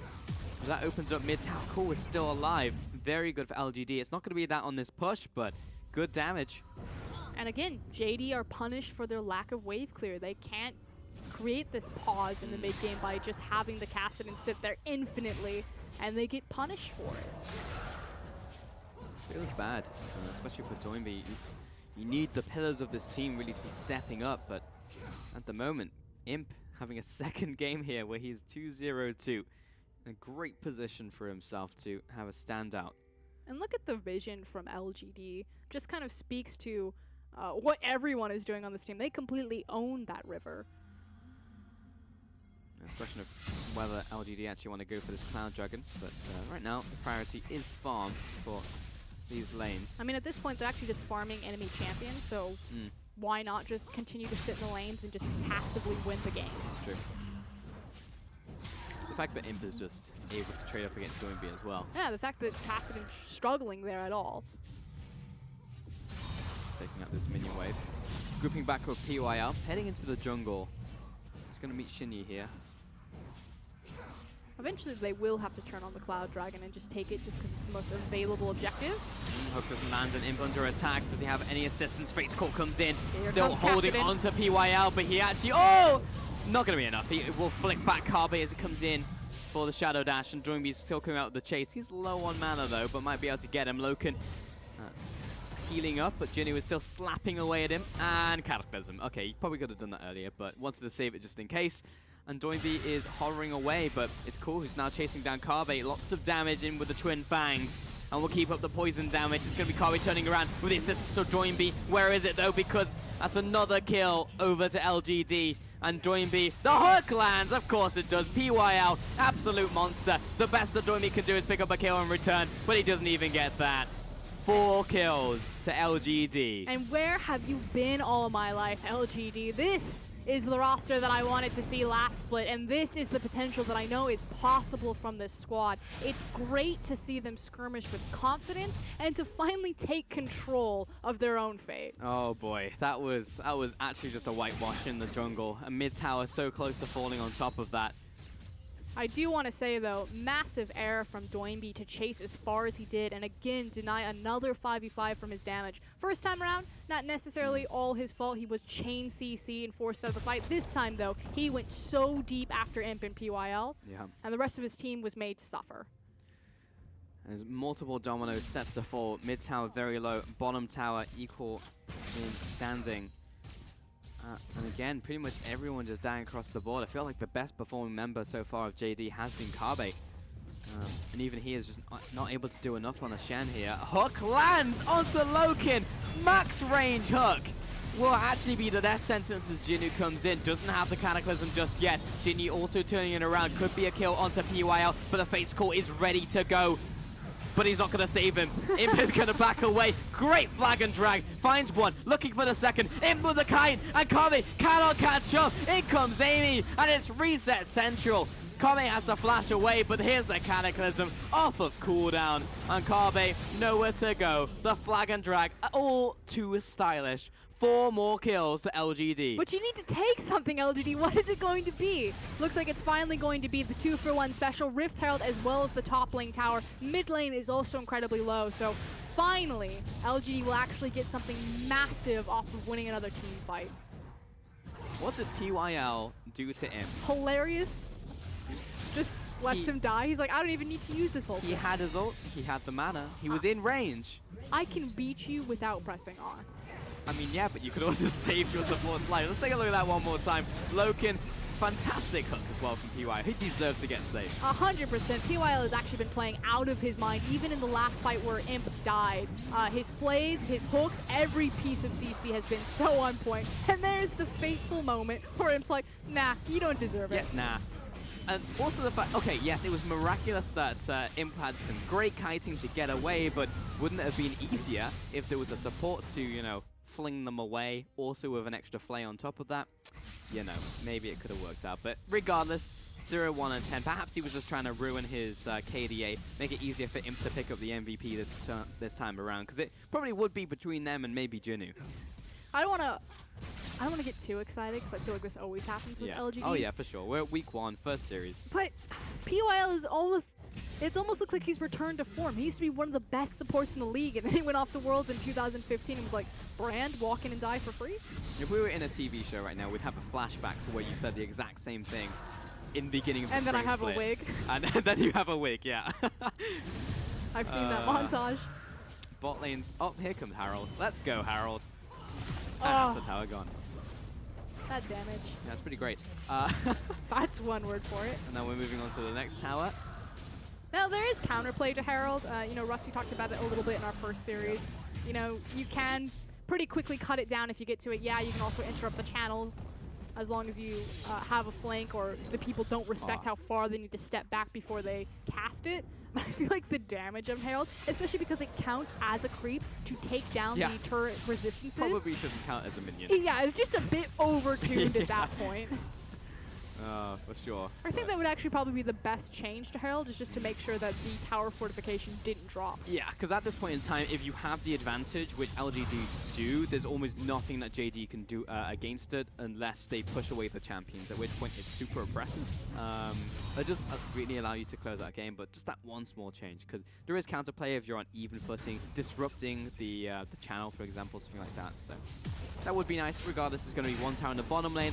Mid tower goes down. Jinnu is diving Doinby, but here comes Carbe with the potential save. Tower shot comes in, and praise be to Carbe, our Lord and Savior. Prince Doinby does survive, but his mid tower does not. So ultimately, the kingdom is still in ruins. It is, but, you know, we should probably knight Kabe at this point, because he just... I don't think... Have we ever seen Kabe have a bad performance, even in losses? No, he's always just been super Good. solid. Yeah. Like, a good above solid. Like, you say he's solid because he's, like, nothing good, nothing bad, but he's, like, he's solid. But I think it's always an above-average performance, at least from Kabe. It's either good or great. Unfortunately, he's kind of like the quiet hero, just because, again, he doesn't have that really flashy, in-your-face play style, which gets him noticed, which gets him those MVPs that he probably really deserves, especially when you're flanked with superstars like Klid, like Doinby, who do have those flashy games. So it is relatively hard for Kabe to shine on this roster, despite all of the work that he really puts in. And here we go. Okay, so probably gonna take... Oh, that's actually a lot more damage than I thought it was gonna be. Imp's just gonna shred him. Okay, I was fully prepared for this to take like a good 10-15 seconds, but no. It turns out that Imp is very strong with these two items. Jinu chasing down Doinby in the river, but Mao is here to save him. I was gonna say, are you gonna say trouble? But you backed out of it. No, I backed out. I'm gonna save that one for later. And one thing that we haven't talked about yet, as this Baron is spawning in 30 seconds, is LGD's composition's ability to do Baron. They have a Kha'Zix, Kalista, and Cassiopeia. I can't think of 3 champions that do Baron faster. Maybe a champion with another Blade of the Ring King, like a Ken in top lane, perhaps. But no, apart from that, that's the only change I would make. Pretty good at taking Barons. Which means that JD have to be so careful about their vision around the objective, because if they leave it alone for even a second, it will disappear. It was like that was a funny moment where I'm not sure how much faith he had in his team because he was backing away. He could have carried on hitting the towers while someone positioned in front of him to block the shot, but he was trying to position in front of someone else. Oh, I guess all the CC's gonna land, so it doesn't matter in the end. They just literally threw everything in the kitchen sink at Xinyi, and he will drop. Here comes PYL with a Fate's Core, and it lots of damage with the Null Sphere for the kill. This could potentially turn around now, as PYL is also gonna get taken out by a great Shadow Dash from Kabe. So it will be 2 for 1 in favor of JD, but it's only just stemmed the bleeding by a little. They forgot their 80 carry there. PYL was like, this is for letting me die that one time. Yeah, I'm leaving, bye. They just left Kalista to her own fate. Like you said, there's not much that JD can do with it. In fact, they don't even need the Kalista. They're like, let's just 2-man Baron. I mean, they can. It's a Cassiopeia. The difficult, though, is the tankiness. Yeah, they need Jinu. Yeah, I was going to say, they need at least one person to stand in front of that. But I like genuine cool, it works. The decisive attempt. And this is the other thing that I was going to bring up about LGD. They seem more cohesive, they seem more decisive, and you know that Cool is a dominant voice. He's always been a shot caller in all of his teams. He's always been a captain. He's always been a leader. And maybe this was the one piece that LGD were missing. Just someone to take the responsibility and take the reins. Yeah, maybe. And also there's a lot of games that I know a lot of minds would be cast back to where Godby just goes for those 1v1 kills, or attempts to go for them. And it's like a 60-40. Like, I would say that he gets the best of his targets 60% of the time, but 40% of the time it's still a large chunk for you to go for those one-on-ones, and then suddenly your entire map play fizzles because you don't have a threat on the bottom side split pushing, you just lost your echo, and then you go for a play and you can't do it anymore for like 50 seconds. So Cool never really goes for those plays where it's just like a 50-50 or even a 60-40. Like, he just has good performances every time I see him. And his job has really been to stand with the team. You know, you think about that last play where Imp died. It was them all sitting in a bush, and it was Cool flashing forward and kicking things off with his ultimate. I see what you guys are doing. Yeah, setting up to take down this Baron very quickly. And Imp. Okay, we're doing it again, but we still don't have a tank. There we go. Here comes Jinu. Imp is going into the mid lane to try to convince them that they're not doing the Baron. Well, they know now. But it is too late. So LGD do pick up the Baron, and we are 22 minutes in, and 17 kills to LGD. They are quite strong, if it wasn't difficult to see. And JD, now for us, Kieran, if we're in game 1, I would say definitely look towards game 2 for JD. Are you on the hype train yet? What, for LGD? Yeah. No, it's week 1. If I get on the hype train now, I'll only be disappointed by week 3. We just had an incredible hype game of OMG, and they just smash RNG. Yeah, it looked incredible. This game, almost immaculate. LGD are actually playing like a team. Yeah, 100%. They're moving around together. They're taking objectives. Yeah. The side wave control is back. 100% agree with you. We're in summer split, so it's... I'm not punching in my ticket yet, Frost. You You can get on that train, I'll catch up. But, no. I'll see you in a few weeks. I'll see how the rest of the group shakes out. Jinnu, probably going to kill Doinb here. Just have the Cataclysm. But once again, Kabe is here to be the hero of the day. But had to use his ultimate for that one. And that just kind of shows the dire situation that JD are in. The fact that Doinb can't be in a lane anywhere. They need to use the Shin ultimate defensively so Kassadin can run away. Yeah, the fact that it took 2 people to deep have teleport. Doinb not die. Okay, last-ditch effort. Here we go. And there we go. That was it. All right, You so saw it. congratulations to LGD for picking up game 2. Okay, so they've got a little ways to go, but I do feel that was the last chance saloon for JD to open up. Though Cool just whiffed his ultimate. That's a pretty major ult coming in. Imp hang on to the backside, but Jinnu's taking a bunch of damage. Kabe did engage on top of him. PYL zoning away with a box. Phenomenal zoning from PYL. You could see that Shinny wanted to get into it. And this time, Imp will actually save his support. All the slowdown comes in. Hook doesn't land, but it was a big force pulse. And Jinnu's coming back in for round 3. And meanwhile, there's a massive wave that's pushing on the bottom inhib tower. Goodbye, tower. Kabe getting knocked up. The flag dragon. Now the middle tower. Plus the inhib set to fall for LGD. 2 inhibitors down. Top lane pushing in. This is pushing it, LGD. I understand. You're a bit hypey right now, but just cool it. Back up. Got what you came for. Okay. Head on back. Sweep the jungle. Imp. 100% okay for you to take the red buff here. Jinnu, give the blue buff over to your mid laner. Go back to base. Pick up some items. Do you ever just feel like push it down mid? A little lead coach? What? We just with LGD? Yeah, good push, guys. Yeah. Good hustle. Pick it up. Get to the showers. Come back next week for more. LGD would be one of those teams, though, where you take each individual member. Like, game goes terribly wrong. You pull Imp into a room, and you're like, Imp, you're the heart and soul of this team. Nothing happens without you. Yep. You butter him up a little bit first, yeah. Then you send him on his way. Yeah. Then you pull in Cool. Cool, you're the heart and soul of this team. Is anyone you don't say that to? As Cool as just murdering Jinyu? PY even got in there for the assist. Fantastic. This guy's on fire. He's participated in 13 out of 18 kills. PYL's having a game of his career. I haven't seen PYL do this since 2014. He would have a 13 KDA if Imp didn't just murder him earlier. That's what he did. He ruined his KDA on purpose. I see now. Actually unbelievable. He really wants that series MVP. This tower's gonna fall. JD need to do something. I don't know where they're drawing a line in the sand, but it seems like it's gonna be real far back. It's definitely going to be at their Nexus towers at this point, as all 3 lanes are now flooding in, and the Baron is still up on the jungler. Jing Dong, you're going to have to do something. The hook has landed onto Braum, and it's actually the first punches going over to LGD, and they connected as they jump right on top of the tanks, and the front line is already dead for JD. Doinb hovering around the outside, he's got the shielding out from Kabe, but he's already dead, and Cataclysm comes down right on top of his head.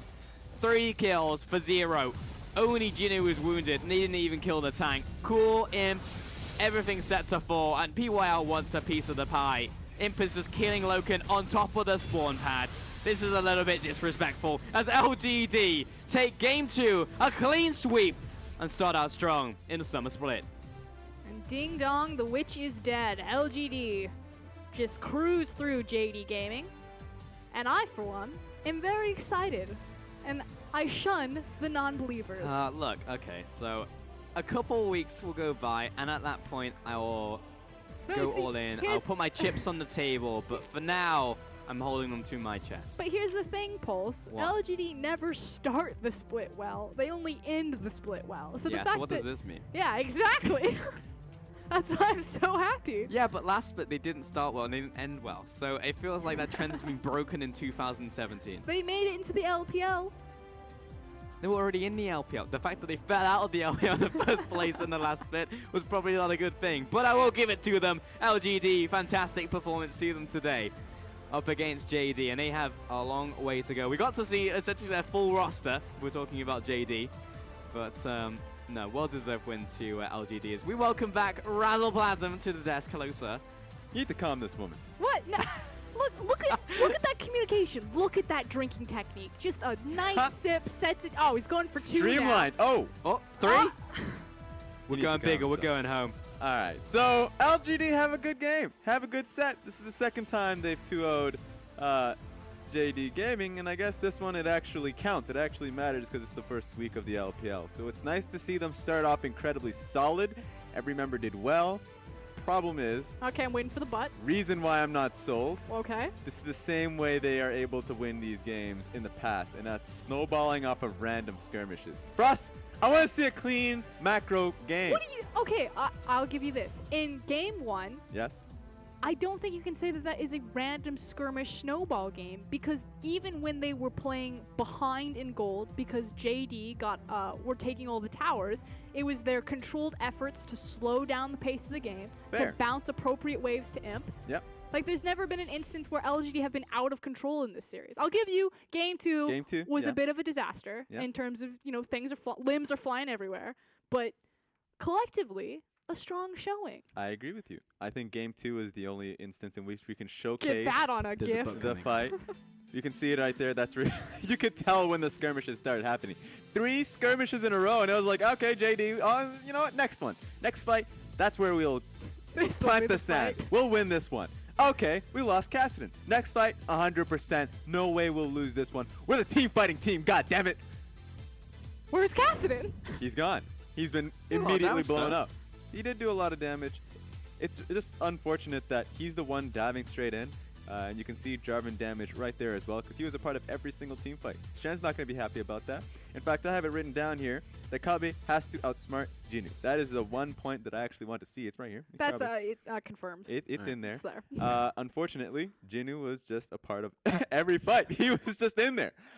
So that's going to be unfortunate. In fact, I have it in the replay here just to showcase the skirmish. We've all seen it. There's nothing hidden here. It just showcases. Take me through it, Raz. There are 2 champions I want you to focus on, Jarvan and Kalista. Okay, Kalista's in there. It doesn't look too good for Kalista, but she's just kiting back. So even though Look she how dies well- out here, exactly right, and you can focus on the fact that this fight is not over. You see Cassidy just randomly zoning in here. But yeah, I'm sorry, Loken. You're coming into the game 2, immediately you're dead. Because Jarvan joins in on the fight, and the one win condition that I look towards the team here of JDG Gaming is that they have Cassidy, they have Shen, right? This looks like a good, structured team fight composition. Going to the side lane, they have number advantages. But in this game, in these fights, in these skirmishes, they never actually fought towards this win condition.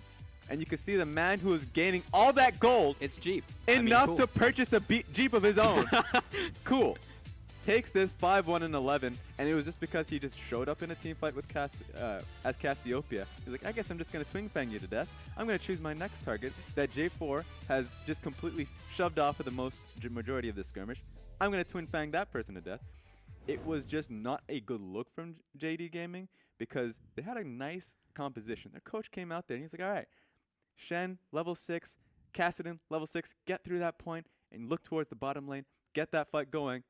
Nah, I guess we just it's all in the dragon. It's all in the river. We just threw it all out the window. There is no composition. There is no plan. They just randomly fought outside of their composition. So It's like when you're building the sandcastle Yeah. and you've got the wall set up and you got like the nice little tower and then boom, someone right through it. the worst thing about that. No, I think it was actually Doinby. It was Doinby Yeah. with his Jeep. He chased PYL for like 20 years. The worst thing is that sandcastle had an advisor. The person who was actually building it, Yeah, the person was right. like, "Oh, you should, get the nice roof, just structure it well enough. The you know? peaks. Yeah, get it all nice. I'm taking Just him to the beach. Build it away from the ocean. You don't want the water coming in. Really well planned. He leaves for 1 second. It's already gone. What happened to my sandcastle? So yeah, JD, not a good first week, or not a good first game. So they need to really pack it up for today, obviously. You've already lost 2-0. Yeah, they've already packed up, Raz. It's They're already gone. gone. And hopefully they come out the next set stronger, hopefully coming in with one set roster, but also with a strategy in mind as well. That's the big thing, right? Because we essentially saw like all 8 members of that roster today, so we got to see them. I would say that Iteration 1 was my preference, not just because they had great names, but because I actually felt like Barrett and Cloud just had a very solid bottom lane against Imp and PYL, and also even Jungle. I take that back. I think like Clade was very aggressive in that first game. Maybe if they kept Shinyi for some games and just see the difference in the jungle, that could be a question. I just feel like game 1's bottom lane was stronger. And my point on this is that I do agree with you. I think that Barrett showed a better game than I expected, and I think Clade coming in was very strong. My focus is now going to be on what they choose to do with Cloud versus Mao, because Cloud obviously a much more solid veteran. And so if you bring in Mao, that is an X factor that you cannot really prepare for. Is he going to show great points in the games? I thought we already saw great points of Cloud. We already saw it in the last split. So if they want to get into the playoffs, hell, if they even want to get into, let's say, regionals, because it's summer split, everything matters right now, then I think they should go with what works immediately, and that seems to be Cloud. Yeah, definitely agree on that one. On the side of LGD, because I do like talking about this team because I think they're very interesting. For us, Kieran, You mean good? Raz, so how many weeks do we wait until we actually say, all right, this is a good team. We expect to see them in regionals. Or we expect them to make like a serious push. Okay. Let's see. Did you take me on your bet? I accidentally did, because you were pressing pretty hard. I'll push back, though. I'll play the scared game. I'll say, actually, just kidding. JK. What? LOL. What is this? Yeah, Nah, you done. gotta plant your feet, Razzie. All right, let me sweeten the deal for you. I'm remaking the deal. I'm redrawing the deal. The last president didn't make a good deal. This is my desk, All right? I will jump in to the deal with you, Okay. right? So All right. I'll jump on your side. I'll say that LGD will not make it. I am the greatest deal maker. This This is is- the greatest deal. I'm the best deal maker. So what we're is talking it? They about this make afterwards. okay. Let's Okay, actually go on. draw the lines here. So Okay. you Okay. think that LGD will make playoffs? Yep. Okay. Yep.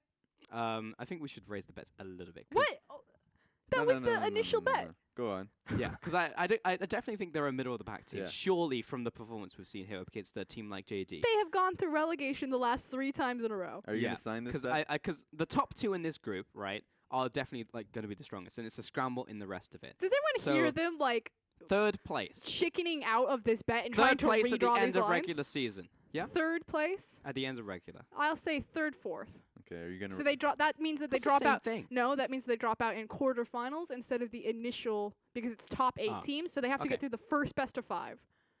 Deal. Deal. There we go. I'm off that. Nice deal, buddy.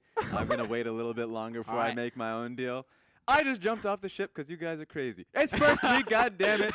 Wait a little longer. Have some patience. We'll have to see which team comes out well in a few more games.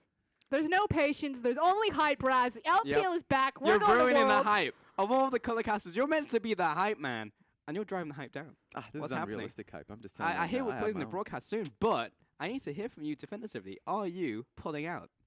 I'm pulling out of this deal. It wasn't working. The people weren't behind it. I listened to the people. No, the people were behind it. You weren't behind it. I am the people. You're not the voice of the people anymore. I'm hitting up social media after this, Raz, and seeing how many. Like, we need to put some polls, like popularity polls out there for Raz at the end of this show. We're going to plummet. No. All the way down. Votes are all the way up. You'll see. You'll see. And with that, we're going to close the broadcast. So thank you very much for watching day 1 of the summer split here at the LPL. If that's anything to go by, today has been a very exciting set of games, but it was a fast one. I feel like we should have been here for a couple more hours, but either way, it was very fun. So we'll catch you tomorrow. Don will be anchoring the desk, and he'll see you then. But from us, everyone here at the LPL broadcast team, we wish you good night.